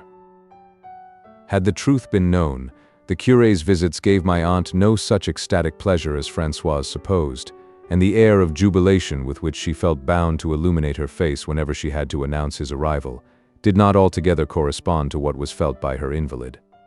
The Curé, an excellent man, with whom I am sorry now that I did not converse more often, for, even if he cared nothing for the arts, he knew a great many etymologies, being in the habit of showing distinguished visitors over his church. He had even planned to compile a history of the parish of Combray, used to weary her with his endless explanations, which, incidentally, never varied in the least degree. But when his visits synchronized exactly with Eulalie's, it became frankly distasteful to my aunt. She would have preferred to make the most of Eulalie, and not to have had the whole of her circle about her at one time. But she dared not send the curé away, and had to content herself with making a sign to Eulalie not to leave when he did, so that she might have her to herself for a little after he had gone. "What is this I have been hearing, Father, that a painter has set up his easel in your church, and is copying one of the windows? Old as I am, I can safely say that I have never even heard of such a thing in all my life. What is the world coming to next, I wonder, and the ugliest thing in the whole church, too? I will not go so far as to say that it is quite the ugliest, for, although there are certain things in Saint Hilaire which are well worth a visit, there are others that are very old now, in my poor basilica, the only one in all the diocese that has never even been restored. The Lord knows our porch is dirty and out of date. Still, it is of a majestic character. Take, for instance, the Esther tapestries, though personally I would not give a brass farthing for the pair of them, but experts put them next after the ones at Sens. I can quite see, too, that apart from certain details which are, well, a trifle realistic, they shew features which testify to a genuine power of observation. But don't talk to me about the windows. Is it common sense, I ask you, to leave up windows which shut out all the daylight, and even confuse the eyes by throwing patches of color, to which I should be hard put to it to give a name, on a floor in which there are not two slabs on the same level? And yet they refuse to renew the floor for me because, if you please, those are the tombstones of the abbots of Combray and the lords of Guermantes, the old counts, you know, of Brabant, direct ancestors of the present Duc de Guermantes, and of his duchess also, since she was a lady of the Guermantes family and married her cousin, my grandmother, whose steady refusal to take any interest in persons had ended in her confusing all their names and titles. Whenever anyone mentioned the Duchesse de Guermantes, used to make out that she must be related to Madame de Villeparisis. The whole family would then burst out laughing, and she would attempt to justify herself by harking back to some invitation to a christening or funeral, I feel sure that there was a Guermantes in it somewhere. And for once I would side with the others and against her, refusing to admit that there could be any connection between her school friend and the descendant of Geneviève de Brabant. Look at Roussainville, the curé went on. It is nothing more nowadays than a parish of farmers, though in olden times the place must have had a considerable importance from its trade in felt hats and clocks. I am not certain, by the way, of the etymology of Roussainville. I should dearly like to think that the name was originally Rouville from Rodolphi Villa, analogous, don't you see, to Châteauroux, Castrum Rodolphi, but we will talk about that some other time. Very well. The church there has superb windows, almost all quite modern, including that most imposing entry of Louis Philippe into Combray, which would be more in keeping, surely, at Combray itself, and which is every bit as good, I understand, as the famous windows at Chartres. Only yesterday I met Dr. Persepide's brother, who goes in for these things, and he told me that he looked upon it as a most beautiful piece of work. But, as I said to this artist, who, by the way, seems to be a most civil fellow and is a regular virtuoso, it appears, with his brush, "What on earth," I said to him, "do you find so extraordinary in this window, which is, if anything, a little dingier than the rest?" "I am sure that if you were to ask his lordship," said my aunt in a resigned tone, for she had begun to feel that she was going to be tired, "he would never refuse you a new window."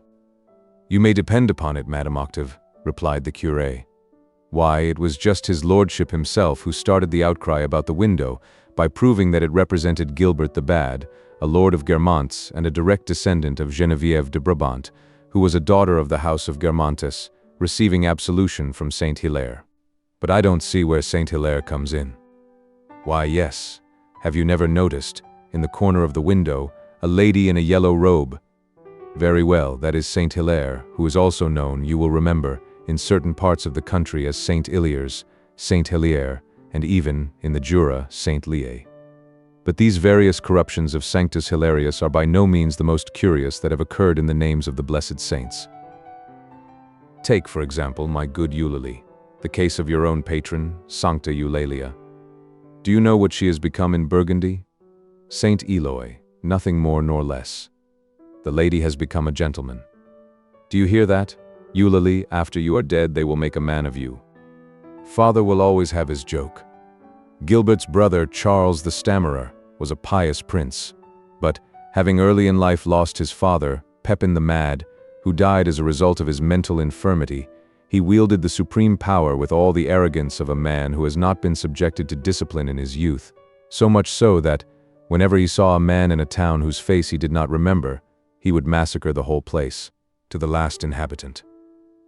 Gilbert, wishing to be avenged on Charles, caused the church at Combray to be burned down, the original church, that was, which Theodebert, when he and his court left the country residence he had near here, at Thiberzy, which is, of course, Theodeberiacus, to go out and fight the Burgundians,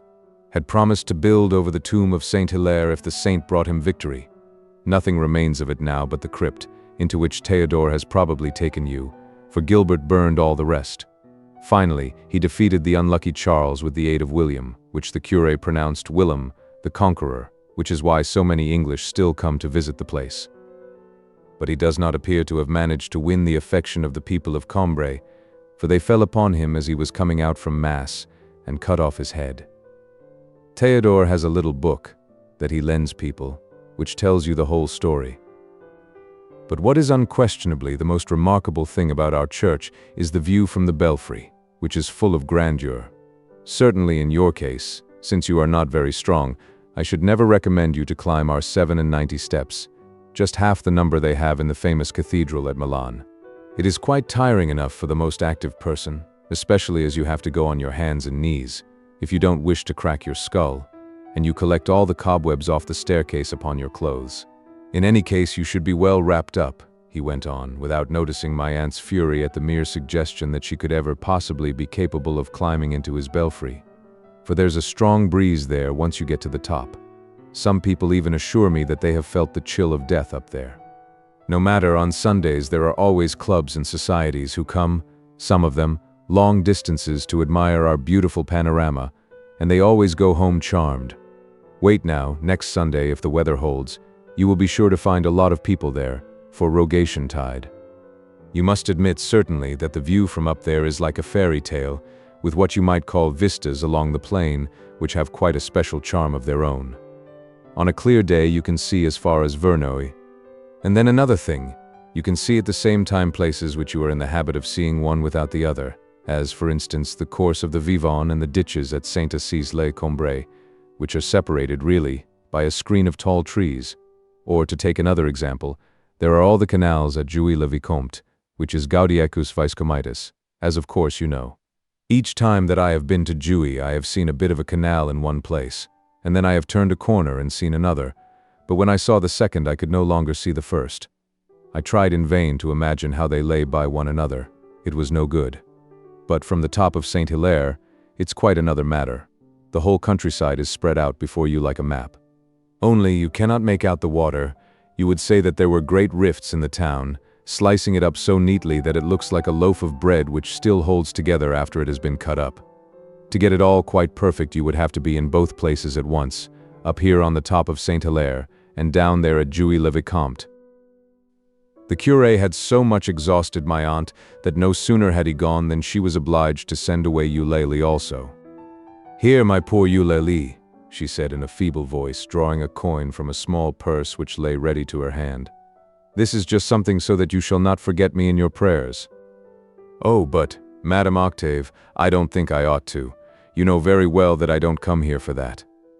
So Eulalie would answer, with the same hesitation and the same embarrassment, every Sunday, as though each temptation were the first, and with a look of displeasure which enlivened my aunt and never offended her. For if it so happened that Eulalie, when she took the money, looked a little less sulky than usual, my aunt would remark afterwards, "I cannot think what has come over Eulalie. I gave her just the trifle I always give, and she did not look at all pleased." I don't think she has very much to complain of, all the same.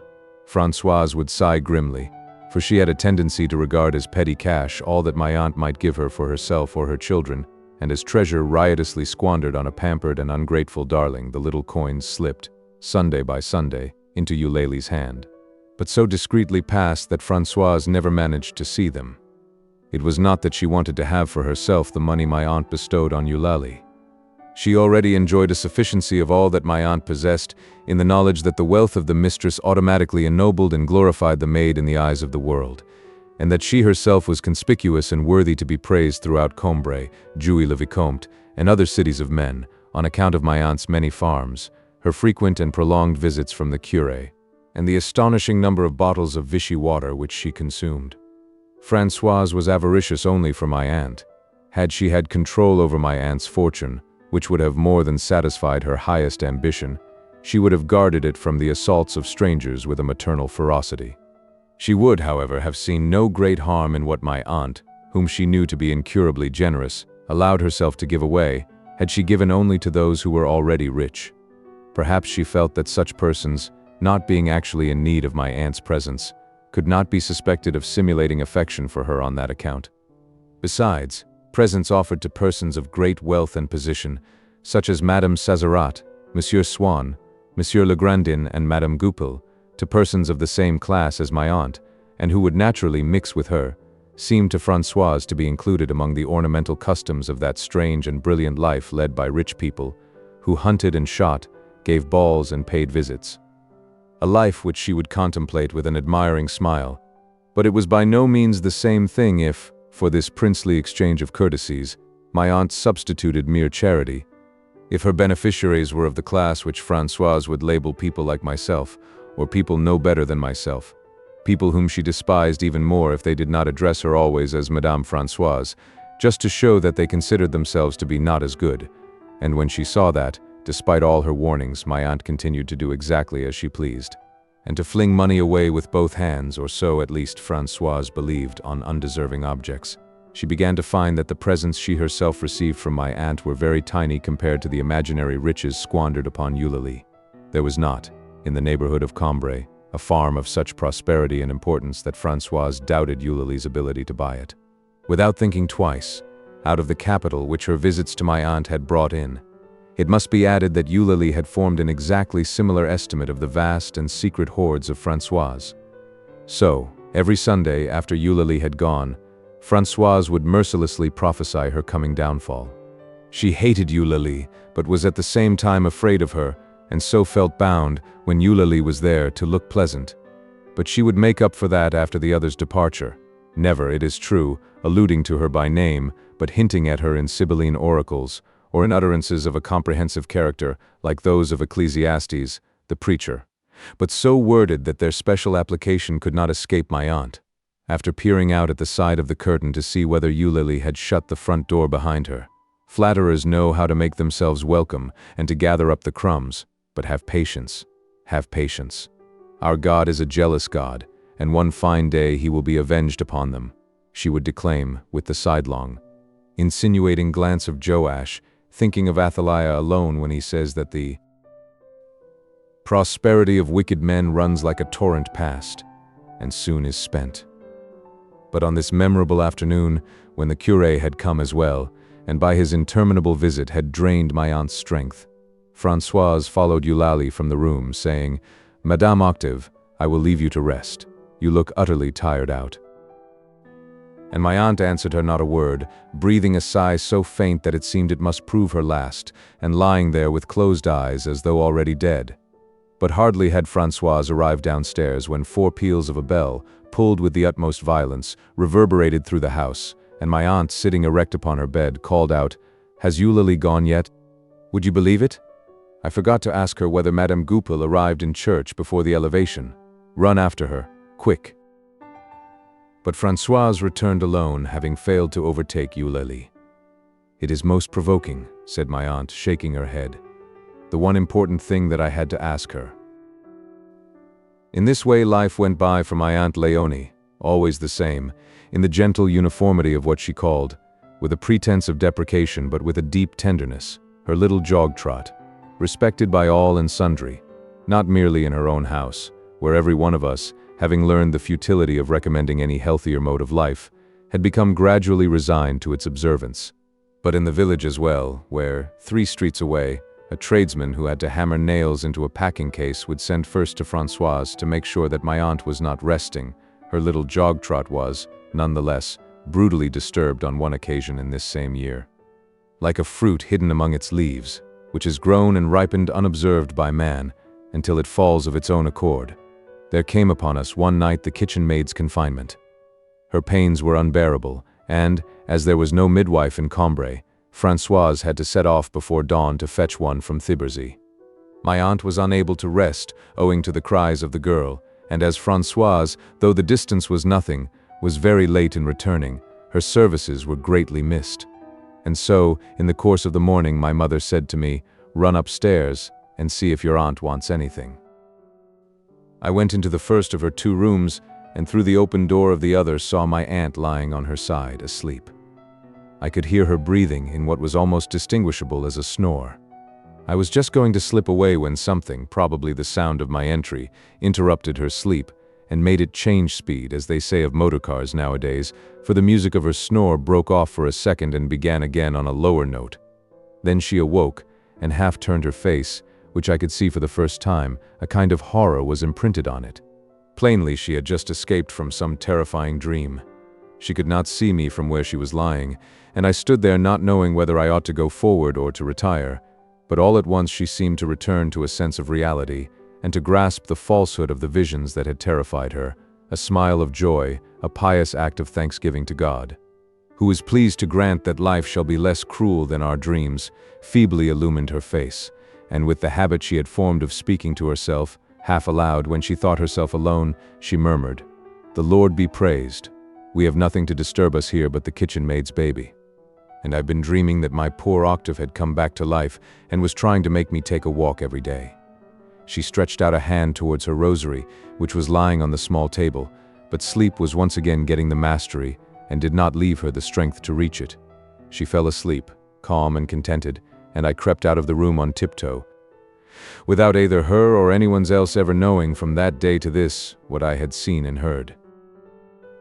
When I say that, apart from such rare happenings as this confinement, my aunt's little jog-trot never underwent any variation, I do not include those variations which, repeated at regular intervals and in identical form, did no more really than print a sort of uniform pattern upon the greater uniformity of her life.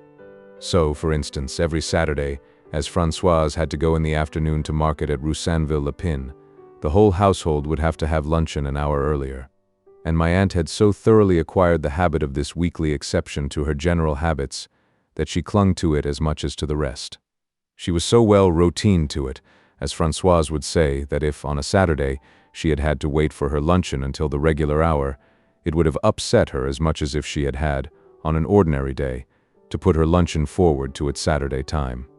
Incidentally, this acceleration of luncheon gave Saturday, for all of us, an individual character, kindly and rather attractive. At the moment when, ordinarily, there was still an hour to be lived through before mealtime sounded, we would all know that in a few seconds we should see the endives make their precocious appearance, followed by the special favor of an omelette, an unmerited steak. The return of this asymmetrical Saturday was one of those petty occurrences, intramural, localized, almost civic, which, in uneventful lives and stable orders of society, create a kind of national unity and become the favorite theme for conversation, for pleasantries, for anecdotes which can be embroidered as the narrator pleases. It would have provided a nucleus, ready-made, for a legendary cycle if any of us had had the epic mind. At daybreak, before we were dressed, without rhyme or reason, save for the pleasure of proving the strength of our solidarity, we would call to one another good-humoredly, cordially, patriotically, "Hurry up, there's no time to be lost. Don't forget, it's Saturday," while my aunt, gossiping with Françoise, and reflecting that the day would be even longer than usual, would say, "You might cook them a nice bit of veal, seeing that it's Saturday." If, at 10:30, someone absent-mindedly pulled out a watch and said, "I say, an hour and a half still before luncheon," everyone else would be in ecstasies over being able to retort at once, "Why, what are you thinking about? Have you forgotten that it's Saturday?" And a quarter of an hour later we would still be laughing and reminding ourselves to go up and tell Aunt Léonie about this absurd mistake, to amuse her. The very face of the sky appeared to undergo a change. After luncheon the sun, conscious that it was Saturday, would blaze an hour longer in the zenith, and when someone, thinking that we were late in starting for our walk, said, "What, only 2 o'clock?" feeling the heavy throb go by him of the twin strokes from the steeple of Saint-Hilaire, which as a rule passed no one at that hour upon the highways, deserted for the midday meal or for the nap which follows it, or on the banks of the bright and ever-flowing stream, which even the angler had abandoned, and so slipped unaccompanied into the vacant sky, where only a few loitering clouds remained to greet them, the whole family would respond in chorus, "Why, you're forgetting. We had luncheon an hour earlier. You know very well it's Saturday." The surprise of a barbarian, for so we termed everyone who was not acquainted with Saturday's special customs, who had called at 11 o'clock to speak to my father, and had found us at table, was an event which used to cause Françoise as much merriment as, perhaps, anything that had ever happened in her life. And if she found it amusing that the nonplussed visitor should not have known beforehand that we had our luncheon an hour earlier on Saturday, it was still more irresistibly funny that my father himself, fully as she sympathized, from the bottom of her heart, with the rigid chauvinism which prompted him, should never have dreamed that the barbarian could fail to be aware of so simple a matter, and so had replied, with no further enlightenment of the other's surprise at seeing us already in the dining room, "You see, it's Saturday." On reaching this point in the story, Françoise would pause to wipe the tears of merriment from her eyes, and then, to add to her own enjoyment, would prolong the dialogue, inventing a further reply for the visitor to whom the word Saturday had conveyed nothing. And so far from our objecting to these interpolations, we would feel that the story was not yet long enough, and would rally her with, "Oh, but surely he said something else as well. There was more than that, the first time you told it." My great-aunt herself would lay aside her work, and raise her head and look on at us over her glasses. The day had yet another characteristic feature, namely, that during May we used to go out on Saturday evenings after dinner to the month of merry devotions. As we were liable there to meet Monsieur Vinteau, who held very strict views on the deplorable untidiness of young people, which seems to be encouraged in these days, my mother would first see that there was nothing out of order in my appearance, and then we would set out for the church. It was in these months of merry services that I can remember having first fallen in love with hawthorn blossom. The hawthorn was not merely in the church, for there, holy ground as it was, we had all of us a right of entry, but, arranged upon the altar itself, inseparable from the mysteries in whose celebration it was playing a part. It thrust in among the tapers and the sacred vessels its rows of branches, tied to one another horizontally in a stiff, festal scheme of decoration, and they were made more lovely still by the scalloped outline of the dark leaves, over which were scattered in profusion, as over a bridal train, little clusters of buds of a dazzling whiteness. Though I dared not look at them save through my fingers, I could feel that the formal scheme was composed of living things, and that it was nature herself who, by trimming the shape of the foliage and by adding the crowning ornament of those snowy buds, had made the decorations worthy of what was at once a public rejoicing and a solemn mystery. Higher up on the altar, a flower had opened here and there with a careless grace, holding so unconcernedly, like a final, almost vaporous bedizening, its bunch of stamens, slender as gossamer, which clouded the flower itself in a white mist, that in following these with my eyes, in trying to imitate, somewhere inside myself, the action of their blossoming, I imagined it as a swift and thoughtless movement of the head with an enticing glance from her contracted pupils, by a young girl in white, careless and alive. Monsieur Vinteau had come in with his daughter and had sat down beside us. He belonged to a good family and had once been music master to my grandmother's sisters, so that when, after losing his wife and inheriting some property, he had retired to the neighborhood of Combray, we used often to invite him to our house. But with his intense prudishness he had given up coming, so as not to be obliged to meet Swann, who had made what he called a most unsuitable marriage, as seems to be the fashion in these days. My mother, on hearing that he composed, told him by way of a compliment that, when she came to see him, he must play her something of his own.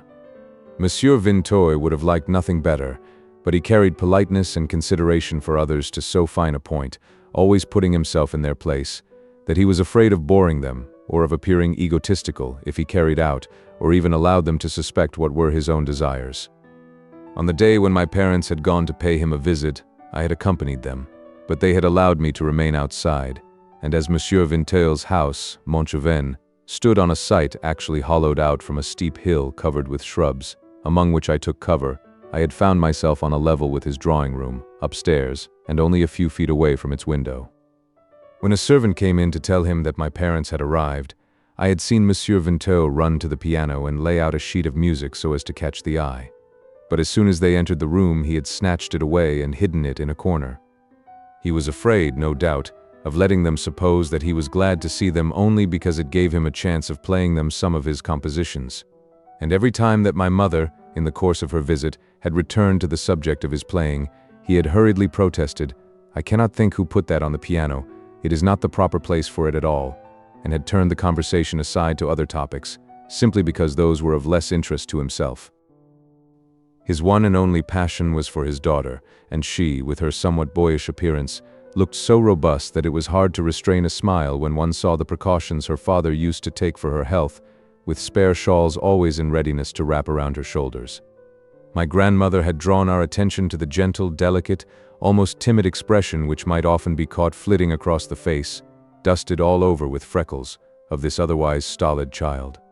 When she had spoken, she would at once take her own words in the sense in which her audience must have heard them. She would be alarmed at the possibility of a misunderstanding, and one would see, in clear outline, as though in a transparency, beneath the mannish face of the good sort that she was, the finer features of a young woman in tears.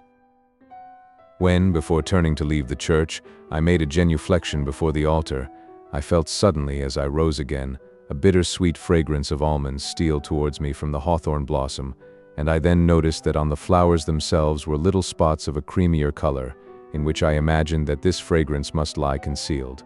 As the taste of an almond cake lay in the burned parts, or the sweetness of Mademoiselle Vinteuil's cheeks beneath their freckles. Despite the heavy, motionless silence of the hawthorns, these gusts of fragrance came to me like the murmuring of an intense vitality, with which the whole altar was quivering like a roadside hedge explored by living antennae, of which I was reminded by seeing some stamens, almost red in color, which seemed to have kept the springtime virulence. The irritant power of stinging insects now transmuted into flowers. Outside the church we would stand talking for a moment with Monsieur Vinteuil in the porch. Boys would be chevying one another in the square, and he would interfere, taking the side of the little ones and lecturing the big. If his daughter said in her thick, comfortable voice how glad she had been to see us, immediately it would seem as though some elder and more sensitive sister, latent in her, had blushed at this thoughtless, schoolboyish utterance, which had, perhaps, made us think that she was angling for an invitation to the house. Her father would then arrange a cloak over her shoulders, they would clamber into a little dog-cart which she herself drove, and home they would both go to Montjuvain. As for ourselves, the next day being Sunday, with no need to be up and stirring before high mass, if it was a moonlight night and warm, then, instead of taking us home at once, my father, in his thirst for personal distinction, would lead us on a long walk round by the Calvary, which my mother's utter incapacity for taking her bearings, or even for knowing which road she might be on, made her regard as a triumph of his strategic genius. Sometimes we would go as far as the viaduct, which began to stride on its long legs of stone at the railway station, and to me typified all the wretchedness of exile beyond the last outposts of civilization, because every year, as we came down from Paris, we would be warned to take special care, when we got to Combray, not to miss the station. To be ready before the train stopped, since it would start again in 2 minutes and proceed across the viaduct, out of the lands of Christendom, of which Combray, to me, represented the farthest limit. We would return by the Boulevard de la Gare, which contained the most attractive villas in the town. In each of their gardens the moonlight, copying the art of Hubert Robert, had scattered its broken staircases of white marble, its fountains of water and gates temptingly ajar. Its beams had swept away the telegraph office.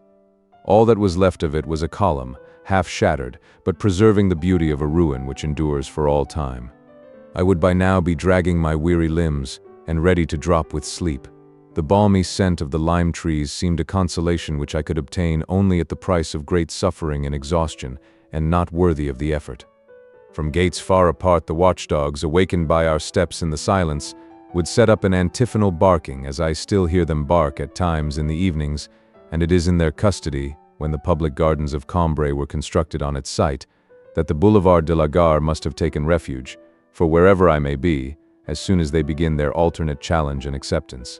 I can see it again with all its lime trees and its pavement glistening beneath the moon.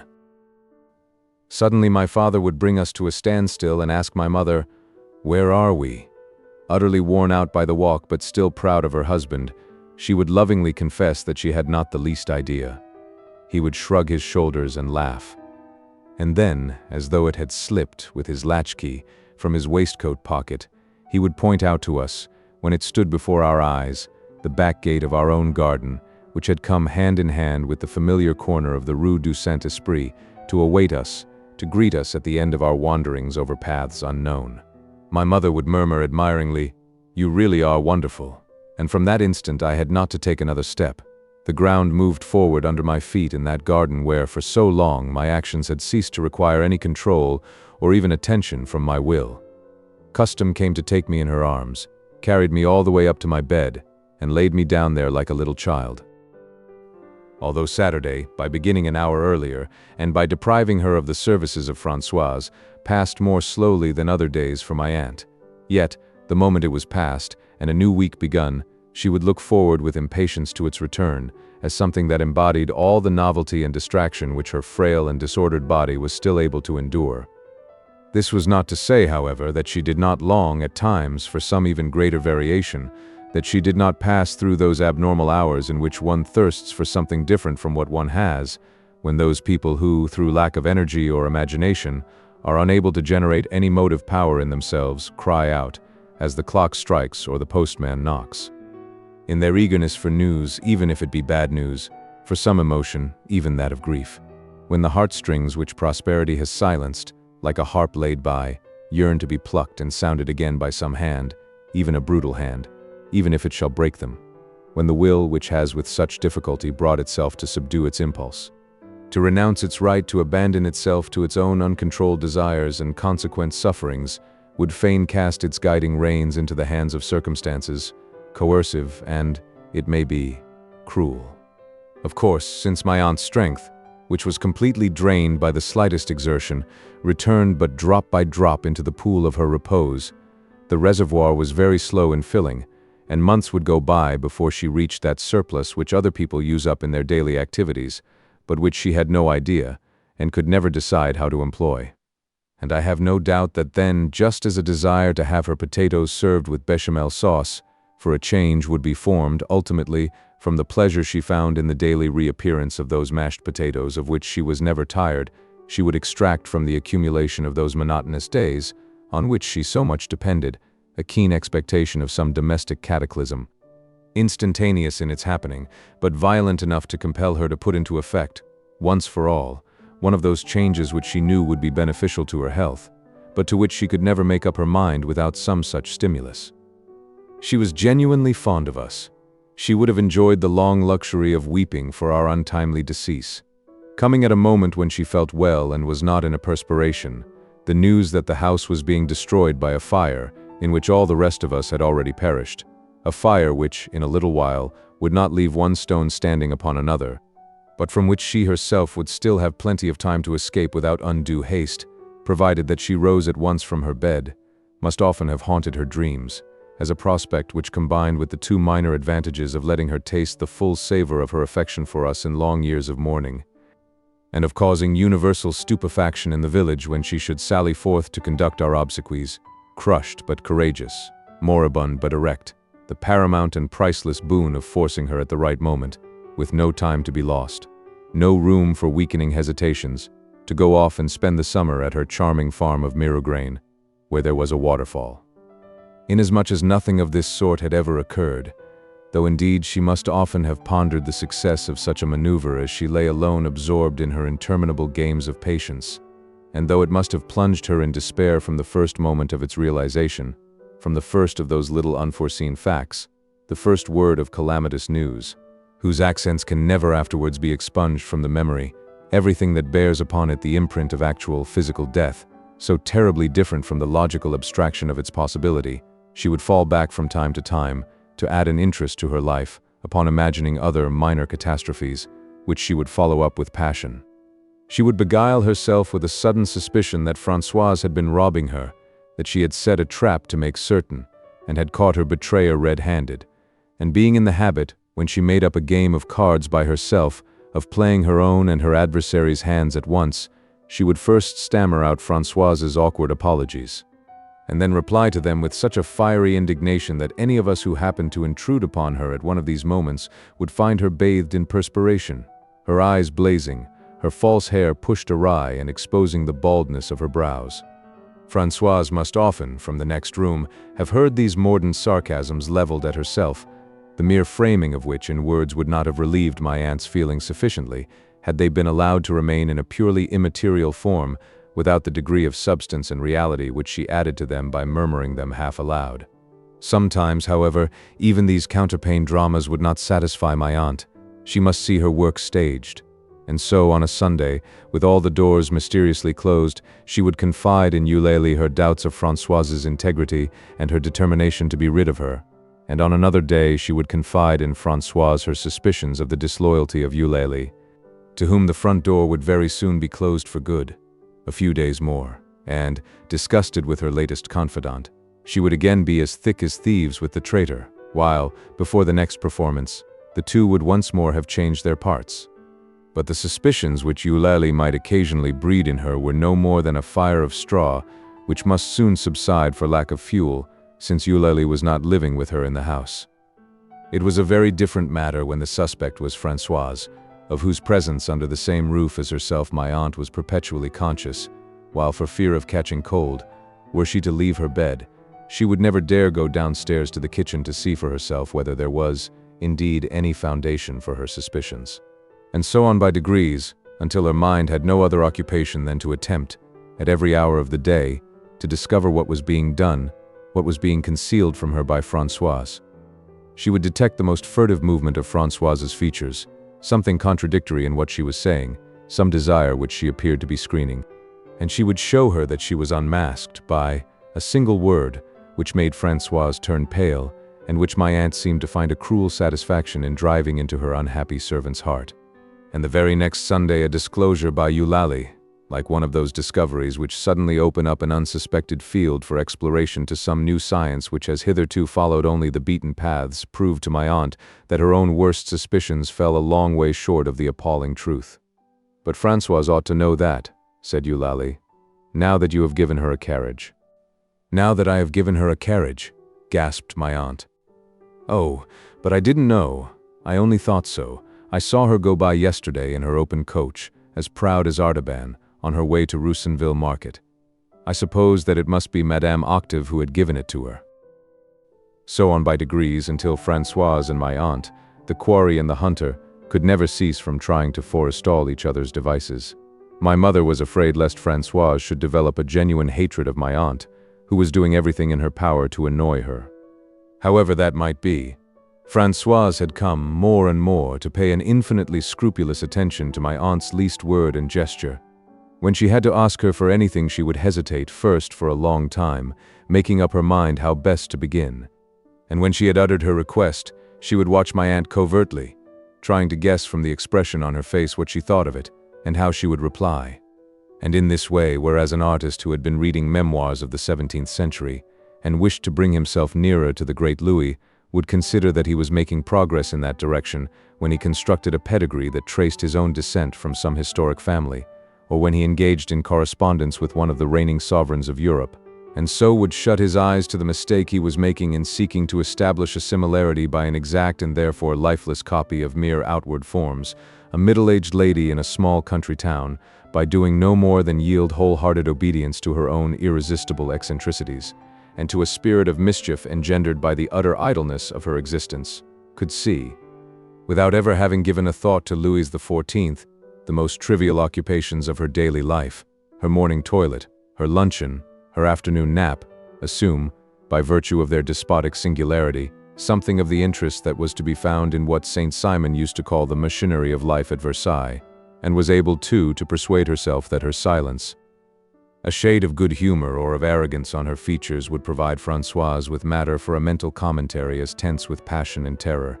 as did the silence, the good humor or the arrogance of the king when a courtier, or even his greatest nobles, had presented a petition to him at the turning of an avenue at Versailles. One Sunday, when my aunt had received simultaneous visits from the curé and from Eulalie, and had been left alone afterwards to rest, the whole family went upstairs to bid her good night, and Mamma ventured to condole with her on the unlucky coincidence that always brought both visitors to her door at the same time. "I hear that things went wrong again today, Léonie," she said kindly. "You have had all your friends here at once." And my great-aunt interrupted with, "Too many good things, for, since her daughter's illness, she felt herself in duty bound to revive her as far as possible by always drawing her attention to the brighter side of things." But my father had begun to speak. "I should like to take advantage," he said, "of the whole family's being here together, to tell you a story so as not to have to begin all over again to each of you separately. I am afraid we are in Monsieur Legrandin's bad books. He would hardly say, 'How do you do?' to me this morning." I did not wait to hear the end of my father's story, for I had been with him myself after Mass when we had passed Monsieur Legrandin. Instead, I went downstairs to the kitchen to ask for the bill of fare for our dinner, which was of fresh interest to me daily, like the news in a paper, and excited me as might the program of a coming festivity. As Monsieur Legrandin had passed close by us on our way from church, walking by the side of a lady, the owner of a country house in the neighborhood, whom we knew only by sight, my father had saluted him in a manner at once friendly and reserved, without stopping in his walk. Monsieur Legrandin had barely acknowledged the courtesy, and then with an air of surprise, as though he had not recognized us, and with that distant look characteristic of people who do not wish to be agreeable, and who from the suddenly receding depths of their eyes seem to have caught sight of you at the far end of an interminably straight road, and at so great a distance that they content themselves with directing towards you an almost imperceptible movement of the head, in proportion to your doll-like dimensions. Now, the lady who was walking with Legrandin was a model of virtue, known and highly respected. There could be no question of his being out for amorous adventure, and annoyed at being detected, and my father asked himself how he could possibly have displeased our friend. "I should be all the more sorry to feel that he was angry with us," he said, "because among all those people in their Sunday clothes there is something about him, with his little cutaway coat and his soft neckties, so little dressed up, so genuinely simple, an air of innocence almost, which is really attractive." But the vote of the family council was unanimous, that my father had imagined the whole thing, or that Legrandin, at the moment in question, had been preoccupied in thinking about something else. Anyhow, my father's fears were dissipated no later than the following evening. As we returned from a long walk we saw, near the Pont Vieux, Legrandin himself, who, on account of the holidays, was spending a few days more in Combray. He came up to us with outstretched hand. "Do you know, Master Book Lover," he asked me, "this line of Paul Desjardins? Now are the woods all black, but still the sky is blue. Is not that a fine rendering of a moment like this? Perhaps you have never read Paul Desjardins. Read him, my boy, read him. In these days he is converted, they tell me, into a preaching friar, but he used to have the most charming watercolor touch. Now are the woods all black, but still the sky is blue. May you always see a blue sky overhead, my young friend, and then, even when the time comes, which is coming now for me, when the woods are all black, when night is fast falling, you will be able to console yourself, as I am doing, by looking up to the sky." He took a cigarette from his pocket and stood for a long time, his eyes fixed on the horizon. "Goodbye, friends," he suddenly exclaimed, and left us. At the hour when I usually went downstairs to find out what there was for dinner, its preparation would already have begun, and Françoise, a colonel with all the forces of nature for her subalterns, as in the fairy tales where giants hire themselves out as scullions, would be stirring the coals, putting the potatoes to steam, and, at the right moment, finishing over the fire those culinary masterpieces which had been first got ready in some of the great array of vessels, triumphs of the potter's craft, which ranged from tubs and boilers and cauldrons and fish kettles down to jars for game, molds for pastry, and tiny pannikins for cream, and included an entire collection of pots and pans of every shape and size. I would stop by the table where the kitchen maid had shelled them, to inspect the platoons of peas, drawn up in ranks and numbered like little green marbles, ready for a game. But what fascinated me would be the asparagus, tinged with ultramarine and rosy pink, which ran from their heads, finely stippled in mauve and azure, through a series of imperceptible changes to their white feet, still stained a little by the soil of their garden bed, a rainbow loveliness that was not of this world. I felt that these celestial hues indicated the presence of exquisite creatures who had been pleased to assume vegetable form, who, through the disguise which covered their firm and edible flesh, allowed me to discern in this radiance of earliest dawn, these hinted rainbows, these blue evening shades, that precious quality which I should recognize again when, all night long after a dinner at which I had partaken of them, they played, lyrical and coarse in their jesting as the fairies in Shakespeare's dream, at transforming my humble chamber into a bower of aromatic perfume. Poor Giotto's Charity, as Swann had named her, charged by Françoise with the task of preparing them for the table, would have them lying beside her in a basket, sitting with a mournful air as though all the sorrows of the world were heaped upon her, and the light crowns of azure which capped the asparagus shoots above their pink jackets would be finely and separately outlined, star by star. As in Giotto's fresco are the flowers banded about the brows, or patterning the basket of his virtue at Padua, and, meanwhile, Françoise would be turning on the spit one of those chickens, such as she alone knew how to roast, chickens which had wafted far abroad from Combray the sweet savor of her merits, and which, while she was serving them to us at table, would make the quality of kindness predominate for the moment in my private conception of her character. The aroma of that cooked flesh, which she knew how to make so unctuous and so tender, seeming to me no more than the proper perfume of one of her many virtues. But the day on which, while my father took counsel with his family upon our strange meeting with Legrandin, I went down to the kitchen, was one of those days when Giotto's Charity, still very weak and ill after her recent confinement, had been unable to rise from her bed. Françoise, being without assistance, had fallen into arrears. When I went in, I saw her in the back kitchen, which opened onto the courtyard, in process of killing a chicken, by its desperate and quite natural resistance, which Françoise, beside herself with rage as she attempted to slit its throat beneath the ear, accompanied with shrill cries of "Filthy creature! Filthy creature!" It made the saintly kindness and unction of our servant rather less prominent than it would do next day at dinner, when it made its appearance in a skin gold embroidered like a chasuble, and its precious juice was poured out drop by drop as from a pyx. When it was dead, Françoise mopped up its streaming blood, in which, however, she did not let her rancor drown, for she gave vent to another burst of rage, and gazing down at the carcass of her enemy, uttered a final filthy creature. I crept out of the kitchen and upstairs, trembling all over. I could have prayed then for the instant dismissal of Françoise, but who would have baked me such hot rolls, boiled me such fragrant coffee, and even roasted me such chickens? And as it happened, everyone else had already had to make the same cowardly reckoning, for my Aunt Léonie knew, though I was still in ignorance of this, that Françoise, who for her own daughter or for her nephews would have given her life without a murmur, showed a singular implacability in her dealings with the rest of the world. In spite of which my aunt still retained her, for, while conscious of her cruelty, she could appreciate her services. I began gradually to realize that Françoise's kindness, her compunction, the sum total of her virtues concealed many of these back kitchen tragedies, just as history reveals to us that the reigns of the kings and queens who are portrayed as kneeling with clasped hands in the windows of churches were stained by oppression and bloodshed. I had taken note of the fact that, apart from her own kinsfolk, the sufferings of humanity inspired in her a pity which increased in direct ratio to the distance separating the sufferers from herself.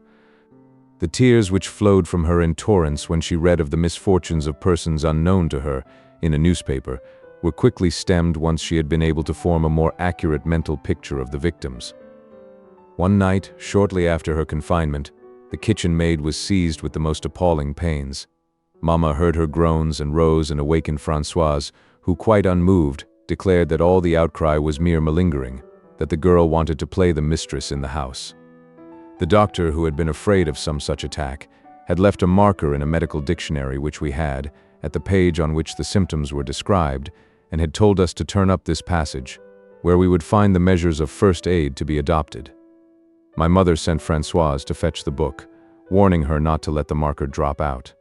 An hour elapsed, and Françoise had not returned. My mother, supposing that she had gone back to bed, grew vexed, and told me to go myself to the bookcase and fetch the volume.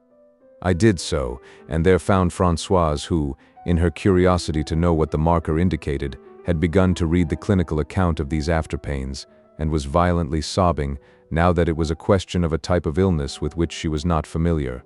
At each painful symptom mentioned by the writer, she would exclaim, "Oh, oh, Holy Virgin, is it possible that God wishes any wretched human creature to suffer so? Oh, the poor girl." But when I had called her, and she had returned to the bedside of Giotto's charity, her tears at once ceased to flow. She could find no stimulus for that pleasant sensation of tenderness and pity which she very well knew, having been moved to it often enough by the perusal of newspapers. Nor any other pleasure of the same kind in her sense of weariness and irritation at being pulled out of bed in the middle of the night for the kitchen maid, so that at the sight of those very sufferings, the printed account of which had moved her to tears, she had nothing to offer but ill-tempered mutterings, mingled with bitter sarcasm, saying, when she thought that we had gone out of earshot, well, she need never have done what she must have done to bring all this about. She found that pleasant enough, I dare say. She had better not put on any airs now. All the same, he must have been a God-forsaken young man to go after that. Dear, dear, it's just as they used to say in my poor mother's country. Snaps and snails and puppy dogs' tails, and dirty sluts in plenty, smell sweeter than roses in young men's noses, when the heart is 1 and 20. Although, when her grandson had a slight cold in his head, she would set off at night, even if she were ill also, instead of going to bed, to see whether he had everything that he wanted, covering 10 miles on foot before daybreak so as to be in time to begin her work. This same love for her own people, and her desire to establish the future greatness of her house on a solid foundation reacted. In her policy with regard to the other servants, in one unvarying maxim, which was never to let any of them set foot in my aunt's room. Indeed, she showed a sort of pride in not allowing anyone else to come near my aunt, preferring, when she herself was ill, to get out of bed and to administer the Vichy water in person, rather than to concede to the kitchen maid the right of entry into her mistress's presence. There is a species of Hymenoptera, observed by Fabre, the burrowing wasp, which, in order to provide a supply of fresh meat for her offspring after her own decease, calls in the science of anatomy to amplify the resources of her instinctive cruelty, and, having made a collection of weevils and spiders, proceeds with marvelous knowledge and skill to pierce the nerve center on which their power of locomotion, but none of their other vital functions, depends, so that the paralyzed insect, beside which her egg is laid, will furnish the larva, when it is hatched, with a tamed and inoffensive quarry, incapable either of flight or of resistance, but perfectly fresh for the larder, in the same way Françoise had adopted, to minister to her permanent and unfaltering resolution to render the house uninhabitable to any other servant, a series of crafty and pitiless stratagems.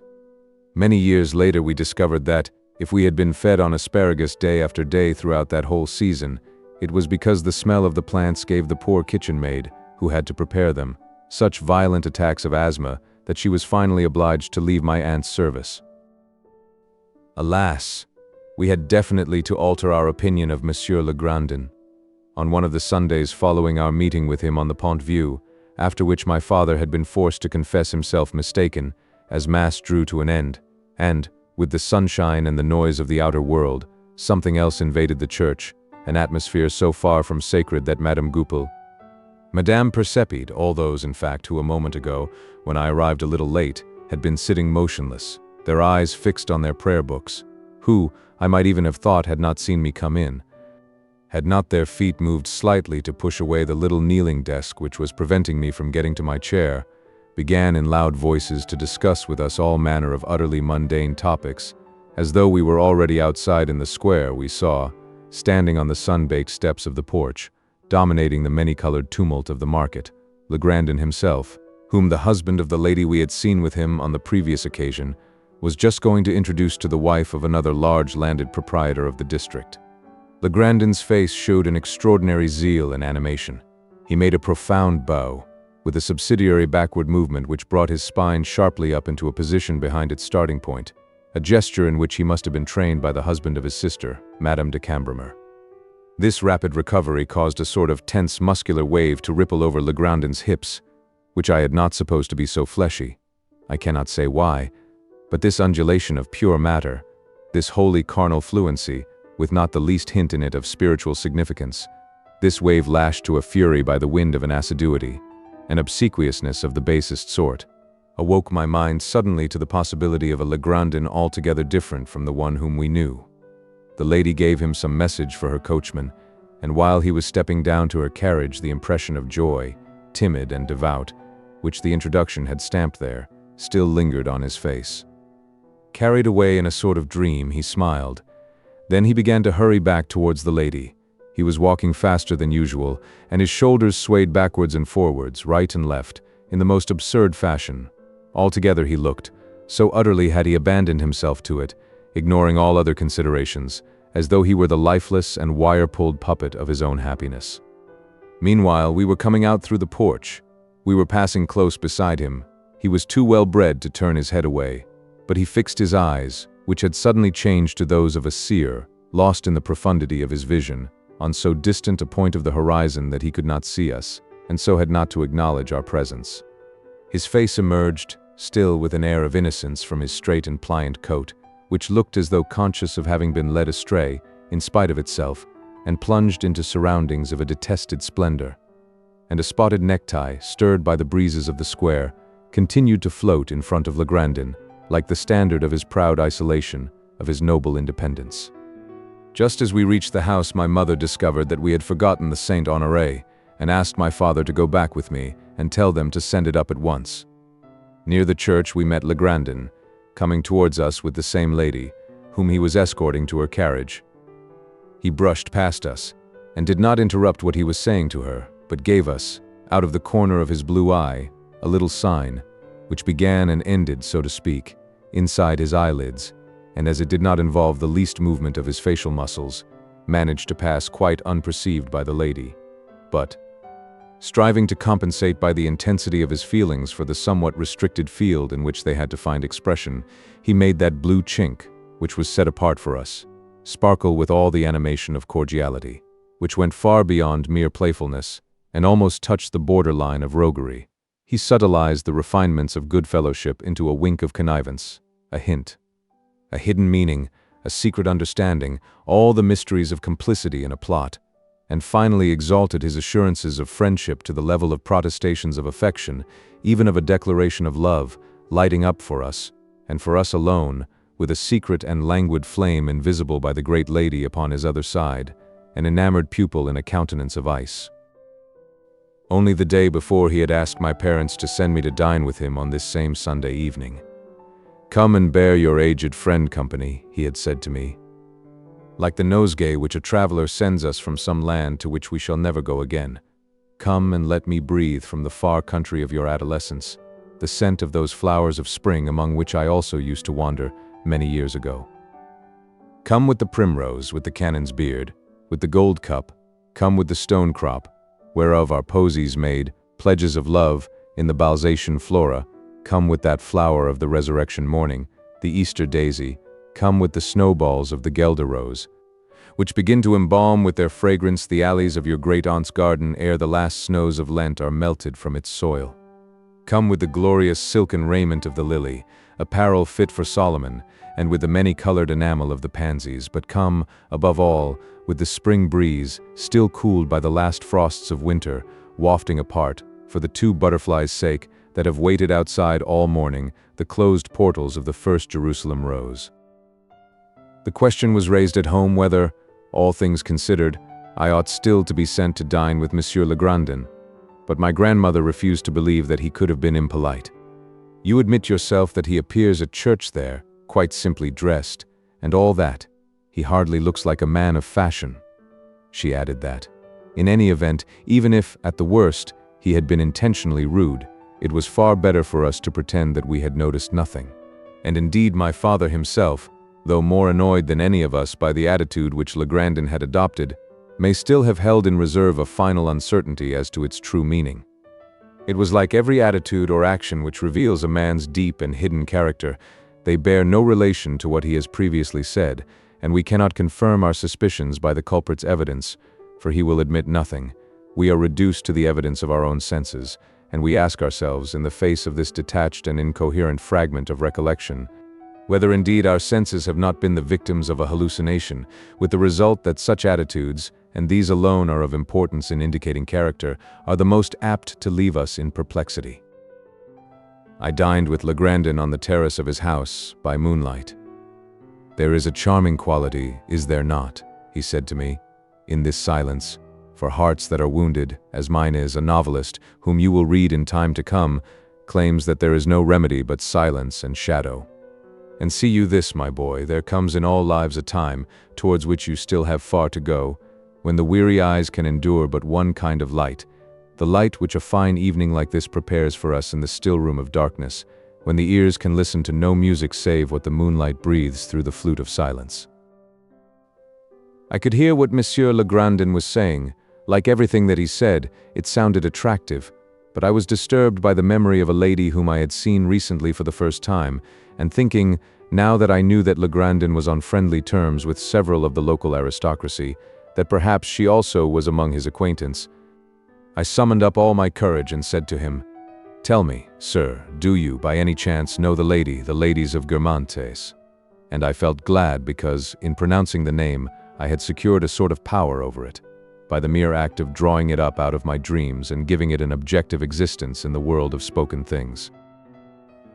But, at the sound of the word Guermantes, I saw in the middle of each of our friend's blue eyes a little brown dimple appear, as though they had been stabbed by some invisible pinpoint, while the rest of his pupils, reacting from the shock, received and secreted the azure overflow. His fringed eyelids darkened and drooped. His mouth, which had been stiffened and seared with bitter lines, was the first to recover, and smiled, while his eyes still seemed full of pain, like the eyes of a good-looking martyr whose body bristles with arrows. "No, I do not know them," he said, but instead of uttering so simple a piece of information, a reply in which there was so little that could astonish me, in the natural and conversational tone which would have befitted it, he recited it with a separate stress upon each word, leaning forward, bowing his head, with at once the vehemence which a man gives, so as to be believed, to a highly improbable statement, as though the fact that he did not know the Guermantes could be due only to some strange accident of fortune, and with the emphasis of a man who, finding himself unable to keep silence about what is to him a painful situation, chooses to proclaim it aloud, so as to convince his hearers that the confession he is making is one that causes him no embarrassment,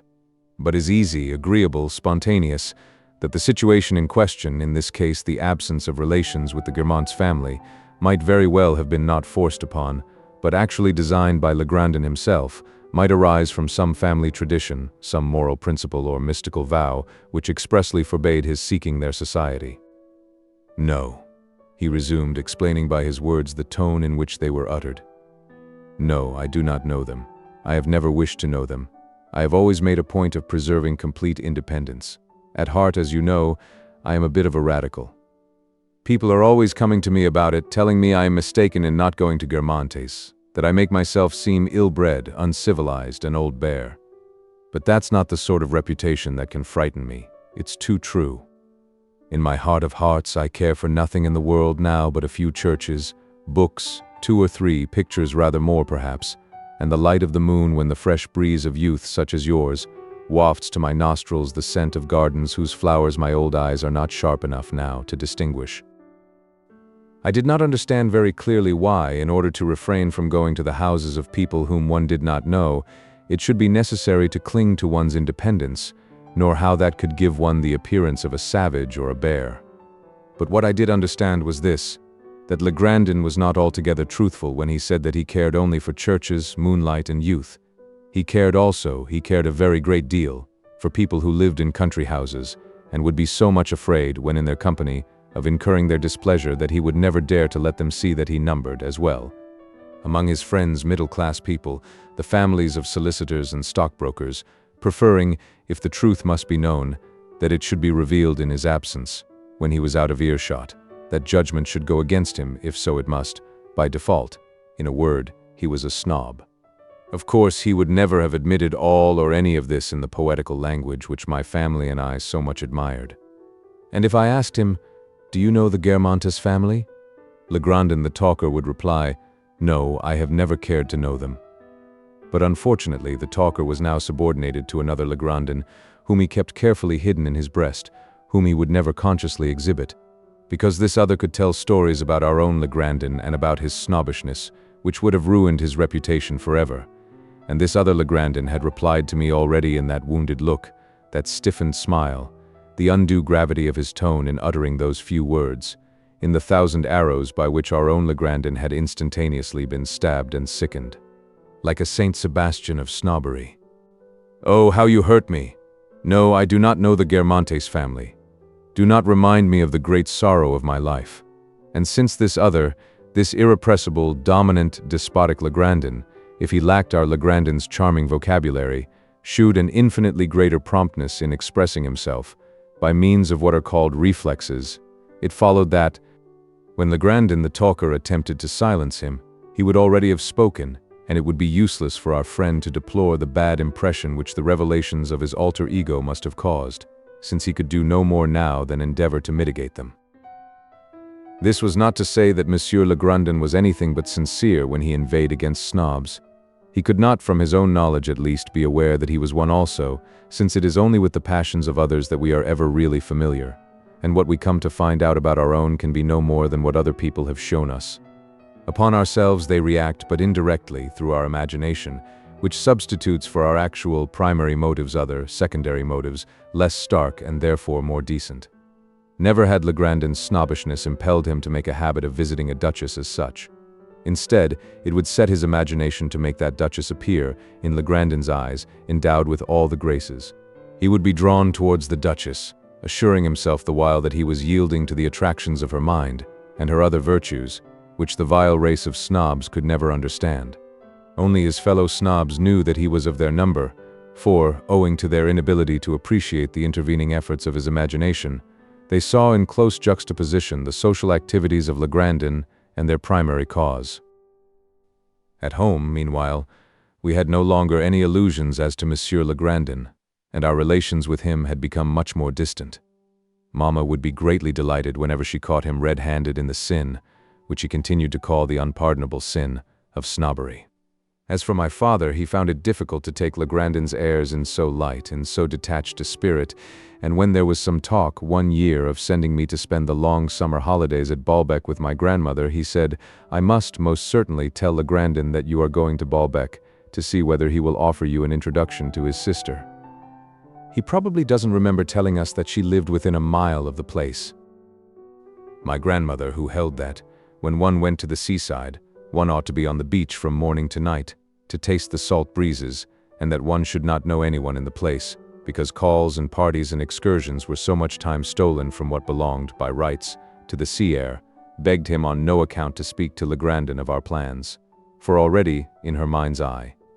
she could see his sister, Madame de Cambremer, alighting from her carriage at the door of our hotel just as we were on the point of going out fishing and obliging us to remain indoors all afternoon to entertain her. But Mamma laughed her fears to scorn, for she herself felt that the danger was not so threatening, and that Legrandin would show no undue anxiety to make us acquainted with his sister. And as it happened, there was no need for any of us to introduce the subject of Baalbec, for it was Legrandin himself who, without the least suspicion that we had ever had any intention of visiting those parts, walked into the trap uninvited one evening when we met him strolling on the banks of the Vivonne. "There are tints in the clouds this evening, violets and blues, which are very beautiful, are they not, my friend?" he said to my father. "Especially a blue which is far more floral than atmospheric, a cineraria blue which it is surprising to see in the sky. And that little pink cloud there, has it not just the tint of some flower, a carnation or hydrangea? Nowhere, perhaps, except on the shores of the English Channel, where Normandy merges into Brittany, have I been able to find such copious examples of what you might call a vegetable kingdom in the clouds. Down there, close to Baalbec, among all those places which are still so uncivilized, there is a little bay, charmingly quiet, where the sunsets of the Auge Valley, those red and gold sunsets, which, all the same, I am very far from despising, seem commonplace and insignificant. For in that moist and gentle atmosphere these heavenly flower beds will break into blossom in a few moments, in the evenings incomparably lovely, and often lasting for hours before they fade. Others shed their leaves at once, and then it is more beautiful still to see the sky strewn with the scattering of their innumerable petals, sulphurous yellow and rosy red. In that bay which they call the Opal Bay, the golden sands appear more charming still from being fastened, like fair Andromeda, to those terrible rocks of the surrounding coast, to that funereal shore, famed for the number of its wrecks, where every winter many a brave vessel falls a victim to the perils of the sea. Baalbec. The oldest bone in the geological skeleton that underlies our soil, the true armor, the sea, the land's end, the accursed region which Anatole France, an enchanter whose works our young friend ought to read, has so well depicted beneath its eternal fogs, as though it were indeed the land of the Cimmerians in the Odyssey. Baalbec, yes, they are building hotels there now, superimposing them upon its ancient and charming soil, which they are powerless to alter. How delightful it is down there, to be able to step out at once into regions so primitive and so entrancing. Indeed. And do you know anyone at Baalbec? Inquired my father. This young man is just going to spend a couple of months there with his grandmother, and my wife too, perhaps. Legrandin, taken unawares by the question at a moment when he was looking directly at my father, was unable to turn aside his gaze, and so concentrated it with steadily increasing intensity, smiling mournfully the while upon the eyes of his questioner, with an air of friendliness and frankness, and of not being afraid to look him in the face, until he seemed to have penetrated my father's skull, as it had been a ball of glass, and to be seeing at the moment, a long way beyond and behind it, a brightly colored cloud, which provided him with a mental alibi, and would enable him to establish the theory that, just when he was being asked whether he knew anyone at Baalbec, he had been thinking of something else, and so had not heard the question. As a rule, these tactics make the questioner proceed to ask, "Why, what are you thinking about?" But my father, inquisitive, annoyed, and cruel, repeated, "Have you friends, then, in that neighborhood that you know Baalbec so well?" In a final and desperate effort, the smiling gaze of Legrandin struggled to the extreme limits of its tenderness, vagueness, candor, and distraction. Then feeling, no doubt, that there was nothing left for it now but to answer, he said to us, "I have friends all the world over, wherever there are companies of trees, stricken but not defeated, which have come together to offer a common supplication, with pathetic obstinacy, to an inclement sky which has no mercy upon them." "That is not quite what I meant," interrupted my father, "obstinate as a tree and merciless as the sky. I asked you, in case anything should happen to my mother-in-law and she wanted to feel that she was not all alone down there, at the ends of the earth, whether you knew any of the people." "There as elsewhere, I know everyone and I know no one," replied Legrandin, who was by no means ready yet to surrender. "Places I know well, people very slightly. But down there, the places themselves seem to me just like people, rare and wonderful people, of a delicate quality which would have been corrupted and ruined by the gift of life. Perhaps it is a castle which you encounter upon the cliff's edge, standing there by the roadside, where it has halted to contemplate its sorrows before an evening sky, still rosy, through which a golden moon is climbing, while the fishing boats, homeward bound, creasing the watered silk of the channel, hoist its pennant at their mastheads and carry its colors. Or perhaps it is a simple dwelling house that stands alone, ugly, if anything, timid seeming but full of romance, hiding from every eye some imperishable secret of happiness and disenchantment. That land which knows not truth," he continued with Machiavellian subtlety, "that land of infinite fiction makes bad reading for any boy, and is certainly not what I should choose or recommend for my young friend here, who is already so much inclined to melancholy, for a heart already predisposed to receive its impressions. Climates that breathe amorous secrets and futile regrets may agree with an old and disillusioned man like myself, but they must always prove fatal to a temperament which is still unformed. Believe me," he went on with emphasis, "the waters of that bay, more Breton than Norman, may exert a sedative influence, though even that is of questionable value, upon a heart which, like mine, is no longer unbroken, a heart for whose wounds there is no longer anything to compensate. But at your age, my boy, those waters are contraindicated. Good night to you, neighbors," he added, moving away from us with that evasive abruptness to which we were accustomed, and then, turning towards us, with a physicianly finger raised in warning, he resumed the consultation. "No Baalbec before you are 50, he called out to me, "and even then it must depend on the state of the heart." My father spoke to him of it again, as often as we met him, and tortured him with questions. But it was labor in vain, like that scholarly swindler who devoted to the fabrication of forged palimpsests a wealth of skill and knowledge and industry, the 100th part of which would have sufficed to establish him in a more lucrative, but an honorable occupation. Monsieur Legrandin, had we insisted further, would in the end have constructed a whole system of ethics and a celestial geography of Lower Normandy, sooner than admit to us that, within a mile of Baalbec, his own sister was living in her own house, sooner than find himself obliged to offer us a letter of introduction, the prospect of which would never have inspired him with such terror had he been absolutely certain. As, from his knowledge of my grandmother's character, he really ought to have been certain that in no circumstances whatsoever would we have dreamed of making use of it. We used always to return from our walks in good time to pay Aunt Léonie a visit before dinner.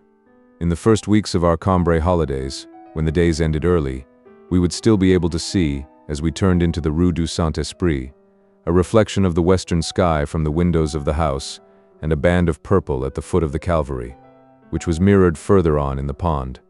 A fiery glow which, accompanied often by a cold that burned and stung, would associate itself in my mind with the glow of the fire over which, at that very moment, was roasting the chicken that was to furnish me, in place of the poetic pleasure I had found in my walk, with the sensual pleasures of good feeding, warmth, and rest. But in summer, when we came back to the house, the sun would not have set, and while we were upstairs paying our visit to Aunt Léonie, its rays, sinking until they touched and lay along her windowsill, would there be caught and held by the large inner curtains and the bands which tied them back to the wall, and split and scattered and filtered, and then, at last, would fall upon an inlay with tiny flakes of gold the lemonwood of her chest of drawers, illuminating the room in their passage with the same delicate slanting shadowed beams that fall among the boles of forest trees. But on some days, though very rarely, the chest of drawers would long since have shed its momentary adornments. There would no longer, as we turned into the Rue du Saint-Esprit, be any reflection from the western sky burning along the line of window panes. The pond beneath the Calvary would have lost its fiery glow, sometimes indeed had changed already to an opalescent pallor, while a long ribbon of moonlight, bent and broken and broadened by every ripple upon the water's surface, would be lying across it, from end to end. Then, as we drew near the house, we would make out a figure standing upon the doorstep, and Mamma would say to me, "Good heavens, there is Françoise looking out for us. Your aunt must be anxious. That means we are late." And without wasting time by stopping to take off our things, we would fly upstairs to my Aunt Léonie's room to reassure her, to prove to her by our bodily presence that all her gloomy imaginings were false, that, on the contrary, nothing had happened to us, but that we had gone the Guermantes way, and, good Lord, when one took that walk. My aunt knew well enough that one could never say at what time one would be home. "There, Françoise," my aunt would say, "didn't I tell you that they must have gone the Guermantes way? Good gracious! They must be hungry. And your nice leg of mutton will be quite dried up now, after all the hours it's been waiting. What a time to come in. Well, and so you went the Guermantes way?" "But Leonie, I supposed you knew," Mama would answer. "I thought that Françoise had seen us go out by the little gate, through the kitchen garden." For there were, in the environs of Combray, 2 ways which we used to take for our walks, and so diametrically opposed that we would actually leave the house by a different door, according to the way we had chosen. The way towards Méséglise-la-Vineuse, which we called also Swann's way, because, to get there, one had to pass along the boundary of Monsieur Swann's estate, and the Guermantes way. Of Méséglise-la-Vineuse, to tell the truth, I never knew anything more than the way there, and the strange people who would come over on Sundays to take the air in Combray. People whom, this time, neither my aunt nor any of us would know at all, and whom we would therefore assume to be people who must have come over from Méséglise. As for Guermantes, I was to know it well enough one day, but that day had still to come, and during the whole of my boyhood, if Méséglise was to me something as inaccessible as the horizon, which remained hidden from sight, however far one went, by the folds of a country which no longer bore the least resemblance to the country round Combray, Guermantes, on the other hand, meant no more than the ultimate goal. Ideal rather than real of the Guermantes way, a sort of abstract geographical term like the North Pole or the Equator. And so to take the Guermantes way in order to get to Méséglise or vice versa would have seemed to me as nonsensical a proceeding as to turn to the east in order to reach the west. Since my father used always to speak of the Méséglise way as comprising the finest view of a plain that he knew anywhere, and of the Guermantes way as typical of river scenery, I had invested each of them by conceiving them in this way as 2 distinct entities, with that cohesion, that unity which belongs only to the figments of the mind. The smallest detail of either of them appeared to me as a precious thing, which exhibited the special excellence of the whole, while immediately beside them, in the first stages of our walk, before we had reached the sacred soil of one or the other, the purely material roads, at definite points on which they were set down as the ideal view over a plain and the ideal scenery of a river, were no more worth the trouble of looking at them than, to a keen playgoer and lover of dramatic art, are the little streets which may happen to run past the walls of a theater. But, above all, I set between them, far more distinctly than the mere distance in miles and yards and inches which separated one from the other, the distance that there was between the 2 parts of my brain in which I used to think of them, one of those distances of the mind which time serves only to lengthen, which separate things irremediably from one another, keeping them forever upon different planes. And this distinction was rendered still more absolute because the habit we had of never going both ways on the same day, or in the course of the same walk, but the Méséglise way one time and the Guermantes way another, shut them up, so to speak, far apart and unaware of each other's existence, in the sealed vessels between which there could be no communication of separate afternoons. When we had decided to go the Méséglise way, we would start, without undue haste, and even if the sky were clouded over, since the walk was not very long and did not take us too far from home, as though we were not going anywhere in particular, by the front door of my aunt's house, which opened on to the Rue du Saint-Esprit. We would be greeted by the gunsmith, we would drop our letters into the box, we would tell Théodore from Françoise as we passed that she had run out of oil or coffee, and we would leave the town by the road which ran along the white fence of Monsieur Swann's park. Before reaching it, we would be met on our way by the scent of his lilac trees, come out to welcome strangers.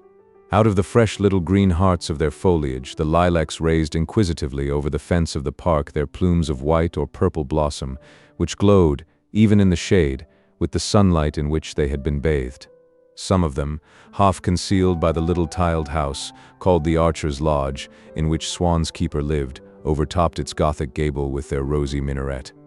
The nymphs of spring would have seemed coarse and vulgar in comparison with these young hourists, who retained, in this French garden, the pure and vivid coloring of a Persian miniature. Despite my desire to throw my arms about their pliant forms and to draw down towards me the starry locks that crowned their fragrant heads, We would pass them by without stopping, for my parents had ceased to visit Tansonville since Swann's marriage, and so as not to appear to be looking into his park, we would. Instead of taking the road which ran beside its boundary and then climbed straight up to the open fields, choose another way, which led in the same direction, but circuitously, and brought us out rather too far from home. One day my grandfather said to my father, "Don't you remember Swann's telling us yesterday that his wife and daughter had gone off to Reims, and that he was taking the opportunity of spending a day or two in Paris? We might go along by the park, since the ladies are not at home. That will make it a little shorter." We stopped for a moment by the fence.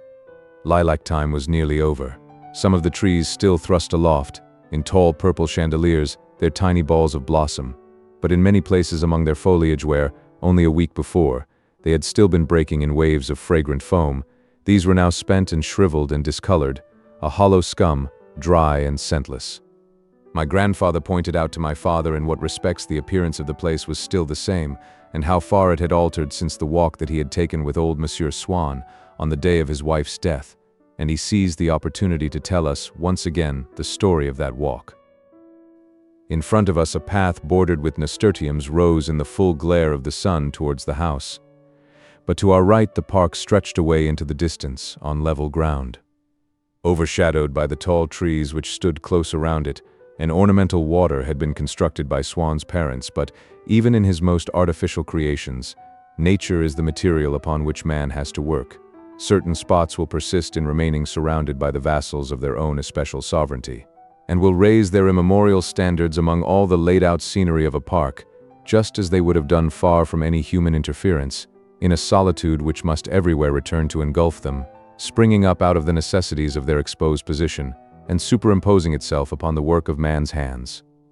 And so it was that, at the foot of the path which led down to this artificial lake, there might be seen in its 2 tiers woven of trailing forget-me-nots below and of periwinkle flowers above, the natural, delicate, blue garland which binds the luminous, shadowed brows of water nymphs, while the iris, its sword sweeping every way in regal profusion, stretched out over agrimony and water-growing kingcups the lilied scepters, tattered glories of yellow and purple, of the kingdom of the lake. The absence of Mademoiselle Swann, which, since it preserved me from the terrible risk of seeing her appear on one of the paths, and of being identified and scorned by this so privileged little girl who had Bergotte for a friend and used to go with him to visit cathedrals, made the exploration of Tansonville, now for the first time permitted me, a matter of indifference to myself. Seemed, however, to invest the property, in my grandfather's and father's eyes, with a fresh and transient charm, and like an entirely cloudless sky when one is going mountaineering, to make the day extraordinarily propitious for a walk in this direction. I should have liked to see their reckoning proved false, to see, by a miracle, Mademoiselle Swann appear, with her father, so close to us that we should not have time to escape, and should therefore be obliged to make her acquaintance. And so, when I suddenly noticed a straw basket lying forgotten on the grass by the side of a line whose float was bobbing in the water, I made a great effort to keep my father and grandfather looking in another direction, away from this sign that she might, after all, be in residence. Still, as Swann had told us that he ought not, really, to go away just then as he had some people staying in the house, the line might equally belong to one of these guests. Not a footstep was to be heard on any of the paths. Somewhere in one of the tall trees, making a stage in its height, an invisible bird, desperately attempting to make the day seem shorter, was exploring with a long, continuous note the solitude that pressed it on every side, but it received at once so unanimous an answer, so powerful a repercussion of silence and of immobility that, one would have said, it had arrested for all eternity the moment which it had been trying to make pass more quickly. The sunlight fell so implacably from a fixed sky that one was naturally inclined to slip away out of the reach of its attentions, and even the slumbering water, whose repose was perpetually being invaded by the insects that swarmed above its surface, while it dreamed, no doubt, of some imaginary maelstrom, intensified the uneasiness which the sight of that floating cork had wrought in me by appearing to draw it at full speed across the silent reaches of a mirrored firmament. Now almost vertical, it seemed on the point of plunging down out of sight, and I had begun to ask myself whether, setting aside the longing and the terror that I had of making her acquaintance,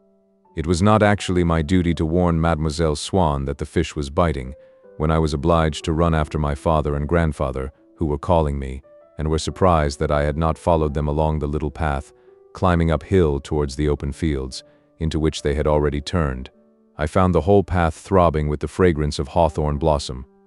The hedge resembled a series of chapels whose walls were no longer visible under the mountains of flowers that were heaped upon their altars,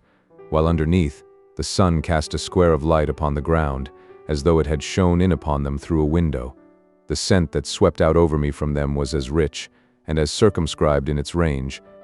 as though I had been standing before the Lady Altar, and the flowers, themselves adorned also, held out each its little bunch of glittering stamens with an air of inattention, fine radiating nerves in the flamboyant style of architecture, like those which, in church, framed the stair to the rood loft or closed the perpendicular tracery of the windows, but here spread out into pools of fleshy white, like strawberry beds in spring. How simple and rustic, in comparison with these, would seem the dog roses which, in a few weeks' time, would be climbing the same hillside path in the heat of the sun, dressed in the smooth silk of their blushing pink bodices, which would be undone and scattered by the first breath of wind. But it was in vain that I lingered before the hawthorns, to breathe in, to marshal before my mind, which knew not what to make of it, to lose in order to rediscover their invisible and unchanging odor, to absorb myself in the rhythm which disposed their flowers here and there with the light-heartedness of youth, and at intervals as unexpected as certain intervals of music. They offered me an indefinite continuation of the same charm, in an inexhaustible profusion, but without letting me delve into it any more deeply, like those melodies which one can play over 100 times in succession without coming any nearer to their secret. I turned away from them for a moment, so as to be able to return to them with renewed strength. My eyes followed up the slope which, outside the hedge, rose steeply to the fields, a poppy that had strayed and been lost by its fellows, or a few cornflowers that had fallen lazily behind, and decorated the ground here and there with their flowers like the border of a tapestry, in which may be seen at intervals hints of the rustic theme which appears triumphant in the panel itself. Infrequent still, spaced apart as the scattered houses which warn us that we are approaching a village, they betokened to me the vast expanse of waving corn beneath the fleecy clouds, and the sight of a single poppy hoisting upon its slender rigging and holding against the breeze its scarlet ensign over the buoy of rich black earth from which it sprang, made my heart beat as does a wayfarer's when he perceives, upon some low-lying ground, an old and broken boat which is being caulked and made seaworthy, and cries out, although he has not yet caught sight of it, "The sea." And then I returned to my hawthorns and stood before them as one stands before those masterpieces of painting which, one imagines, one will be better able to take in when one has looked away, for a moment, at something else. But in vain did I shape my fingers into a frame, so as to have nothing but the hawthorns before my eyes. The sentiment which they aroused in me remained obscure and vague, struggling and failing to free itself to float across and become one with the flowers. They themselves offered me no enlightenment, and I could not call upon any other flowers to satisfy this mysterious longing. And then, inspiring me with that rapture which we feel on seeing a work by our favorite painter quite different from any of those that we already know, or, better still, when someone has taken us and set us down in front of a picture of which we have hitherto seen no more than a penciled sketch, or when a piece of music which we have heard played over on the piano bursts out again in our ears with all the splendor and fullness of an orchestra, my grandfather called me to him, and pointing to the hedge of Tansonville, said, "You are fond of hawthorns. Just look at this pink one. Isn't it pretty?" And it was indeed a hawthorn, but one whose flowers were pink, and lovelier even than the white. It, too, was in holiday attire, for one of those days which are the only true holidays, the holy days of religion, because they are not appointed by any capricious accident, as secular holidays are appointed, upon days which are not specially ordained for such observances, which have nothing about them that is essentially festal, but it was attired even more richly than the rest, for the flowers which clung to its branches, one above another, so thickly as to leave no part of the tree undecorated, like the tassels wreathed about the crook of a rococo shepherdess, were every one of them in color, and consequently of a superior quality, by the aesthetic standards of Combray, to the plain, if one was to judge by the scale of prices at the stores in the square, or at Camus's, where the most expensive biscuits were those whose sugar was pink. And for my own part I set a higher value on cream cheese when it was pink, when I had been allowed to tinge it with crushed strawberries. and these flowers had chosen precisely the color of some edible and delicious thing, or of some exquisite addition to one's costume for a great festival, which colors, inasmuch as they make plain the reason for their superiority, are those whose beauty is most evident to the eyes of children, and for that reason must always seem more vivid and more natural than any other tints, even after the child's mind has realized that they offer no gratification to the appetite and have not been selected by the dressmaker. And indeed, I had felt at once, as I had felt before the white blossom, but now still more marveling, that it was in no artificial manner, by no device of human construction, that the festal intention of these flowers was revealed, but that it was nature herself who had spontaneously expressed it, with the simplicity of a woman from a village shop, laboring at the decoration of a street altar for some procession by burying the bush in these little rosettes, almost too ravishing in color, this rustic pompadour. High up on the branches, like so many of those tiny rose trees, their pots concealed in jackets of paper lace, whose slender stems rise in a forest from the altar on the greater festivals. 1,000 buds were swelling and opening, paler in color, but each disclosing as it burst, as at the bottom of a cup of pink marble, its blood-red stain, and suggesting even more strongly than the full-blown flowers the special, irresistible quality of the hawthorn tree, which, wherever it budded, wherever it was about to blossom, could bud and blossom in pink flowers alone, taking its place in the hedge, but as different from the rest as a young girl in holiday attire among a crowd of dowdy women in everyday clothes, who are staying at home, equipped and ready for the month of Mary, of which it seemed already to form a part. It shone and smiled in its cool, rosy garments, a Catholic bush indeed, and altogether delightful. The hedge allowed us a glimpse, inside the park, of an alley bordered with jasmine, pansies, and verbenas, among which the stalks held open their fresh plump purses, of a pink as fragrant and as faded as old Spanish leather, while on the gravel path a long watering pipe, painted green, coiling across the ground, poured, where its holes were, over the flowers whose perfume those holes inhaled, a vertical and prismatic fan of infinitesimal rainbow-colored drops. Suddenly I stood still, unable to move, as happens when something appears that requires not only our eyes to take it in, but involves a deeper kind of perception and takes possession of the whole of our being. A little girl, with fair, reddish hair, who appeared to be returning from a walk and held a trowel in her hand, was looking at us, raising towards us a face powdered with pinkish freckles. Her black eyes gleamed, and as I did not at that time know, and indeed have never since learned how to reduce to its objective elements any strong impression, since I had not, as they say, enough power of observation to isolate the sense of their color, for a long time afterwards, whenever I thought of her, the memory of those bright eyes would at once present itself to me as a vivid azure. Since her complexion was fair, so much so that, perhaps, if her eyes had not been quite so black, which was what struck one most forcibly on first meeting her, I should not have been, as I was, especially enamored of their imagined blue.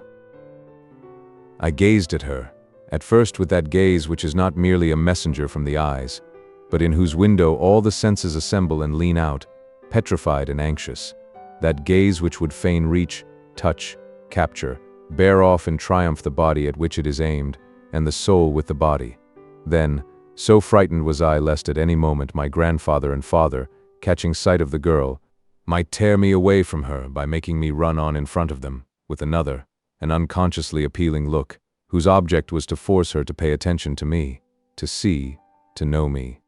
She cast a glance forwards and sideways, so as to take stock of my grandfather and father, and doubtless the impression she formed of them was that we were all absurd people, for she turned away with an indifferent and contemptuous air, withdrew herself so as to spare her face the indignity of remaining within their field of vision, and while they, continuing to walk on without noticing her,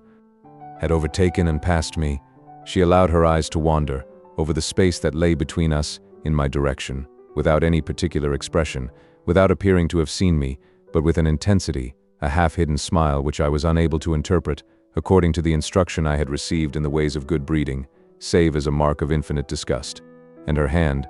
at the same time, sketched in the air an indelicate gesture, for which, when it was addressed in public to a person whom one did not know, the little dictionary of manners which I carried in my mind supplied only one meaning, namely, a deliberate insult. "Gilbert, come along, what are you doing?" called out in a piercing tone of authority a lady in white, whom I had not seen until that moment, while, A little way beyond her, a gentleman in a suit of linen dux, whom I did not know either, stared at me with eyes which seemed to be starting from his head. The little girl's smile abruptly faded, and seizing her trowel, she made off without turning to look again in my direction, with an air of obedience, inscrutable and sly. And so was wafted to my ears the name of Gilberte, bestowed on me like a talisman which might, perhaps, enable me someday to rediscover her whom its syllables had just endowed with a definite personality, whereas, a moment earlier, she had been only something vaguely seen. So it came to me, uttered across the heads of the stocks and jasmines, pungent and cool as the drops which fell from the green watering pipe, impregnating and irradiating the zone of pure air through which it had passed, which it set apart and isolated from all other air,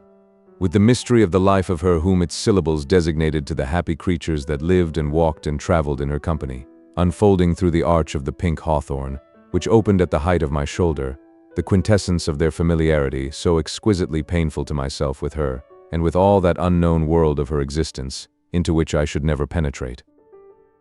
For a moment while we moved away, and my grandfather murmured, "Poor Swann, what a life they are leading him. Fancy sending him away so that she can be left alone with her Charles," for that was Charles. I recognized him at once. And the child, too, at her age, to be mixed up in all that.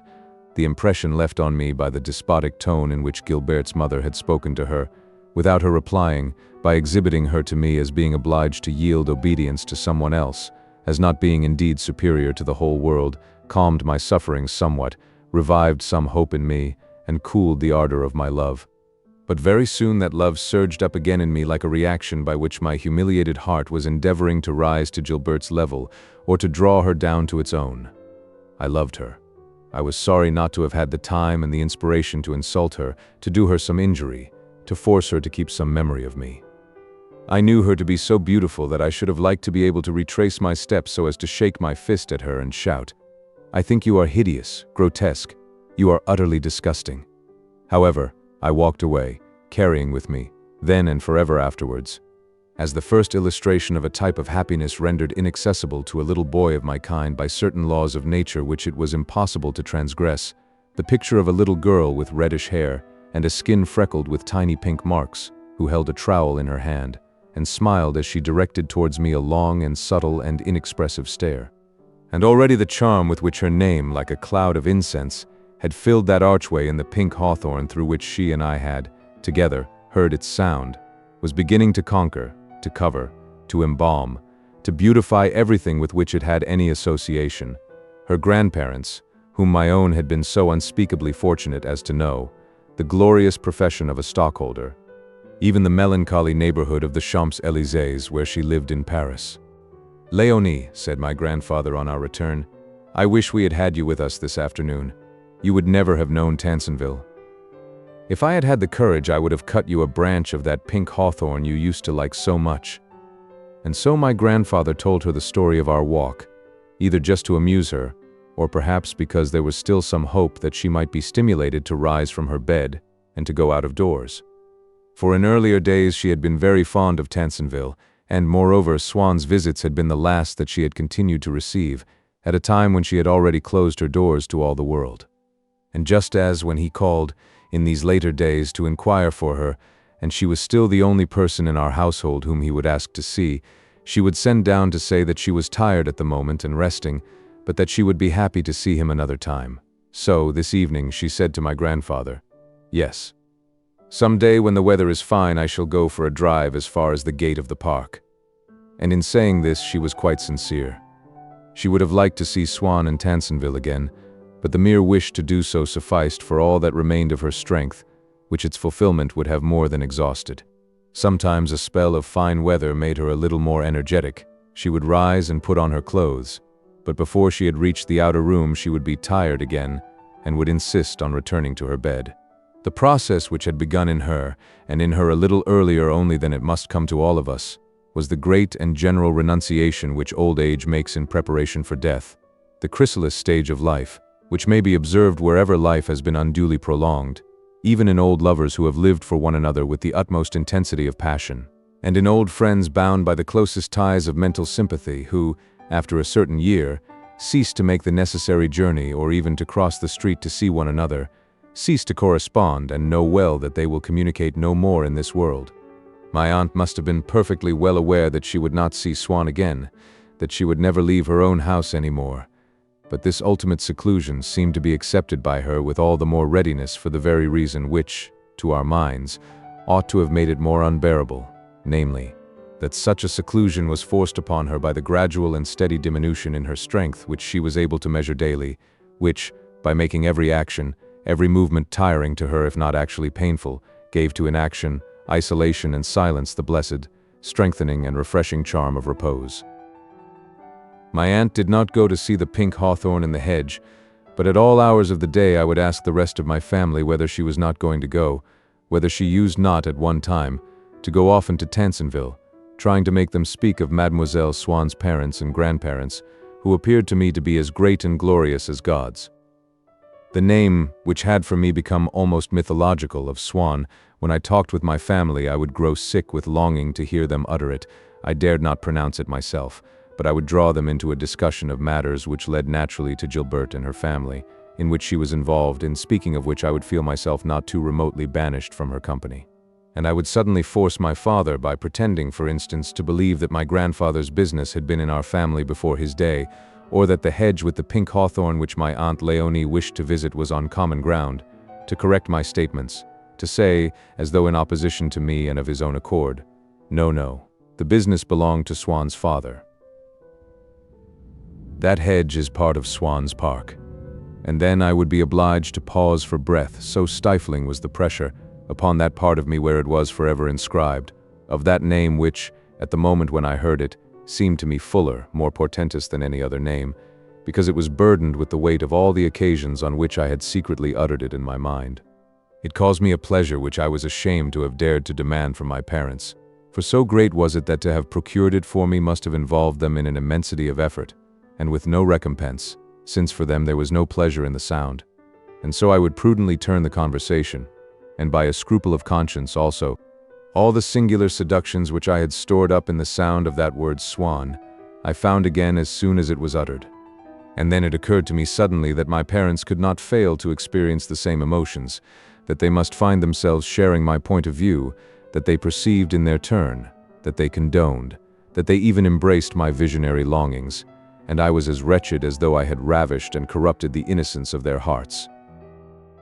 That year my family fixed the day of their return to Paris rather earlier than usual. On the morning of our departure I had had my hair curled, to be ready to face the photographer, had had a new hat carefully set upon my head, and had been buttoned into a velvet jacket. A little later my mother, after searching everywhere for me, found me standing in tears on that steep little hillside close to Tansonville, bidding a long farewell to my hawthorns, clasping their sharp branches to my bosom, and, like a princess in a tragedy, oppressed by the weight of all her senseless jewelry, with no gratitude towards the officious hand which had, in curling those ringlets, been at pains to collect all my hair upon my forehead, trampling underfoot the curl papers which I had torn from my head, and my new hat with them. My mother was not at all moved by my tears, but she could not suppress a cry at the sight of my battered headgear and my ruined jacket. I did not, however, hear her. "Oh, my poor little hawthorns," I was assuring them through my sobs, "it is not you that want to make me unhappy, to force me to leave you. You have never done me any harm, so I shall always love you."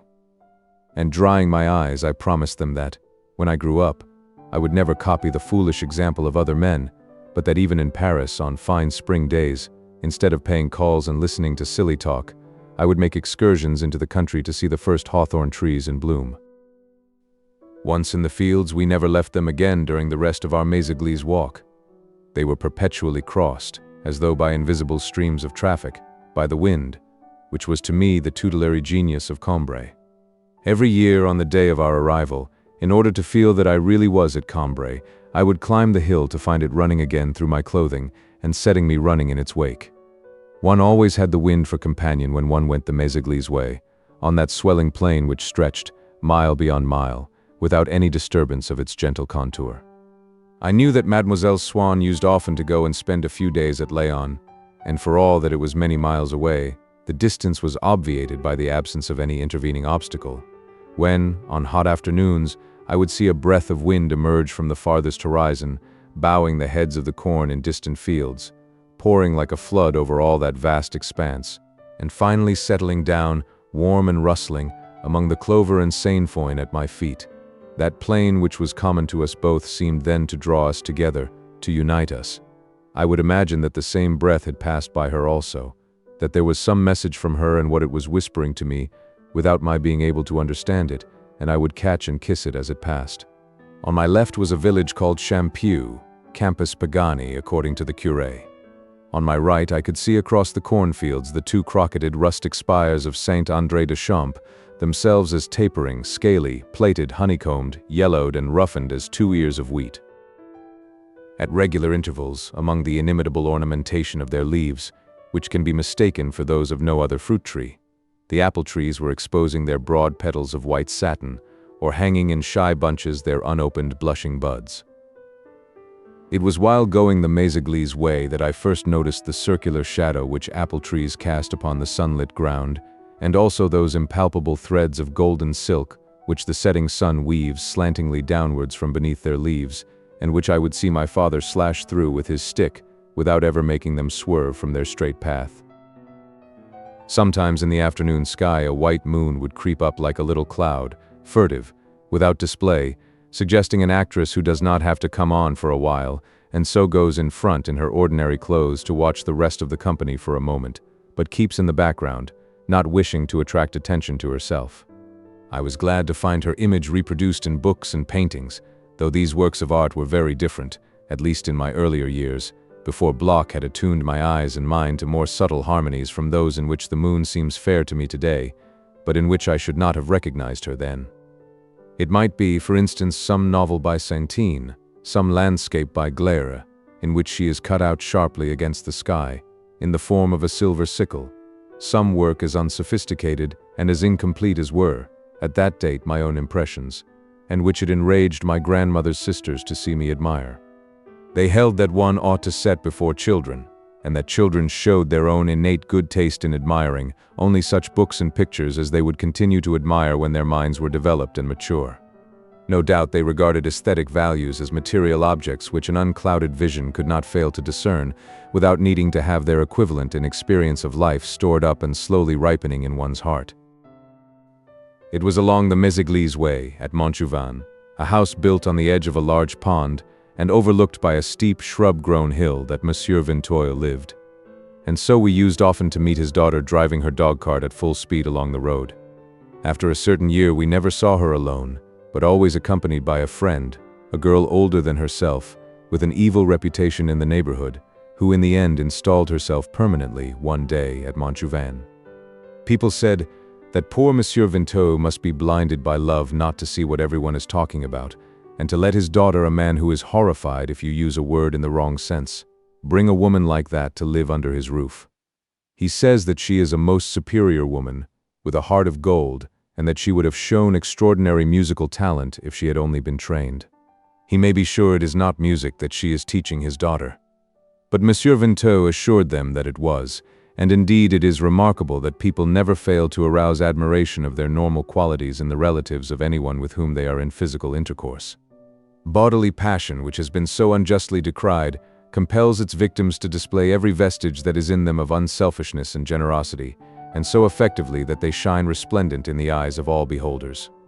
Dr. Percepide, whose loud voice and bushy eyebrows enabled him to play to his heart's content the part of double dealer, a part to which he was not, otherwise, adapted, without in the least degree compromising his unassailable and quite unmerited reputation of being a kind-hearted old curmudgeon,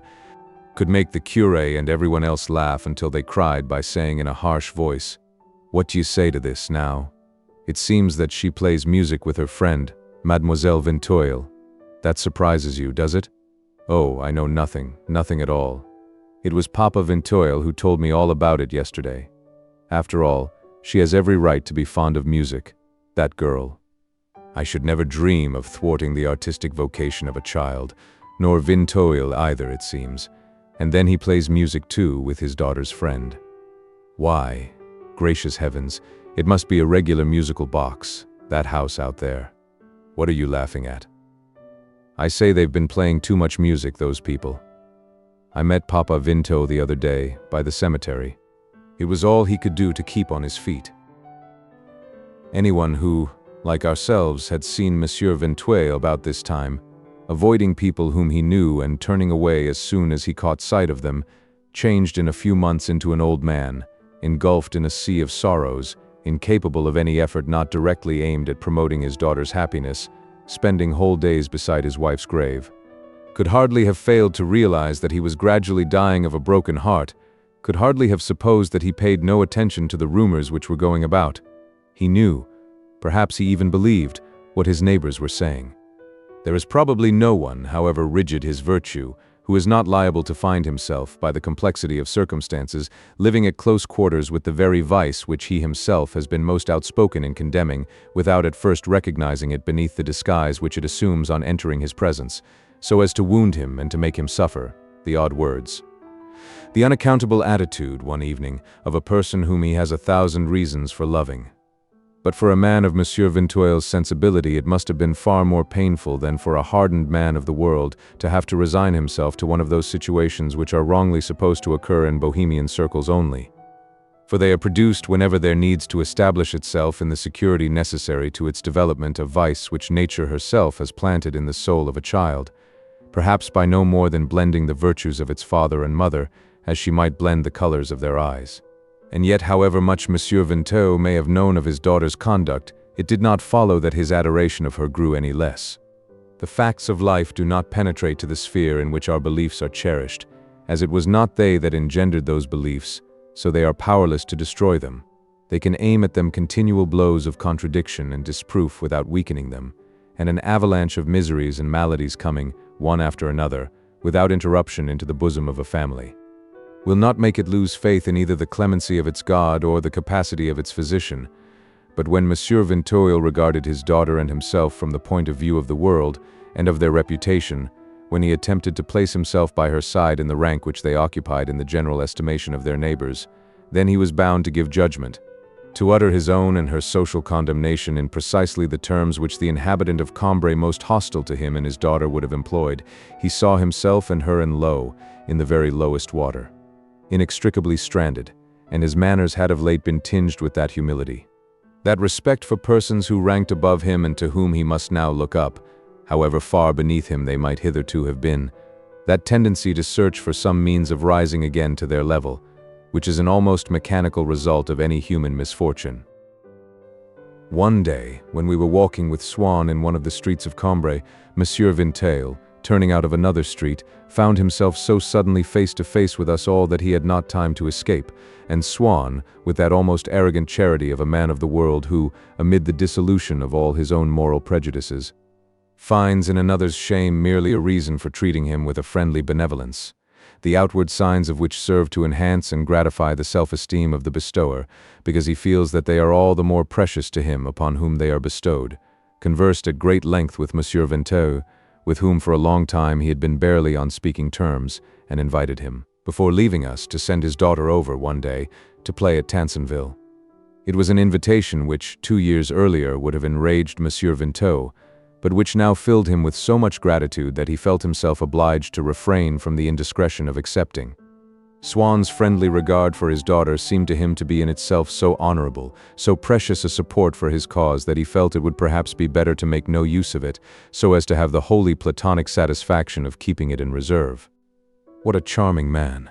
he said to us after Swann had gone, with the same enthusiasm and veneration which make clever and pretty women of the middle classes fall victims to the physical and intellectual charms of a duchess, even though she be ugly and a fool. "What a charming man! What a pity that he should have made such a deplorable marriage." And then, so strong an element of hypocrisy is there in even the most sincere of men who cast off, while they are talking to anyone, the opinion they actually hold of him and will express when he is no longer there. My family joined with Monsieur Vinteuil in deploring Swann's marriage, invoking principles and conventions which, all the more because they invoked them in common with him, as though we were all thorough good fellows of the same sort, they appeared to suggest were in no way infringed at Montjouvain. Monsieur Vinteuil did not send his daughter to visit Swann, an omission which Swann was the first to regret. For constantly, after meeting Monsieur Vinteau, he would remember that he had been meaning for a long time to ask him about someone of the same name as himself, one of his relatives, Swann supposed. And on this occasion he determined that he would not forget what he had to say to him when Monsieur Vinteau should appear with his daughter at Tansonville. Since the Méséglise way was the shorter of the two that we used to take for our walks round Combray, and for that reason was reserved for days of uncertain weather, it followed that the climate of Méséglise showed an unduly high rainfall, and we would never lose sight of the fringe of Roussainville wood, so that we could at any moment run for shelter beneath its dense thatch of leaves. Often the sun would disappear behind a cloud, which impinged on its roundness, but whose edge the sun gilded in return. The brightness, though not the light of day, would then be shut off from a landscape in which all life appeared to be suspended, while the little village of Roussainville carved in relief upon the sky the white mass of its gables, with a startling precision of detail. A gust of wind blew from its perch a rook, which floated away and settled in the distance, while beneath a paling sky the woods on the horizon assumed a deeper tone of blue, as though they were painted in one of those cameos which you still find decorating the walls of old houses. But on other days would begin to fall the rain, of which we had had due warning from the little barometer figure which the spectacle maker hung out in his doorway. Its drops, like migrating birds which fly off in a body at a given moment, would come down out of the sky in close marching order. They would never drift apart, would make no movement at random in their rapid course, but each one, keeping in its place, would draw after it the drop which was following, and the sky would be as greatly darkened as by the swallows flying south. We would take refuge among the trees, and when it seemed that their flight was accomplished, a few last drops, feebler and slower than the rest, would still come down. But we would emerge from our shelter, for the rain was playing a game now among the branches, and, even when it was almost dry again underfoot, a stray drop or two, lingering in the hollow of a leaf, would run down and hang glistening from the point of it, until suddenly it splashed plump upon our upturned faces from the whole height of the tree. Often, too, we would hurry for shelter, tumbling in among all its stony saints and patriarchs, into the porch of Saint André des Champs. How typically French that church was. Over its door the saints, the kings of chivalry with lilies in their hands, the wedding scenes and funerals were carved as they might have been in the mind of Françoise. The sculptor had also recorded certain anecdotes of Aristotle and Virgil, precisely as Françoise in her kitchen would break into speech about St. Louis, as though she herself had known him, generally in order to depreciate, by contrast with him, my grandparents, whom she considered less righteous. One could see that the ideas which the medieval artist and the medieval peasant, who had survived to cook for us in the 19th century, had of classical and of early Christian history, ideas whose inaccuracy was atoned for by their honest simplicity, were derived not from books, but from a tradition at once ancient and direct, unbroken, oral, degraded, unrecognizable, and alive. Another Combray person whom I could discern also, potential and typified, in the Gothic sculptures of Saint André des Champs, was young Théodore, the assistant in Camus's shop. And indeed, Françoise herself was well aware that she had in him a countryman and contemporary, for when my aunt was too ill for Françoise to be able, unaided, to lift her in her bed or to carry her to her chair, rather than let the kitchen maid come upstairs and, perhaps, make an impression on my aunt, she would send out for Théodore. And this lad, who was regarded, and quite rightly, in the town as a bad character, was so abounding in that spirit which had served to decorate the porch of Saint André des Champs, and particularly in the feelings of respect due, in François' eyes, to all poor invalids, and above all to her own poor mistress, that he had, when he bent down to raise my aunt's head from her pillow, the same air of pre-Raphaelite simplicity and zeal which the little angels in the bas-reliefs wear, who throng, with tapers in their hands, about the deathbed of Our Lady, as though those carved faces of stone, naked and gray like trees in winter, were, like them, asleep only, storing up life and waiting to flower again in countless plebeian faces, reverend and cunning as the face of Théodore, and glowing with the ruddy brilliance of ripe apples. There too, not fastened to the wall like the little angels, but detached from the porch, of more than human stature, erect upon her pedestal as upon a footstool, which had been placed there to save her feet from contact with the wet ground, stood a saint with the full cheeks, the firm breasts which swelled out inside her draperies like a cluster of ripe grapes inside a bag, the narrow forehead, short and stubborn nose, deep-set eyes, and strong, thick-skinned, courageous expression of the country women of those parts. This similarity, which imparted to the statue itself a kindliness that I had not looked to find in it, was corroborated often by the arrival of some girl from the fields, come, like ourselves, for shelter beneath the porch, whose presence there, as when the leaves of a climbing plant have grown up beside leaves carved in stone, seemed intended by fate to allow us, by confronting it with its type in nature, to form a critical estimate of the truth of the work of art. Before our eyes, in the distance, a promised or an accursed land, Roussainville, within whose walls I had never penetrated. Roussainville was now, when the rain had ceased for us, still being chastised, like a village in the Old Testament, by all the innumerable spears and arrows of the storm, which beat down obliquely upon the dwellings of its inhabitants, or else had already received the forgiveness of the Almighty, who had restored to it the light of his sun, which fell upon it in rays of uneven length, like the rays of a monstrance upon an altar. Sometimes, when the weather had completely broken, we were obliged to go home and to remain shut up indoors. Here and there, in the distance, in a landscape which, what with the failing light and saturated atmosphere, resembled a seascape rather,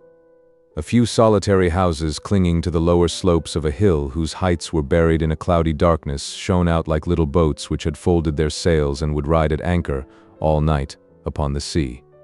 But what mattered rain or storm? In summer, bad weather is no more than a passing fit of superficial ill temper expressed by the permanent, underlying fine weather. A very different thing from the fluid and unstable fine weather of winter, its very opposite in fact, for has it not firmly established in the soil, on which it has taken solid form in dense masses of foliage over which the rain may pour in torrents without weakening the resistance offered by their real and lasting happiness hoisted, to keep them flying throughout the season, in the village streets, on the walls of the houses and in their gardens, its silken banners, violet and white. Sitting in the little parlor, where I would pass the time until dinner with a book, I might hear the water dripping from our chestnut trees, but I would know that the shower would only glaze and brighten the greenness of their thick, crumpled leaves, and that they themselves had undertaken to remain there, like pledges of summer, all through the rainy night. To assure me of the fine weather's continuing, it might rain as it pleased, but tomorrow, over the white fence of Tansonville, there would surge and flow, numerous as ever, a sea of little heart-shaped leaves, and without the least anxiety I could watch the poplar in the Rue des Perchamps praying for mercy, bowing in desperation before the storm. Without the least anxiety I could hear, at the far end of the garden, the last peals of thunder growling among our lilac trees. If the weather was bad all morning, my family would abandon the idea of a walk, and I would remain at home. But later on, I formed the habit of going out by myself on such days and walking towards Méséglise-la-Veneuse, during that autumn when we had to come to Combray to settle the division of my Aunt Léonie's estate, for she had died at last, leaving both parties among her neighbors triumphant in the fact of her demise, those who had insisted that her mode of life was enfeebling and must ultimately kill her, and, equally, those who had always maintained that she suffered from some disease not imaginary but organic, by the visible proof of which the most skeptical would be obliged to own themselves convinced. Once she had succumbed to it, causing no intense grief to any save one of her survivors, but to that one a grief savage in its violence. During the long fortnight of my aunt's last illness, Françoise never went out of her room for an instant, never took off her clothes, allowed no one else to do anything for my aunt, and did not leave her body until it was actually in its grave. Then at last we understood that the sort of terror in which Françoise had lived of my aunt's harsh words, her suspicions and her anger, had developed in her a sentiment which we had mistaken for hatred, and which was really veneration and love. Her true mistress, whose decisions it had been impossible to foresee, from whose stratagems it had been so hard to escape, of whose good nature it had been so easy to take advantage, her sovereign, her mysterious and omnipotent monarch, was no more. Compared with such a mistress, we counted for very little. The time had long passed when, on our first coming to spend our holidays at Combray, we had been of equal importance, in François' eyes, with my aunt. During that autumn my parents, finding the days so fully occupied with the legal formalities that had to be gone through, and discussions with solicitors and farmers, that they had little time for walks which, as it happened, the weather made precarious, began to let me go, without them, along the Méséglise way, wrapped up in a huge Highland plaid which protected me from the rain. and which I was all the more ready to throw over my shoulders because I felt that the stripes of its gaudy tartan scandalized Françoise, whom it was impossible to convince that the color of one's clothes had nothing whatever to do with one's mourning for the dead, and to whom the grief which we had shown on my aunt's death was wholly unsatisfactory. Since we had not entertained the neighbors to a great funeral banquet, and did not adopt a special tone when we spoke of her, while I at times might be heard humming a tune. I am sure that in a book, and to that extent my feelings were closely akin to those of Françoise, such a conception of mourning, in the manner of the Chanson de Roland and of the porch of Saint-André-des-Champs, would have seemed most attractive. But the moment that Françoise herself approached, some evil spirit would urge me to attempt to make her angry, and I would avail myself of the slightest pretext to say to her that I regretted my aunt's death, because she had been a good woman in spite of her absurdities, but not in the least because she was my aunt. That she might easily have been my aunt and yet have been so odious that her death would not have caused me a moment's sorrow, statements which, in a book, would have struck me as merely fatuous. And if Françoise then, inspired like a poet with a flood of confused reflections upon bereavement, grief, and family memories, were to plead her inability to rebut my theories, saying, "I don't know how to express myself," I would triumph over her with an ironical and brutal common sense worthy of Dr. Persipede, and if she went on, all the same she was a geological relation. "There is always the respect due to your geology." I would shrug my shoulders and say, "It is really very good of me to discuss the matter with an illiterate old woman who cannot speak her own language," adopting, to deliver judgment on Françoise, the mean and narrow outlook of the pedant, whom those who are most contemptuous of him in the impartiality of their own minds are only too prone to copy when they are obliged to play a part upon the vulgar stage of life. My walks, that autumn, were all the more delightful because I used to take them after long hours spent over a book. When I was tired of reading, after a whole morning in the house, I would throw my plaid across my shoulders and set out. My body, which in a long spell of enforced immobility had stored up an accumulation of vital energy, was now obliged, like a spinning-top wound and let go, to spend this in every direction. The walls of houses, the Tansonville hedge, the trees of Roussainville wood, the bushes against which Montjouvain leaned its back, all must bear the blows of my walking stick or umbrella, must hear my shouts of happiness, blows and shouts being indeed no more than expressions of the confused ideas which exhilarated me, and which, not being developed to the point at which they might rest exposed to the light of day, rather than submit to a slow and difficult course of elucidation, found it easier and more pleasant to drift into an immediate outlet. And so it is that the bulk of what appear to be the emotional renderings of our inmost sensations do no more than relieve us of the burden of those sensations by allowing them to escape from us in an indistinct form which does not teach us how it should be interpreted. When I attempt to reckon up all that I owe to the Méséglise way, all the humble discoveries of which it was either the accidental setting or the direct inspiration and cause, I am reminded that it was in that same autumn, on one of those walks, near the bushy precipice which guarded Montjouvain from the rear, that I was struck for the first time by this lack of harmony between our impressions and their normal forms of expression. After an hour of rain and wind, against which I had put up a brisk fight, as I came to the edge of the Montjouvain pond and reached a little hut roofed with tiles, in which Monsieur Vinteuil's gardener kept his tools, the sun shone out again, and its golden rays, washed clean by the shower, blazed once more in the sky, on the trees, on the wall of the hut, and on the still wet tiles of the roof, which had a chicken perching upon its ridge.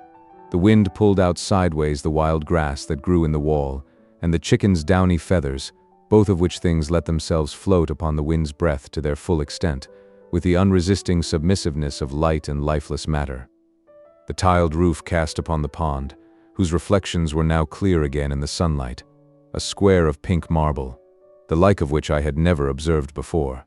And, seeing upon the water, where it reflected the wall, a pallid smile responding to the smiling sky, I cried aloud in my enthusiasm, brandishing my furled umbrella, "Damn, damn, damn, damn."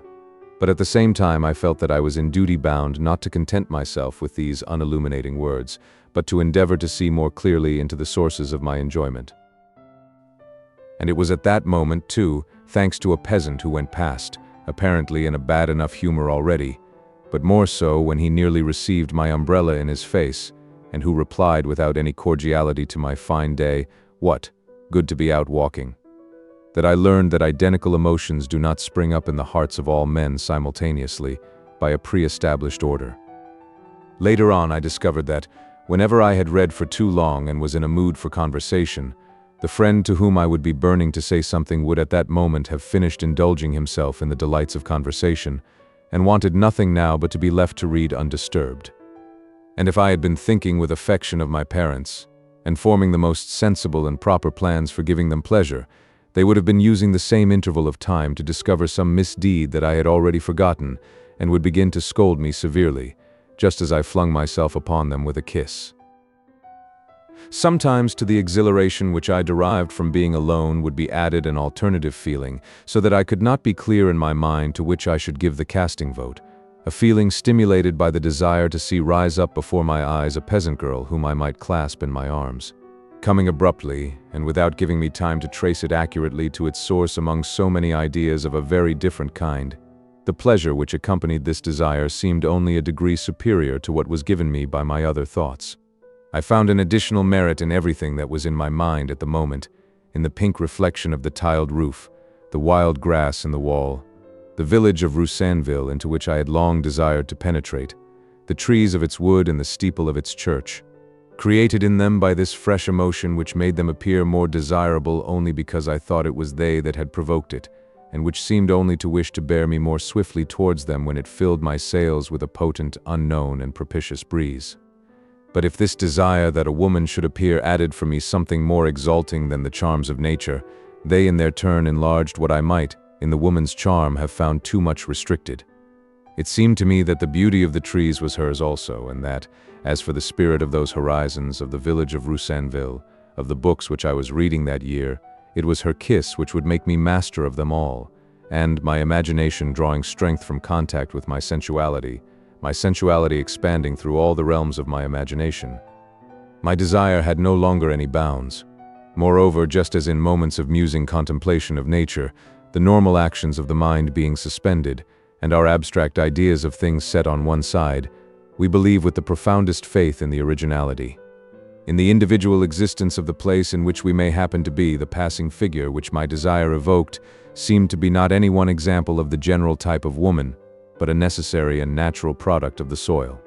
For at that time everything which was not myself, the earth and the creatures upon it, seemed to me more precious, more important, endowed with a more real existence than they appear to full-grown men. And between the earth and its creatures I made no distinction. I had a desire for a peasant girl from Méséglise or Roussainville, for a fisher girl from Baalbec, just as I had a desire for Baalbec and Méséglise. The pleasure which those girls were empowered to give me would have seemed less genuine. I should have had no faith in it any longer, if I had been at liberty to modify its conditions as I chose. To meet in Paris a fisher girl from Baalbec or a peasant girl from Méséglise would have been like receiving the present of a shell which I had never seen upon the beach, or of a fern which I had never found among the woods, would have stripped from the pleasure which she was about to give me all those other pleasures in the thick of which my imagination had enwrapped her. But to wander thus among the woods of Roussainville without a peasant girl to embrace was to see those woods and yet know nothing of their secret treasure, their deep-hidden beauty. That girl whom I never saw save dappled with the shadows of their leaves was to me herself a plant of local growth, only taller than the rest, and one whose structure would enable me to approach more closely than in them to the intimate savor of the land from which she had sprung. I could believe this all the more readily, and also that the caresses by which she would bring that savor to my senses were themselves of a particular kind, yielding a pleasure which I could never derive from any but herself, since I was still, and must for long remain. In that period of life when one has not yet separated the fact of this sensual pleasure from the various women in whose company one has tasted it, when one has not reduced it to a general idea which makes one regard them thenceforward as the variable instruments of a pleasure that is always the same. Indeed, that pleasure does not exist, isolated and formulated in the consciousness, as the ultimate object with which one seeks a woman's company, or as the cause of the uneasiness which, in anticipation, one then feels. Hardly even does one think of oneself, but only how to escape from oneself. Obscurely awaited, imminent and concealed, it rouses to such a paroxysm, at the moment when at last it makes itself felt, those other pleasures which we find in the tender glance, in the kiss of her who is by our side, that it seems to us, more than anything else, a sort of transport of gratitude for the kindness of heart of our companion and for her touching predilection of ourselves, which we measure by the benefits, by the happiness that she showers upon us. Alas, it was in vain that I implored the dungeon keep of Roussainville, that I begged it to send out to meet me some daughter of its village, appealing to it as to the sole confidant to whom I had disclosed my earliest desire when, from the top floor of our house at Combray, from the little room that smelt of orris root, I had peered out and seen nothing but its tower. Framed in the square of the half-opened window, while, with the heroic scruples of a traveler setting forth for unknown climes, or of a desperate wretch hesitating on the verge of self-destruction, faint with emotion, I explored, across the bounds of my own experience, an untrodden path which, I believed, might lead me to my death. Even until passion spent itself and left me shuddering among the sprays of flowering currant which, creeping in through the window, tumbled all about my body. In vain I called upon it now. In vain I compressed the whole landscape into my field of vision, draining it with an exhaustive gaze which sought to extract from it a female creature. I might go alone as far as the porch of Saint André des Champs. Never did I find there the girl whom I should inevitably have met, had I been with my grandfather, and so unable to engage her in conversation. I would fix my eyes, without limit of time, upon the trunk of a distant tree, from behind which she must appear and spring towards me. My closest scrutiny left the horizon barren as before. Night was falling. Without any hope now would I concentrate my attention, as though to force up out of it the creatures which it must conceal upon that sterile soil, that stale and outworn land. And it was no longer in lightness of heart, but with sullen anger that I aimed blows at the trees of Roussainville wood, from among which no more living creatures made their appearance than if they had been trees painted on the stretched canvas background of a panorama. When, unable to resign myself to having to return home without having held in my arms the woman I so greatly desired, I was yet obliged to retrace my steps towards Combray, and to admit to myself that the chance of her appearing in my path grew smaller every moment. And if she had appeared, would I have dared to speak to her? I felt that she would have regarded me as mad, for I no longer thought of those desires which came to me on my walks, but were never realized as being shared by others or as having any existence apart from myself. They seemed nothing more now than the purely subjective, impotent, illusory creatures of my temperament. They were in no way connected now with nature, with the world of real things which from now onwards lost all its charm and significance, and meant no more to my life than a purely conventional framework, just as the action of a novel is framed in the railway carriage, on a seat of which a traveler is reading it to pass the time. And it is perhaps from another impression which I received at Montjouvain, some years later, an impression which at that time was without meaning, that there arose, long afterwards, my idea of that cruel side of human passion called sadism. We shall see, in due course, that for quite another reason the memory of this impression was to play an important part in my life. It was during a spell of very hot weather. My parents, who had been obliged to go away for the whole day, had told me that I might stay out as late as I pleased, and having gone as far as the Montjouvain pond, where I enjoyed seeing again the reflection of the tiled roof of the hut, I had lain down in the shade and gone to sleep among the bushes on the steep slope that rose up behind the house. Just where I had waited for my parents, years before, one day when they had gone to call on Monsieur OVERTURE. It was almost dark when I awoke, and I wished to rise and go away, but I saw Mademoiselle OVERTURE, or thought, at least, that I recognized her, for I had not seen her often at Combray, and then only when she was still a child, whereas she was now growing into a young woman, who probably had just come in, standing in front of me, and only a few feet away from me, in that room in which her father had entertained mine, and which she had now made into a little sitting room for herself. The window was partly open. The lamp was lighted. I could watch her every movement without her being able to see me, but had I gone away, I must have made a rustling sound among the bushes. She would have heard me, and might have thought that I had been hiding there in order to spy upon her. She was in deep mourning, for her father had but lately died. We had not gone to see her. My mother had not cared to go on account of that virtue which alone in her fixed any bounds to her benevolence, namely modesty, but she pitied the girl from the depths of her heart. My mother had not forgotten the sad end of Monsieur Vintel's life, his complete absorption, first in having to play both mother and nursery maid to his daughter, and later in the suffering which she had caused him. She could see the tortured expression which was never absent from the old man's face in those terrible last years. She knew that he had definitely abandoned the task of transcribing in fair copies the whole of his later work, the poor little pieces, we imagined, of an old music master, a retired village organist, which we assumed were of little or no value in themselves, though we did not despise them, because they were of such great value to him and had been the chief motive of his life before he sacrificed them to his daughter, pieces which, being mostly not even written down, but recorded only in his memory, while the rest were scribbled on loose sheets of paper, and quite illegible, must now remain unknown forever. My mother thought also of that other and still more cruel renunciation to which Monsieur Vinteuil had been driven, that of seeing the girl happily settled, with an honest and respectable future. When she called to mind all this utter and crushing misery that had come upon my aunt's old music master, she was moved to very real grief, and shuddered to think of that other grief, so different in its bitterness, which Mademoiselle Vinteuil must now be feeling, tinged with remorse at having virtually killed her father.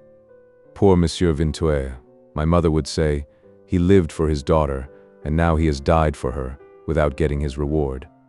Will he get it now, I wonder? And in what form? It can only come to him from her. At the far end of Mademoiselle Vinteuil's sitting room, on the mantelpiece, stood a small photograph of her father, which she went briskly to fetch, just as the sound of carriage wheels was heard from the road outside, then flung herself down on a sofa and drew close beside her a little table on which she placed the photograph, just as, long ago, Monsieur Vinteuil had placed beside him the piece of music which he would have liked to play over to my parents. And then her friend came in. Mademoiselle Vinteuil greeted her without rising, clasping her hands behind her head, and drew her body to one side of the sofa, as though to make room. But no sooner had she done this than she appeared to feel that she was perhaps suggesting a particular position to her friend, with an emphasis which might well be regarded as importunate.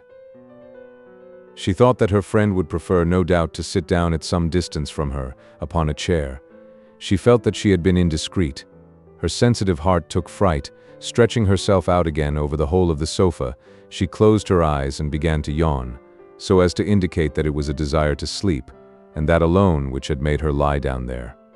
Despite the rude and hectoring familiarity with which she treated her companion, I could recognize in her the obsequious and reticent advances, the abrupt scruples and restraints which had characterized her father.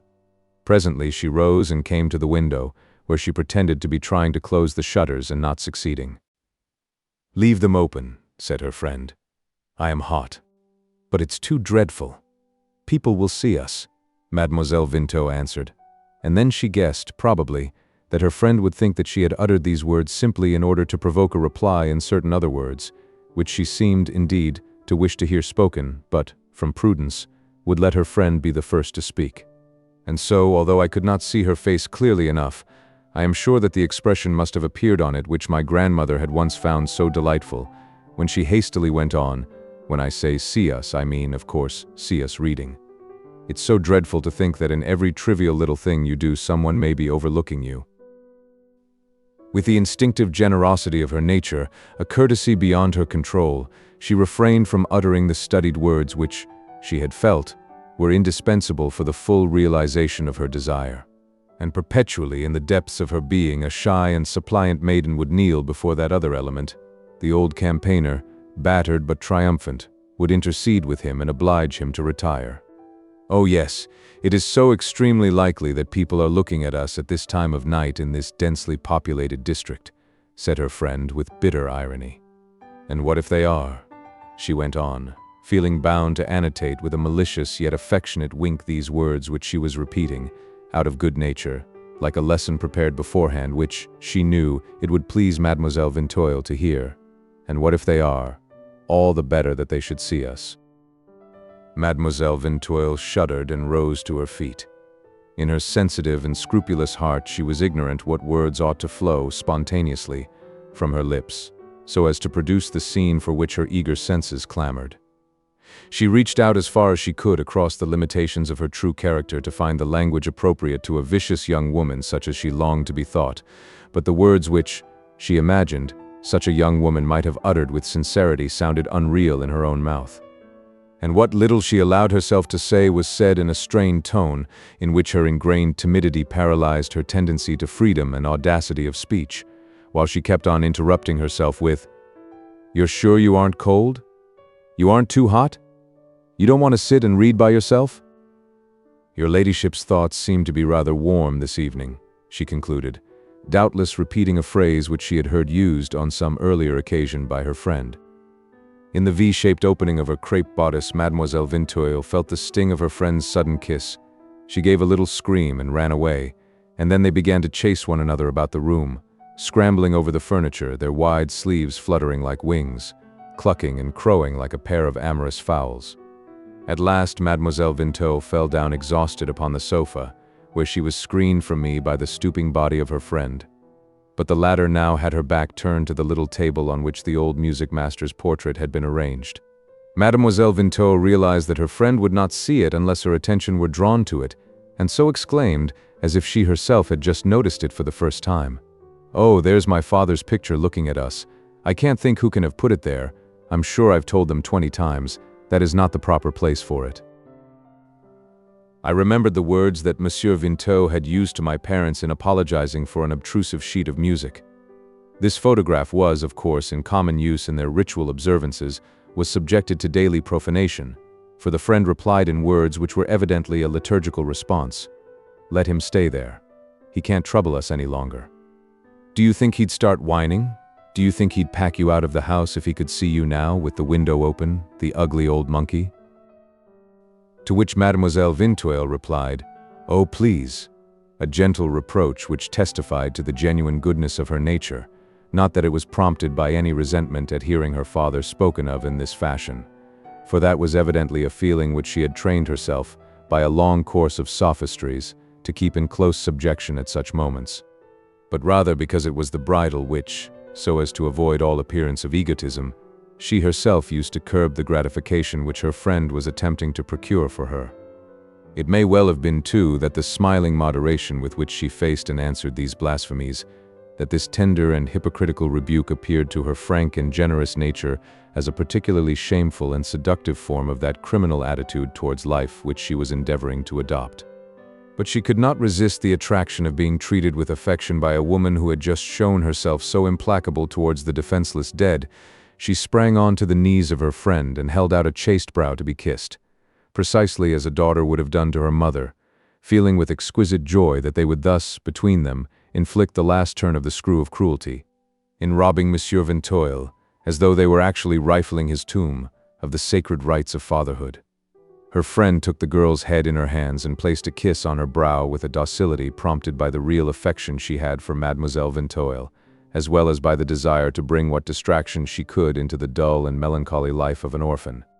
"Do you know what I should like to do to that old horror?" she said, taking up the photograph. She murmured in Mademoiselle Vinteuil's ear something that I could not distinguish. "Oh, you would never dare. Not dare to spit on it? On that?" shouted the friend with deliberate brutality.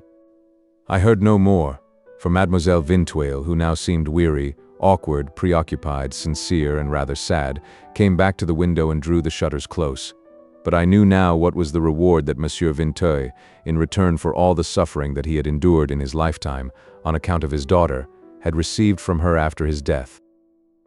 And yet I have since reflected that if Monsieur Vinteuil had been able to be present at this scene, he might still, and in spite of everything, have continued to believe in his daughter's soundness of heart,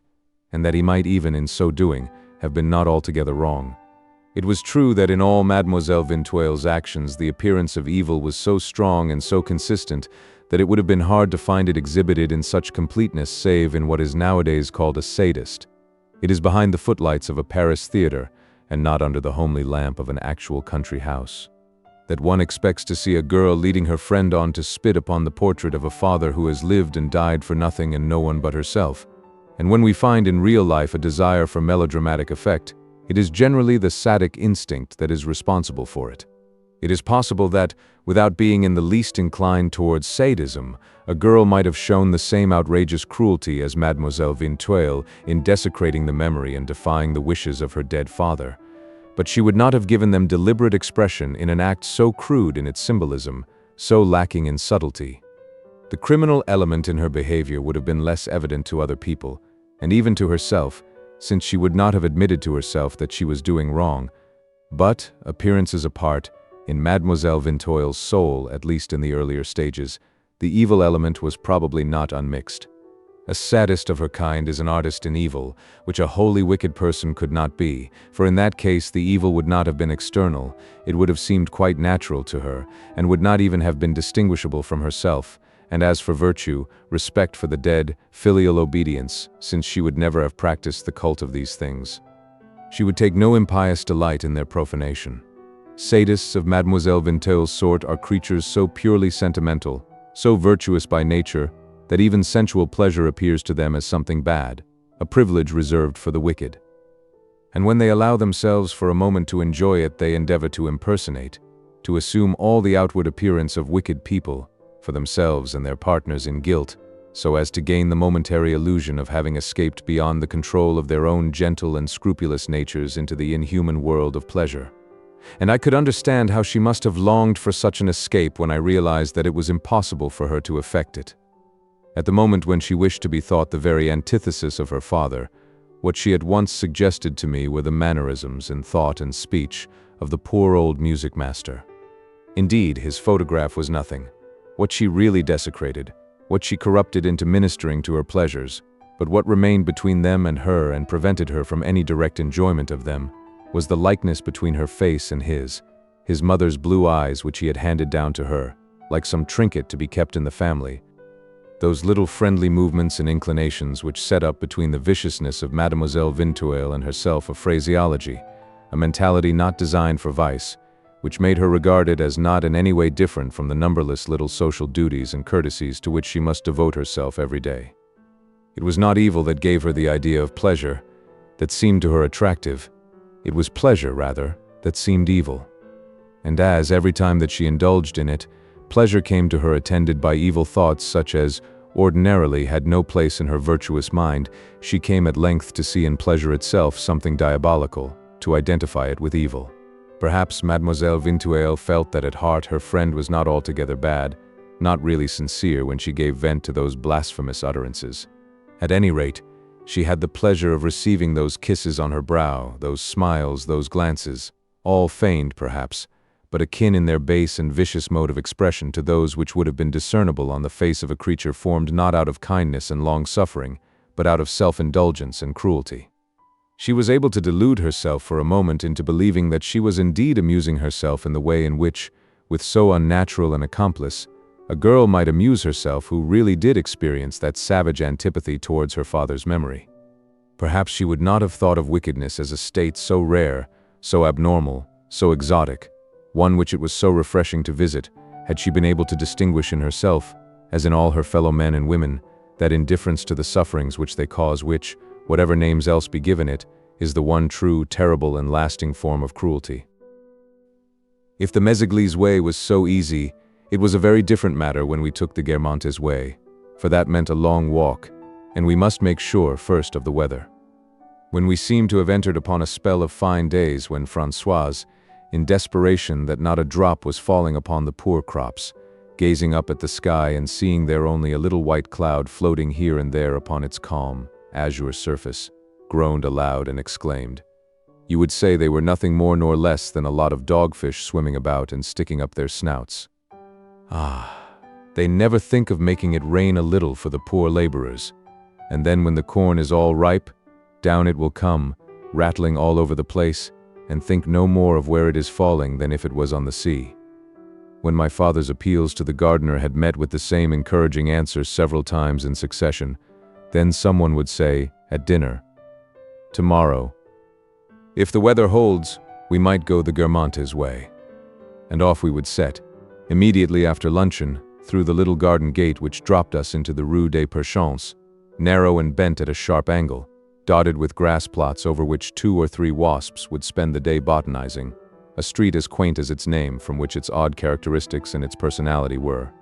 I felt, derived, a street for which one might search in vain through the Combray of today, for the public school now rises upon its site. But in my dreams of Combray, like those architects, pupils of Viollet-le-Duc, who, fancying that they can detect, beneath a Renaissance rood loft and an 18th-century altar, traces of a Norman choir, restore the whole church to the state in which it probably was in the 12th century. I leave not a stone of the modern edifice standing. I pierce through it and restore the Rue des Perchamps. And for such reconstruction, memory furnishes me with more detailed guidance than is generally at the disposal of restorers. The pictures which it has preserved, perhaps the last surviving in the world today, and soon to follow the rest into oblivion of what Combray looked like in my childhood's days. Pictures which, simply because it was the old Combray that traced their outlines upon my mind before it vanished, are as moving if I may compare a humble landscape with those glorious works, reproductions of which my grandmother was so fond of bestowing on me, as those old engravings of the Cenacolo, or that painting by Gentile Bellini, in which one sees, in a state in which they no longer exist, the masterpiece of Leonardo and the portico of St. Mark's.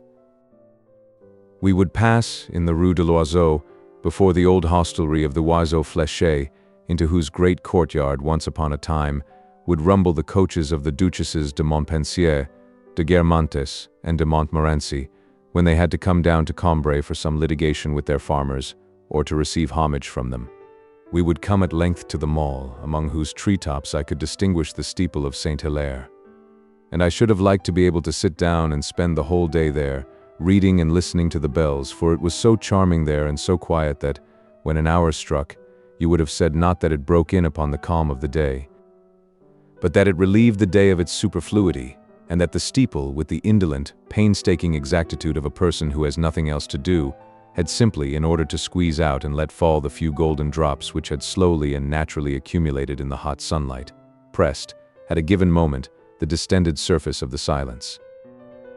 The great charm of the Guermantes Way was that we had beside us, almost all the time, the course of the Vivonne. We crossed it first, 10 minutes after leaving the house, by a footbridge called the Pont Vieux. And every year when we arrived at Combray on Easter morning after the sermon, if the weather was fine, I would run there to see, amid all the disorder that prevails on the morning of a great festival, the gorgeous preparations for which make the everyday household utensils that they have not contrived to banish seem more sordid than ever, the river flowing past. Sky blue already between banks still black and bare, its only companions a clump of daffodils come out before their time, a few primroses, the first in flower, while here and there burned the blue flame of a violet, its stem bent beneath the weight of the drop of perfume stored in its tiny horn. The Pont Vieux led to a towpath which, at this point, would be overhung in summer by the bluish foliage of a hazel, under which a fisherman in a straw hat seemed to have taken root. At Combray, where I knew everyone, and could always detect the blacksmith or grocer's boy through his disguise of a beadle's uniform or chorister's surplice, this fisherman was the only person whom I was never able to identify. He must have known my family, for he used to raise his hat when we passed, and then I would always be just on the point of asking his name, when someone would make a sign to me to be quiet, or I would frighten the fish. We would follow the towpath which ran along the top of a steep bank, several feet above the stream. The ground on the other side was lower, and stretched in a series of broad meadows as far as the village, and even to the distant railway station. Over these were strewn the remains, half buried in the long grass, of the castle of the old Counts of Combray, who during the Middle Ages had had on this side the course of the Vivonne as a barrier and defense against attack from the lords of Guermantes and abbots of Martinville. Nothing was left now but a few stumps of towers, hummocks upon the broad surface of the fields, hardly visible broken battlements over which, in their day, the bowmen had hurled down stones. The watchmen had gazed out over Novapont, Clairefontaine, Martinville-le-Sec, Bailleul-Exempt, Feufs, all of them of Guermantes, a ring in which Combray was locked, but fallen among the grass now. Leveled with the ground, climbed and commanded by boys from the Christian Brothers' School, who came there in their playtime, or with lesson books to be conned, emblems of a past that had sunk down and well-nigh vanished under the earth, that lay by the water's edge now, like an idler taking the air, yet giving me strong food for thought, making the name of Combray connote to me not the little town of today only, but an historic city vastly different, seizing and holding my imagination by the remote, incomprehensible features which it half concealed beneath a spangled veil of buttercups. For the buttercups grew past numbering on this spot which they had chosen for their games among the grass, standing singly, in couples, in whole companies yellow as the yolk of eggs, and glowing with an added luster, I felt, because being powerless to consummate with my palate the pleasure which the sight of them never failed to give me, I would let it accumulate as my eyes ranged over their gilded expanse, until it had acquired the strength to create in my mind a fresh example of absolute unproductive beauty. And so it had been from my earliest childhood, when from the towpath I had stretched out my arms towards them, before even I could pronounce their charming name, a name fit for the prince in some French fairy tale. Colonists, perhaps, in some far distant century from Asia, but naturalized now forever in the village, well satisfied with their modest horizon, rejoicing in the sunshine and the water's edge, faithful to their little glimpse of the railway station, yet keeping, nonetheless, as do some of our old paintings, in their plebeian simplicity, a poetic scintillation from the golden East. I would amuse myself by watching the glass jars which the boys used to lower into the Vivonne to catch minnows, and which, filled by the current of the stream, in which they themselves also were enclosed, at once containers whose transparent sides were like solidified water, and contents plunged into a still larger container of liquid, flowing crystal, suggested an image of coolness more delicious and more provoking than the same water in the same jars would have done standing upon a table laid for dinner, by showing it as perpetually in flight between the impalpable water, in which my hands could not arrest it, and the insoluble glass, in which my palate could not enjoy it. I decided that I would come there again with a line and catch fish. I begged for and obtained a morsel of bread from our luncheon basket, and threw into the Vivonne pellets which had the power, it seemed, to bring about a chemical precipitation, for the water at once grew solid round about them in oval clusters of emaciated tadpoles, which until then it had, no doubt, been holding in solution, invisible but ready and alert to enter the stage of crystallization. Presently the course of the Vivonne became choked with water plants. At first they appeared singly, a lily, for instance, which the current, across whose path it had unfortunately grown, would never leave at rest for a moment, so that, like a ferry boat mechanically propelled, it would drift over to one bank only to return to the other, eternally repeating its double journey. Thrust towards the bank, its stalk would be straightened out, lengthened, strained almost to breaking point until the current again caught it, its green moorings swung back over their anchorage and brought the unhappy plant to what might fitly be called its starting point, since it was fated not to rest there a moment before moving off once again. I would still find it there on one walk after another, always in the same helpless state, suggesting certain victims of neurasthenia, among whom my grandfather would have included my Aunt Léonie, who present without modification, year after year, the spectacle of their odd and unaccountable habits, which they always imagine themselves to be on the point of shaking off, but which they always retain to the end, caught in the treadmill of their own maladies and eccentricities. Their futile endeavors to escape serve only to actuate its mechanism, to keep in motion the clockwork of their strange, ineluctable, fatal daily round. Such as these was the water lily, and also like one of those wretches whose peculiar torments, repeated indefinitely throughout eternity, aroused the curiosity of Dante, who would have inquired of them at greater length and in fuller detail from the victims themselves, had not Virgil, striding on ahead, obliged him to hasten after him at full speed, as I must hasten after my parents. But farther on the current slackened, where the stream ran through a property thrown open to the public by its owner, who had made a hobby of aquatic gardening so that the little ponds into which the Vivonne was here diverted were aflower with water lilies. As the banks at this point were thickly wooded, the heavy shade of the trees gave the water a background which was ordinarily dark green, although sometimes, when we were coming home on a calm evening after a stormy afternoon, I have seen in its depths a clear, crude blue that was almost violet, suggesting a floor of Japanese cloisonné. Here and there on the surface, floated, blushing like a strawberry, the scarlet heart of a lily set in a ring of white petals.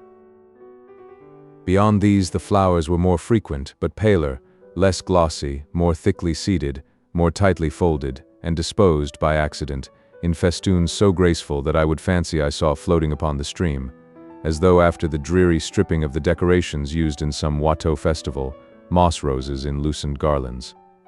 Elsewhere a corner seemed to be reserved for the commoner kinds of lily, of a neat pink or white like rocket flowers, washed clean like porcelain, with housewifely care, while, a little farther again, were others pressed close together in a floating garden bed,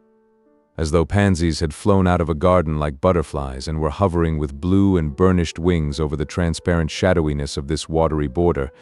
This ski border also, for it set beneath the flowers a soil of a color more precious, more moving than their own, and both in the afternoon, when it sparkled beneath the lilies in the kaleidoscope of a happiness silent, restless, and alert, and towards evening, when it was filled like a distant heaven with the roseate dreams of the setting sun, incessantly changing and ever remaining in harmony about the more permanent color of the flowers themselves, with the utmost profundity, evanescence, and mystery, with a quiet suggestion of infinity, afternoon or evening. It seemed to have set them flowering in the heart of the sky. After leaving this park, the Vivonne began to flow again more swiftly. How often have I watched, and longed to imitate, when I should be free to live as I chose, a rower who had shipped his oars and lay stretched out on his back, his head down, in the bottom of his boat, letting it drift with the current, seeing nothing but the sky which slipped quietly above him, showing upon his features a foretaste of happiness and peace. We would sit down among the irises at the water's edge. In the holiday sky a lazy cloud streamed out to its full length. Now and then, crushed by the burden of idleness, a carp would heave up out of the water with an anxious gasp. It was time for us to feed. Before starting homewards we would sit for a long time there, eating fruit and bread and chocolate, on the grass over which came to our ears, horizontal, faint, but solid, still and metallic, the sound of the bells of Saint Hilaire, which had melted not at all in the atmosphere it was so well accustomed to traverse, but, broken piecemeal by the successive palpitation of all their sonorous strokes, throbbed as it brushed the flowers at our feet. Sometimes at the water's edge and embedded in trees, we would come upon a house of the kind called pleasure houses, isolated and lost, seeing nothing of the world save the river which bathed its feet. A young woman whose pensive face and fashionable veils did not suggest a local origin, and who had doubtless come there, in the popular phrase, to bury herself, to taste the bitter sweetness of feeling that her name, and still more the name of him whose heart she had once held, but had been unable to keep, were unknown there, stood framed in a window from which she had no outlook beyond the boat that was moored beside her door. She raised her eyes with an air of distraction when she heard, through the trees that lined the bank, the voices of passers-by of whom, before they came in sight, she might be certain that never had they known, nor would they know, the faithless lover, that nothing in their past lives bore his imprint, which nothing in their future would have occasion to receive. One felt that in her renunciation of life, she had willingly abandoned those places in which she would at least have been able to see him whom she loved, for others where he had never trod. And I watched her, as she returned from some walk along a road where she had known that he would not appear, drawing from her submissive fingers long gloves of a precious, useless charm. Never, in the course of our walks along the Guermantes way, might we penetrate as far as the source of the Vivonne, of which I had often thought, which had in my mind so abstract, so ideal an existence, that I had been as much surprised when someone told me that it was actually to be found in the same department, and at a given number of miles from Combray, as I had been on the day when I had learned that there was another fixed point somewhere on the earth's surface, where, according to the ancients, opened the jaws of hell. Nor could we ever reach that other goal, to which I longed so much to attain, Guermantes itself. I knew that it was the residence of its proprietors, the Duke and Duchess de Guermantes. I knew that they were real personages who did actually exist, but whenever I thought about them I pictured them to myself either in tapestry, as was the coronation of Esther which hung in our church, or else in changing, rainbow colors, as was Gilbert the Bad in his window, where he passed from cabbage green, when I was dipping my fingers in the holy water stoop, to plum blue when I had reached our row of chairs, or again altogether impalpable, like the image of Geneviève de Brabant, ancestress of the Guermantes family, which the magic lantern sent wandering over the curtains of my room or flung aloft upon the ceiling, in short, always wrapped in the mystery of the Merovingian age, and bathed, as in a sunset, in the orange light which glowed from the resounding syllable antes, and if, in spite of that, they were for me, in their capacity as a duke and a duchess, real people, though of an unfamiliar kind, this ducal personality was in its turn enormously distended, immaterialized, so as to encircle and contain that Guermantes of which they were duke and duchess, all that sunlit Guermantes way of our walks, the course of the Vivonne, its water lilies and its overshadowing trees, and an endless series of hot summer afternoons. And I knew that they bore not only the titles of Duke and Duchesse de Guermantes, but that since the 14th century, when, after vain attempts to conquer its earlier lords in battle, they had allied themselves by marriage, and so became Counts of Combray, the first citizens, consequently, of the place, and yet the only ones among its citizens who did not reside in it, Comte de Combray. Possessing Combray, threading it on their string of names and titles, absorbing it in their personalities, and illustrating, no doubt, in themselves that strange and pious melancholy which was peculiar to Combray, proprietors of the town, though not of any particular house there, dwelling, presumably out of doors, in the street, between heaven and earth, like that Gilbert de Guermantes, of whom I could see, in the stained glass of the apse of Saint Hilaire, only the other side in dull black lacquer, if I raised my eyes to look for him when I was going to Camus for a packet of salt. And then it happened that, going the Guermantes way, I passed occasionally by a row of well-watered little gardens, over whose hedges rose clusters of dark blossom. I would stop before them, hoping to gain some precious addition to my experience, for I seemed to have before my eyes a fragment of that riverside country, which I had longed so much to see and know since coming upon a description of it by one of my favorite authors.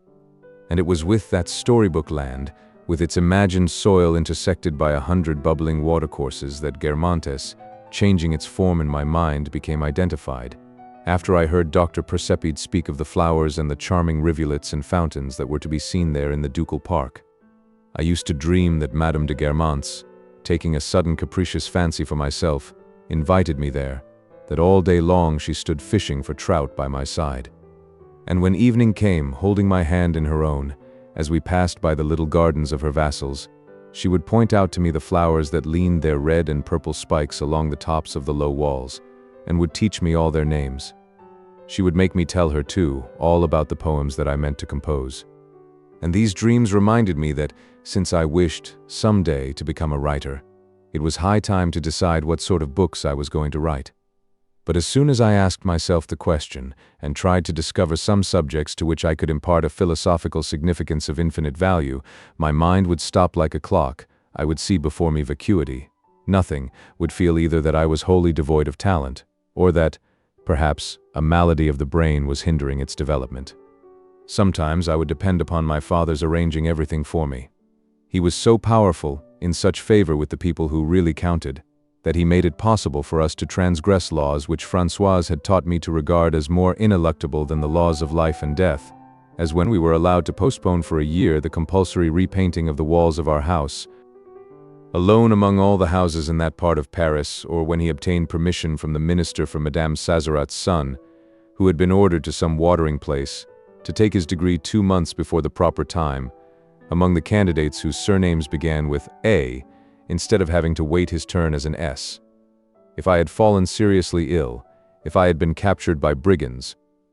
convinced that my father's understanding with the supreme powers was too complete, that his letters of introduction to the Almighty were too irresistible for my illness or captivity to turn out anything but vain illusions, in which there was no danger actually threatening me, I should have awaited with perfect composure the inevitable hour of my return to comfortable realities, of my deliverance from bondage or restoration to health. Perhaps this want of talent, this black cavity which gaped in my mind when I ransacked it for the theme of my future writings, was itself no more either than an unsubstantial illusion, and would be brought to an end by the intervention of my father, who would arrange with the government and with Providence that I should be the first writer of my day. But at other times, while my parents were growing impatient at seeing me loiter behind instead of following them, my actual life, instead of seeming an artificial creation by my father, and one which he could modify as he chose, appeared, on the contrary, to be comprised in a larger reality which had not been created for my benefit, from whose judgments there was no appeal, in the heart of which I was bound, helpless, without friend or ally, and beyond which no further possibilities lay concealed. It was evident to me then that I existed in the same manner as all other men, that I must grow old, that I must die like them, and that among them I was to be distinguished merely as one of those who have no aptitude for writing. And so, utterly despondent, I renounced literature forever, despite the encouragements that had been given me by Bloch. This intimate, spontaneous feeling, this sense of the nullity of my intellect, prevailed against all the flattering speeches that might be lavished upon me as a wicked man, when everyone is loud in the praise of his good deeds, is gnawed by the secret remorse of conscience. One day my mother said, "You are always talking about Madame de Guermantes. Well, Dr. Persipede did a great deal for her when she was ill, 4 years ago, and so she is coming to Combray for his daughter's wedding. You will be able to see her in church." It was from Dr. Persipede, as it happened, that I had heard most about Madame de Guermantes, and he had even shewn us the number of an illustrated paper in which she was depicted in the costume which she had worn at a fancy dress ball given by the Princesse de Léon. Suddenly, during the nuptial mass, the beadle, by moving to one side, enabled me to see, sitting in a chapel, a lady with fair hair and a large nose, piercing blue eyes, a billowy scarf of mauve silk, glossy and new and brilliant, and a little spot at the corner of her nose. And because on the surface of her face, which was red as though she had been very warm, I could make out, diluted and barely perceptible, details which resembled the portrait that had been shewn to me, because, more especially, the particular features which I remarked in this lady, if I attempted to catalogue them, formulated themselves in precisely the same terms: a large nose, blue eyes, as Dr. Persipede had used when describing in my presence the Duchesse de Guermantes. I said to myself, "This lady is like the Duchesse de Guermantes." Now the chapel from which she was following the service was that of Gilbert the Bad. Beneath its flat tombstones, yellowed and bulging like cells of honey in a comb, rested the bones of the old Counts of Brabant. And I remembered having heard it said that this chapel was reserved for the Guermantes family whenever any of its members came to attend a ceremony at Combray.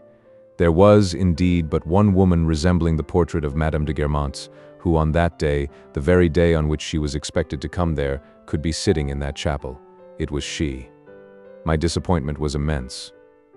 It arose from my not having borne in mind, when I thought of Madame de Guermantes, that I was picturing her to myself in the colors of a tapestry or a painted window, as living in another century, as being of another substance than the rest of the human race. Never had I taken into account that she might have a red face, a mauve scarf like Madame Sazerat, and the oval curve of her cheeks reminded me so strongly of people whom I had seen at home that the suspicion brushed against my mind, though it was immediately banished, that this lady in her creative principle, in the molecules of her physical composition, was perhaps not substantially the Duchesse de Guermantes, but that her body, in ignorance of the name that people had given it, belonged to a certain type of femininity which included, also, the wives of doctors and tradesmen. It must be Madame de Guermantes, and no one else," were the words underlying the attentive and astonished expression with which I was gazing upon this image,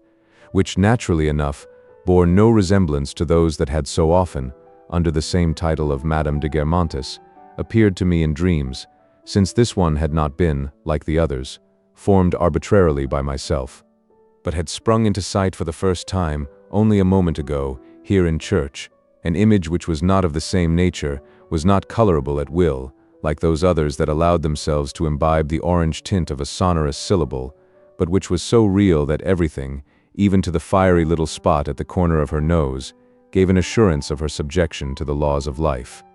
As in a transformation scene on the stage, a crease in the dress of a fairy, a quivering of her tiny finger, indicate the material presence of a living actress before our eyes, whereas we were uncertain, till then, whether we were not looking merely at a projection of limelight from a lantern. Meanwhile, I was endeavoring to apply to this image, which the prominent nose, the piercing eyes pinned down and fixed in my field of vision, perhaps because it was they that had first struck it, that had made the first impression on its surface, before I had had time to wonder whether the woman who thus appeared before me might possibly be Madame de Guermantes. To this fresh and unchanging image the idea, "It is Madame de Guermantes,"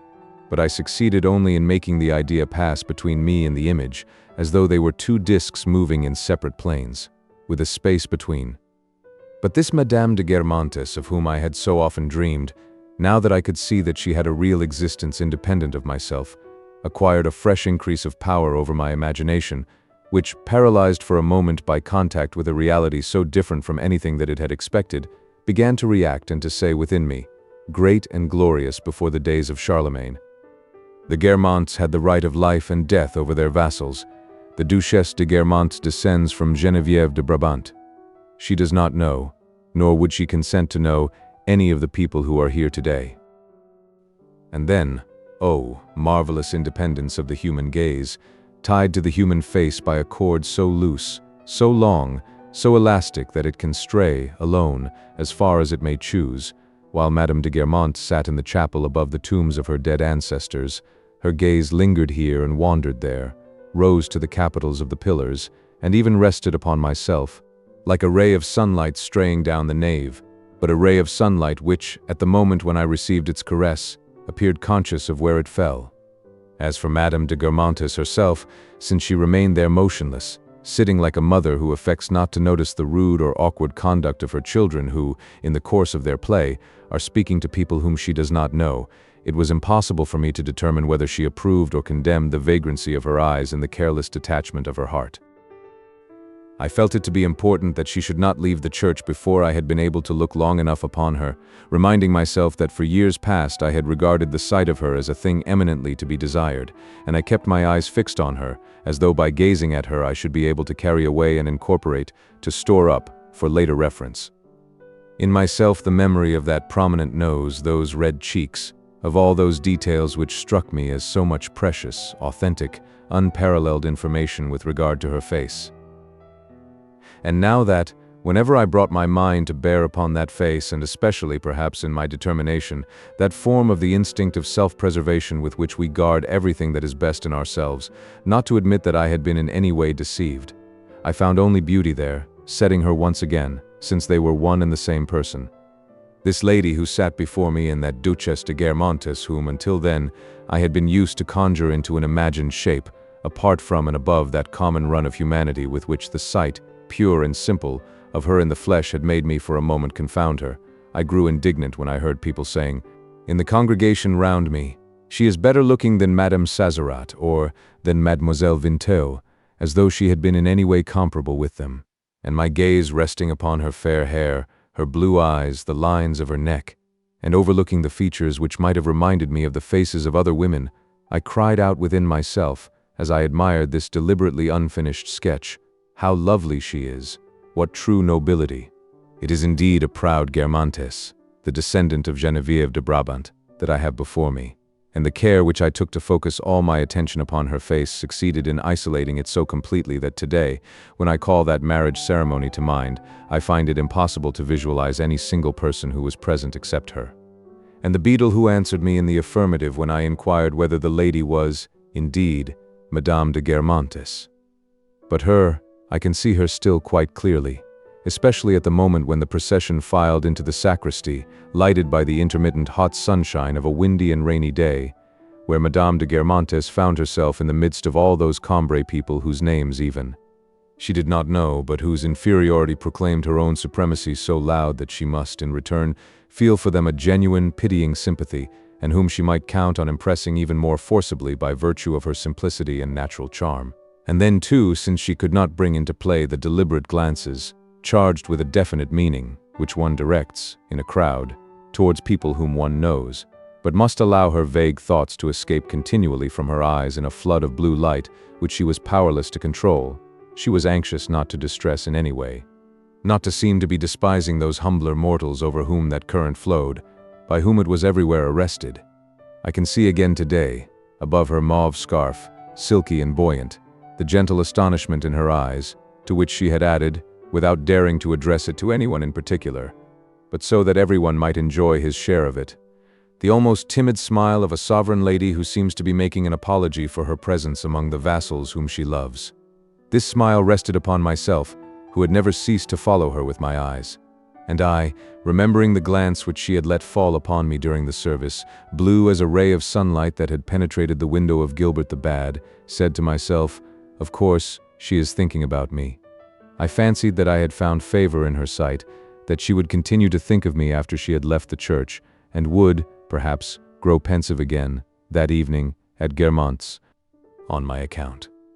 And at once I fell in love with her, for if it is sometimes enough to make us love a woman that she looks on us with contempt, as I supposed Mademoiselle Swann to have done, while we imagine that she cannot ever be ours, it is enough, also, sometimes that she looks on us kindly, as Madame de Guermantes did then, while we think of her as almost ours already.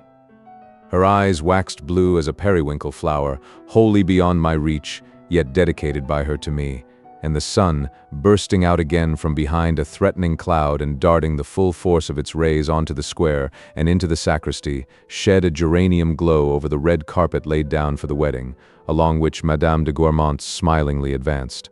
and covered its woolen texture with a nap of rosy velvet, a bloom of light, giving it that sort of tenderness, of solemn sweetness in the pomp of a joyful celebration, which characterizes certain pages of Lohengrin, certain paintings by Carpaccio, and makes us understand how Baudelaire was able to apply to the sound of the trumpet the epithet delicious. How often, after that day, in the course of my walks along the Guermantes way, and with what an intensified melancholy did I reflect on my lack of qualification for a literary career, and that I must abandon all hope of ever becoming a famous author. The regret that I felt for this, while I lingered alone to dream for a little by myself, made me suffer so acutely that, in order not to feel it, my mind of its own accord, by a sort of inhibition in the instant of pain, ceased entirely to think of verse-making, of fiction, of the poetic future on which my want of talent precluded me from counting. Then, quite apart from all those literary preoccupations, and without definite attachment to anything, suddenly a roof, a gleam of sunlight reflected from a stone, the smell of a road would make me stop still, to enjoy the special pleasure that each of them gave me, and also because they appeared to be concealing, beneath what my eyes could see, something which they invited me to approach and seize from them, but which, despite all my efforts, I never managed to discover. As I felt that the mysterious object was to be found in them, I would stand there in front of them, motionless, gazing, breathing, endeavoring to penetrate with my mind beyond the thing seen or smelt. And if I had then to hasten after my grandfather, to proceed on my way, I would still seek to recover my sense of them by closing my eyes. I would concentrate upon recalling exactly the line of the roof, the color of the stone, which, without my being able to understand why, had seemed to me to be teeming, ready to open, to yield up to me the secret treasure of which they were themselves no more than the outer coverings. It was certainly not any impression of this kind that could or would restore the hope I had lost of succeeding one day in becoming an author and poet, for each of them was associated with some material object devoid of any intellectual value and suggesting no abstract truth. But at least they gave me an unreasoning pleasure, the illusion of a sort of fecundity of mind, and in that way distracted me from the tedium, from the sense of my own impotence which I had felt whenever I had sought a philosophic theme for some great literary work. So urgent was the task imposed on my conscience by these impressions of form or perfume or color, to strive for a perception of what lay hidden beneath them, that I was never long in seeking an excuse which would allow me to relax so strenuous an effort and to spare myself the fatigue that it involved. As good luck would have it, my parents called me. I felt that I had not, for the moment, the calm environment necessary for a successful pursuit of my researches, and that it would be better to think no more of the matter until I reached home, and not to exhaust myself in the meantime to no purpose. And so I concerned myself no longer with the mystery that lay hidden in a form or a perfume, quite at ease in my mind, since I was taking it home with me, protected by its visible and tangible covering, beneath which I should find it still alive, like the fish which, on days when I had been allowed to go out fishing, I used to carry back in my basket, buried in a couch of grass which kept them cool and fresh. Once in the house again, I would begin to think of something else, and so my mind would become littered, as my room was with the flowers that I had gathered on my walks, or the odds and ends that people had given me, with a stone from the surface of which the sunlight was reflected, a roof, the sound of a bell, the smell of fallen leaves, a confused mass of different images, under which must have perished long ago the reality of which I used to have some foreboding, but which I never had the energy to discover and bring to light. Once, however, when we had prolonged our walk far beyond its ordinary limits, and so had been very glad to encounter, halfway home, as afternoon darkened into evening, Dr. Percepide, who drove past us at full speed in his carriage, saw and recognized us, stopped, and made us jump in beside him. I received an impression of this sort which I did not abandon without having first subjected it to an examination a little more thorough. I had been set on the box beside the coachman. We were going like the wind because the doctor had still, before returning to Combray, to call at Martinville-le-Sec, at the house of a patient, at whose door he asked us to wait for him. At a bend in the road I experienced, suddenly, that special pleasure, which bore no resemblance to any other, when I caught sight of the twin steeples of Martinville, on which the setting sun was playing, while the movement of the carriage and the windings of the road seemed to keep them continually changing their position, and then of a third steeple, that of Vieuxvicq, which, although separated from them by a hill and a valley, and rising from rather higher ground in the distance, appeared none the less to be standing by their side. In ascertaining and noting the shape of their spires, the changes of aspect, the sunny warmth of their surfaces, I felt that I was not penetrating to the full depth of my impression, that something more lay behind that mobility, that luminosity, something which they seemed at once to contain and to conceal. The steeples appeared so distant, and we ourselves seemed to come so little nearer them, that I was astonished when, a few minutes later, we drew up outside the church of Martinville. I did not know the reason for the pleasure which I had found in seeing them upon the horizon, and the business of trying to find out what that reason was seemed to me irksome. I wished only to keep in reserve in my brain those converging lines, moving in the sunshine, and, for the time being, to think of them no more. And it is probable that had I done so, those two steeples would have vanished forever, in a great medley of trees and roofs and scents and sounds which I had noticed and set apart on account of the obscure sense of pleasure which they gave me, but without ever exploring them more fully. I got down from the box to talk to my parents while we were waiting for the doctor to reappear. Then it was time to start. I climbed up again to my place, turning my head to look back, once more at my steeples, of which, a little later, I caught a farewell glimpse at a turn in the road. The coachman, who seemed little inclined for conversation, having barely acknowledged my remarks, I was obliged, in default of other society, to fall back on my own, and to attempt to recapture the vision of my steeples. And presently their outlines and their sunlit surface, as though they had been a sort of rind, were stripped apart. A little of what they had concealed from me became apparent. An idea came into my mind which had not existed for me a moment earlier, framed itself in words in my head, and the pleasure with which the first sight of them just now had filled me was so much enhanced that, overpowered by a sort of intoxication, I could no longer think of anything but them. At this point, although we had now traveled a long way from Martinville, I turned my head and caught sight of them again, quite black this time, for the sun had meanwhile set. Every few minutes a turn in the road would sweep them out of sight. Then they shewed themselves for the last time, and so I saw them no more. Without admitting to myself that what lay buried within the steeples of Martinville must be something analogous to a charming phrase, since it was in the form of words which gave me pleasure that it had appeared to me, I borrowed a pencil and some paper from the doctor, and composed, in spite of the jolting of the carriage, to appease my conscience and to satisfy my enthusiasm, the following little fragment which I have since discovered and now reproduce with only a slight revision here and there. Alone, rising from the level of the plain, and seemingly lost in that expanse of open country, climbed to the sky the twin steeples of Martinville. Presently we saw three, springing into position confronting them by a daring volt. A third, a dilatory steeple, that of Vieuxvicq, was come to join them.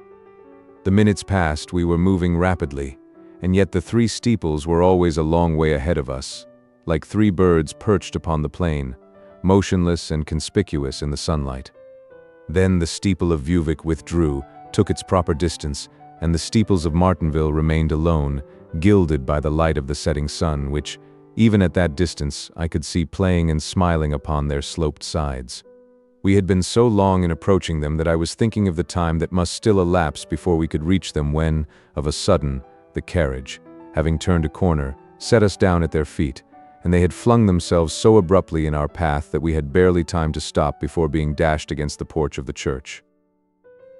We resumed our course. We had left Martinville some little time, and the village, after accompanying us for a few seconds, had already disappeared when, lingering alone on the horizon to watch our flight, its steeples and that of Vieuxvicq waved once again, in token of farewell, their sun-bathed pinnacles. Sometimes one would withdraw, so that the other two might watch us for a moment still. Then the road changed direction. They veered in the light like three golden pivots, and vanished from my gaze. But, a little later, when we were already close to Combray, the sun having set meanwhile, I caught sight of them for the last time, far away, and seeming no more now than three flowers painted upon the sky above the low line of fields. They made me think, too, of three maidens in a legend, abandoned in a solitary place over which night had begun to fall, and while we drew away from them at a gallop, I could see them timidly seeking their way, and, after some awkward stumbling movements of their noble silhouettes, drawing close to one another, slipping one behind another, showing nothing more, now. Against the still rosy sky than a single dusky form, charming and resigned, and so vanishing in the night. I never thought again of this page, but at the moment when, on my corner of the box seat, where the doctor's coachman was in the habit of placing, in a hamper, the fowls which he had bought at Martinville Market, I had finished writing it, I found such a sense of happiness, felt that it had so entirely relieved my mind of the obsession of the steeples, and of the mystery which they concealed, that, as though I myself were a hen and had just laid an egg, I began to sing at the top of my voice. All day long, during these walks, I had been able to muse upon the pleasure that there would be in the friendship of the Duchesse de Guermantes, in fishing for trout, in drifting by myself in a boat on the Vivonne, and, greedy for happiness, I asked nothing more from life, in such moments, than that it should consist always of a series of joyous afternoons. But when, on our way home, I had caught sight of a farm on the left of the road, at some distance from two other farms which were themselves close together, and from which, to return to Combray, we need only turn down an avenue of oaks, bordered on one side by a series of orchard closes, each one planted at regular intervals with apple trees which cast upon the ground. When they were lighted by the setting sun, the Japanese stencil of their shadows, then sharply, my heart would begin to beat. I would know that in half an hour we should be at home, and that there, as was the rule on days when we had taken the Guermantes way and dinner was, in consequence, served later than usual, I should be sent to bed as soon as I had swallowed my soup, so that my mother, kept at table, just as though there had been company to dinner, would not come upstairs to say good night to me in bed. The zone of melancholy which I then entered was totally distinct from that other zone, in which I had been bounding for joy a moment earlier, just as sometimes in the sky a band of pink is separated, as though by a line invisibly ruled, from a band of green or black. You may see a bird flying across the pink. It draws near the borderline, touches it, enters and is lost upon the black. The longings by which I had just now been absorbed, to go to Guermantes, to travel, to live a life of happiness, I was now so remote from them that their fulfillment would have afforded me no pleasure. How readily would I have sacrificed them all, just to be able to cry all night long in the arms of Mamma.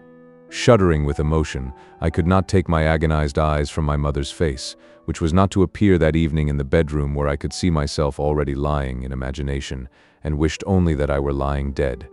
And this state would persist until the morrow, when, the rays of morning leaning their bars of light as the gardener might lean his ladder, against the wall overgrown with nasturtiums which clambered up it as far as my window-sill, I would leap out of bed to run down at once into the garden, with no thought of the fact that evening must return, and with it the hour when I must leave my mother.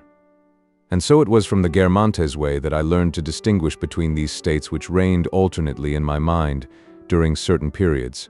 going so far as to divide every day between them, each one returning to dispossess the other with the regularity of a fever and ague, contiguous, and yet so foreign to one another, so devoid of means of communication,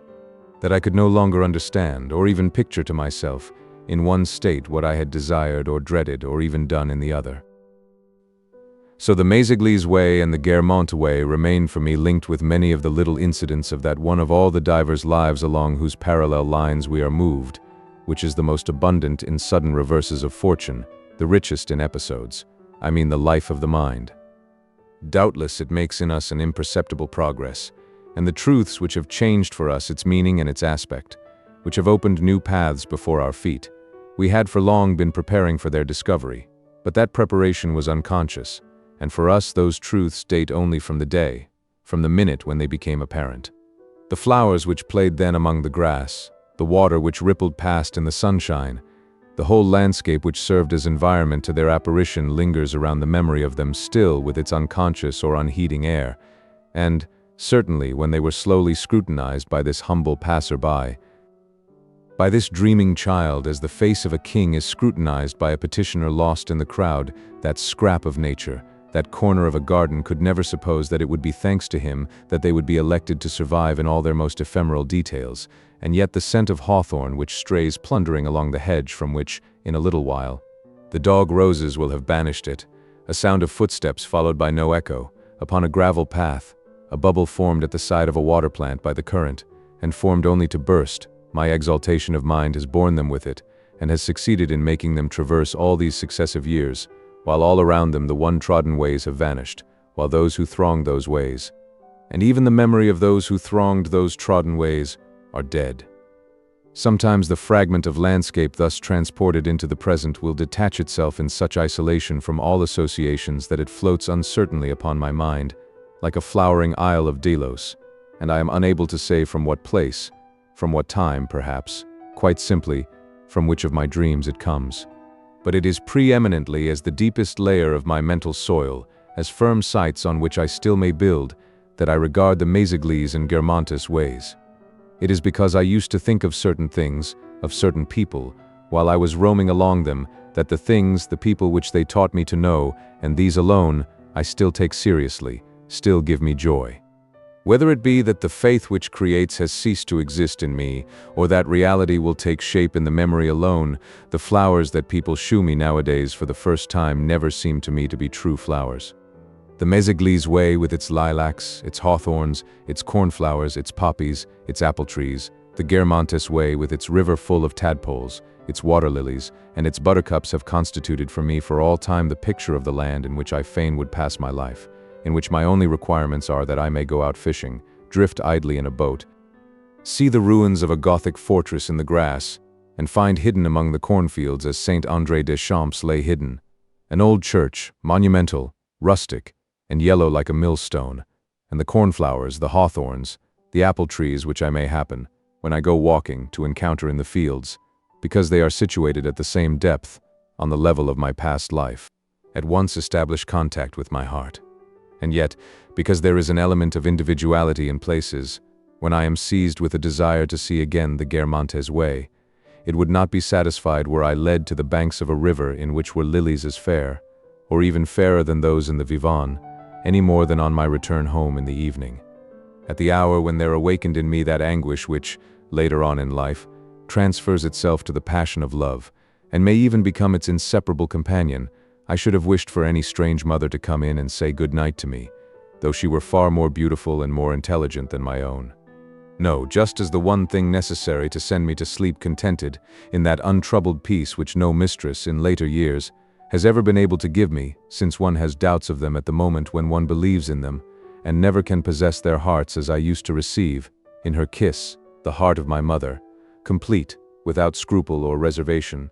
unburdened by any liability save to myself, was that it should be my mother who came, that she should incline towards me that face on which there was, beneath her eye, something that was, it appears, a blemish, and which I loved as much as all the rest. So what I want to see again is the Guermantes way as I knew it, with a farm that stood a little apart from the two neighboring farms, pressed so close together, at the entrance to the Oak Avenue, those meadows upon whose surface, when it is polished by the sun to the mirroring radiance of a lake, are outlined the leaves of the apple trees, that whole landscape whose individuality sometimes, at night, in my dreams, binds me with a power that is almost fantastic, of which I can discover no trace when I awake. No doubt, by virtue of having permanently and indissolubly combined in me groups of different impressions, for no reason save that they had made me feel several separate things at the same time, the Méséglise and Guermantes ways left me exposed, in later life, to much disillusionment, and even to many mistakes. For often I have wished to see a person again without realizing that it was simply because that person recalled to me a hedge of hawthorns in blossom, and I have been led to believe, and to make someone else believe in an aftermath of affection, by what was no more than an inclination to travel. But by the same qualities, and by their persistence in those of my impressions today, to which they can find an attachment, the two ways give to those impressions a foundation, depth, a dimension lacking from the rest. They invest them too with a charm, a significance which is for me alone. When, on a summer evening, the resounding sky growls like a tawny lion, and everyone is complaining of the storm, it is along the Méséglise way that my fancy strays alone in ecstasy, inhaling, through the noise of falling rain, the odor of invisible and persistent lilac trees. And so I would often lie until morning, dreaming of the old days at Combray, of my melancholy and wakeful evenings there, of other days besides, the memory of which had been more lately restored to me by the taste, by what would have been called at Combray the perfume, of a cup of tea, and by an association of memories, of a story which, many years after I had left the little place, had been told me of a love affair in which Swann had been involved before I was born, with that accuracy of detail which it is easier, often, to obtain when we are studying the lives of people who have been dead for centuries than when we are trying to chronicle those of our own most intimate friends.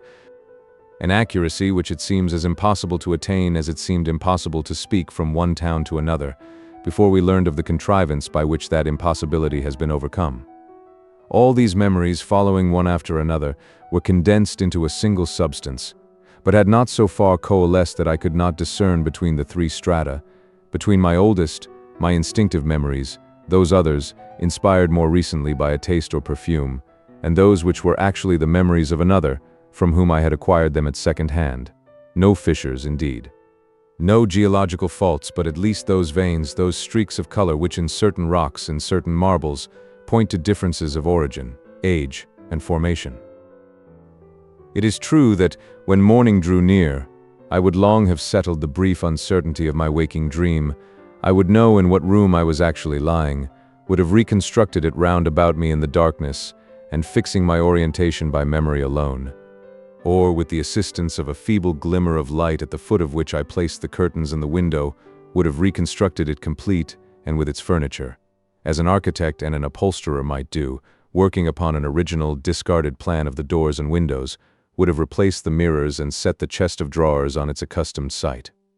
But scarcely had daylight itself, and no longer the gleam from a last dying ember on a brass curtain rod, which I had mistaken for daylight, traced across the darkness, as with a stroke of chalk across a blackboard, its first white correcting ray, when the window, with its curtains, would leave the frame of the doorway, in which I had erroneously placed it, while to make room for it, the writing table, which my memory had clumsily fixed where the window ought to be, would hurry off at full speed, thrusting before it the mantelpiece, and sweeping aside the wall of the passage. The well of the courtyard would be enthroned on the spot where, a moment earlier, my dressing room had lain, and the dwelling place which I had built up for myself in the darkness would have gone to join all those other dwellings of which I had caught glimpses from the whirlpool of awakening, put to flight by that pale sign traced above my window curtains by the uplifted forefinger of day. Continued in the next part.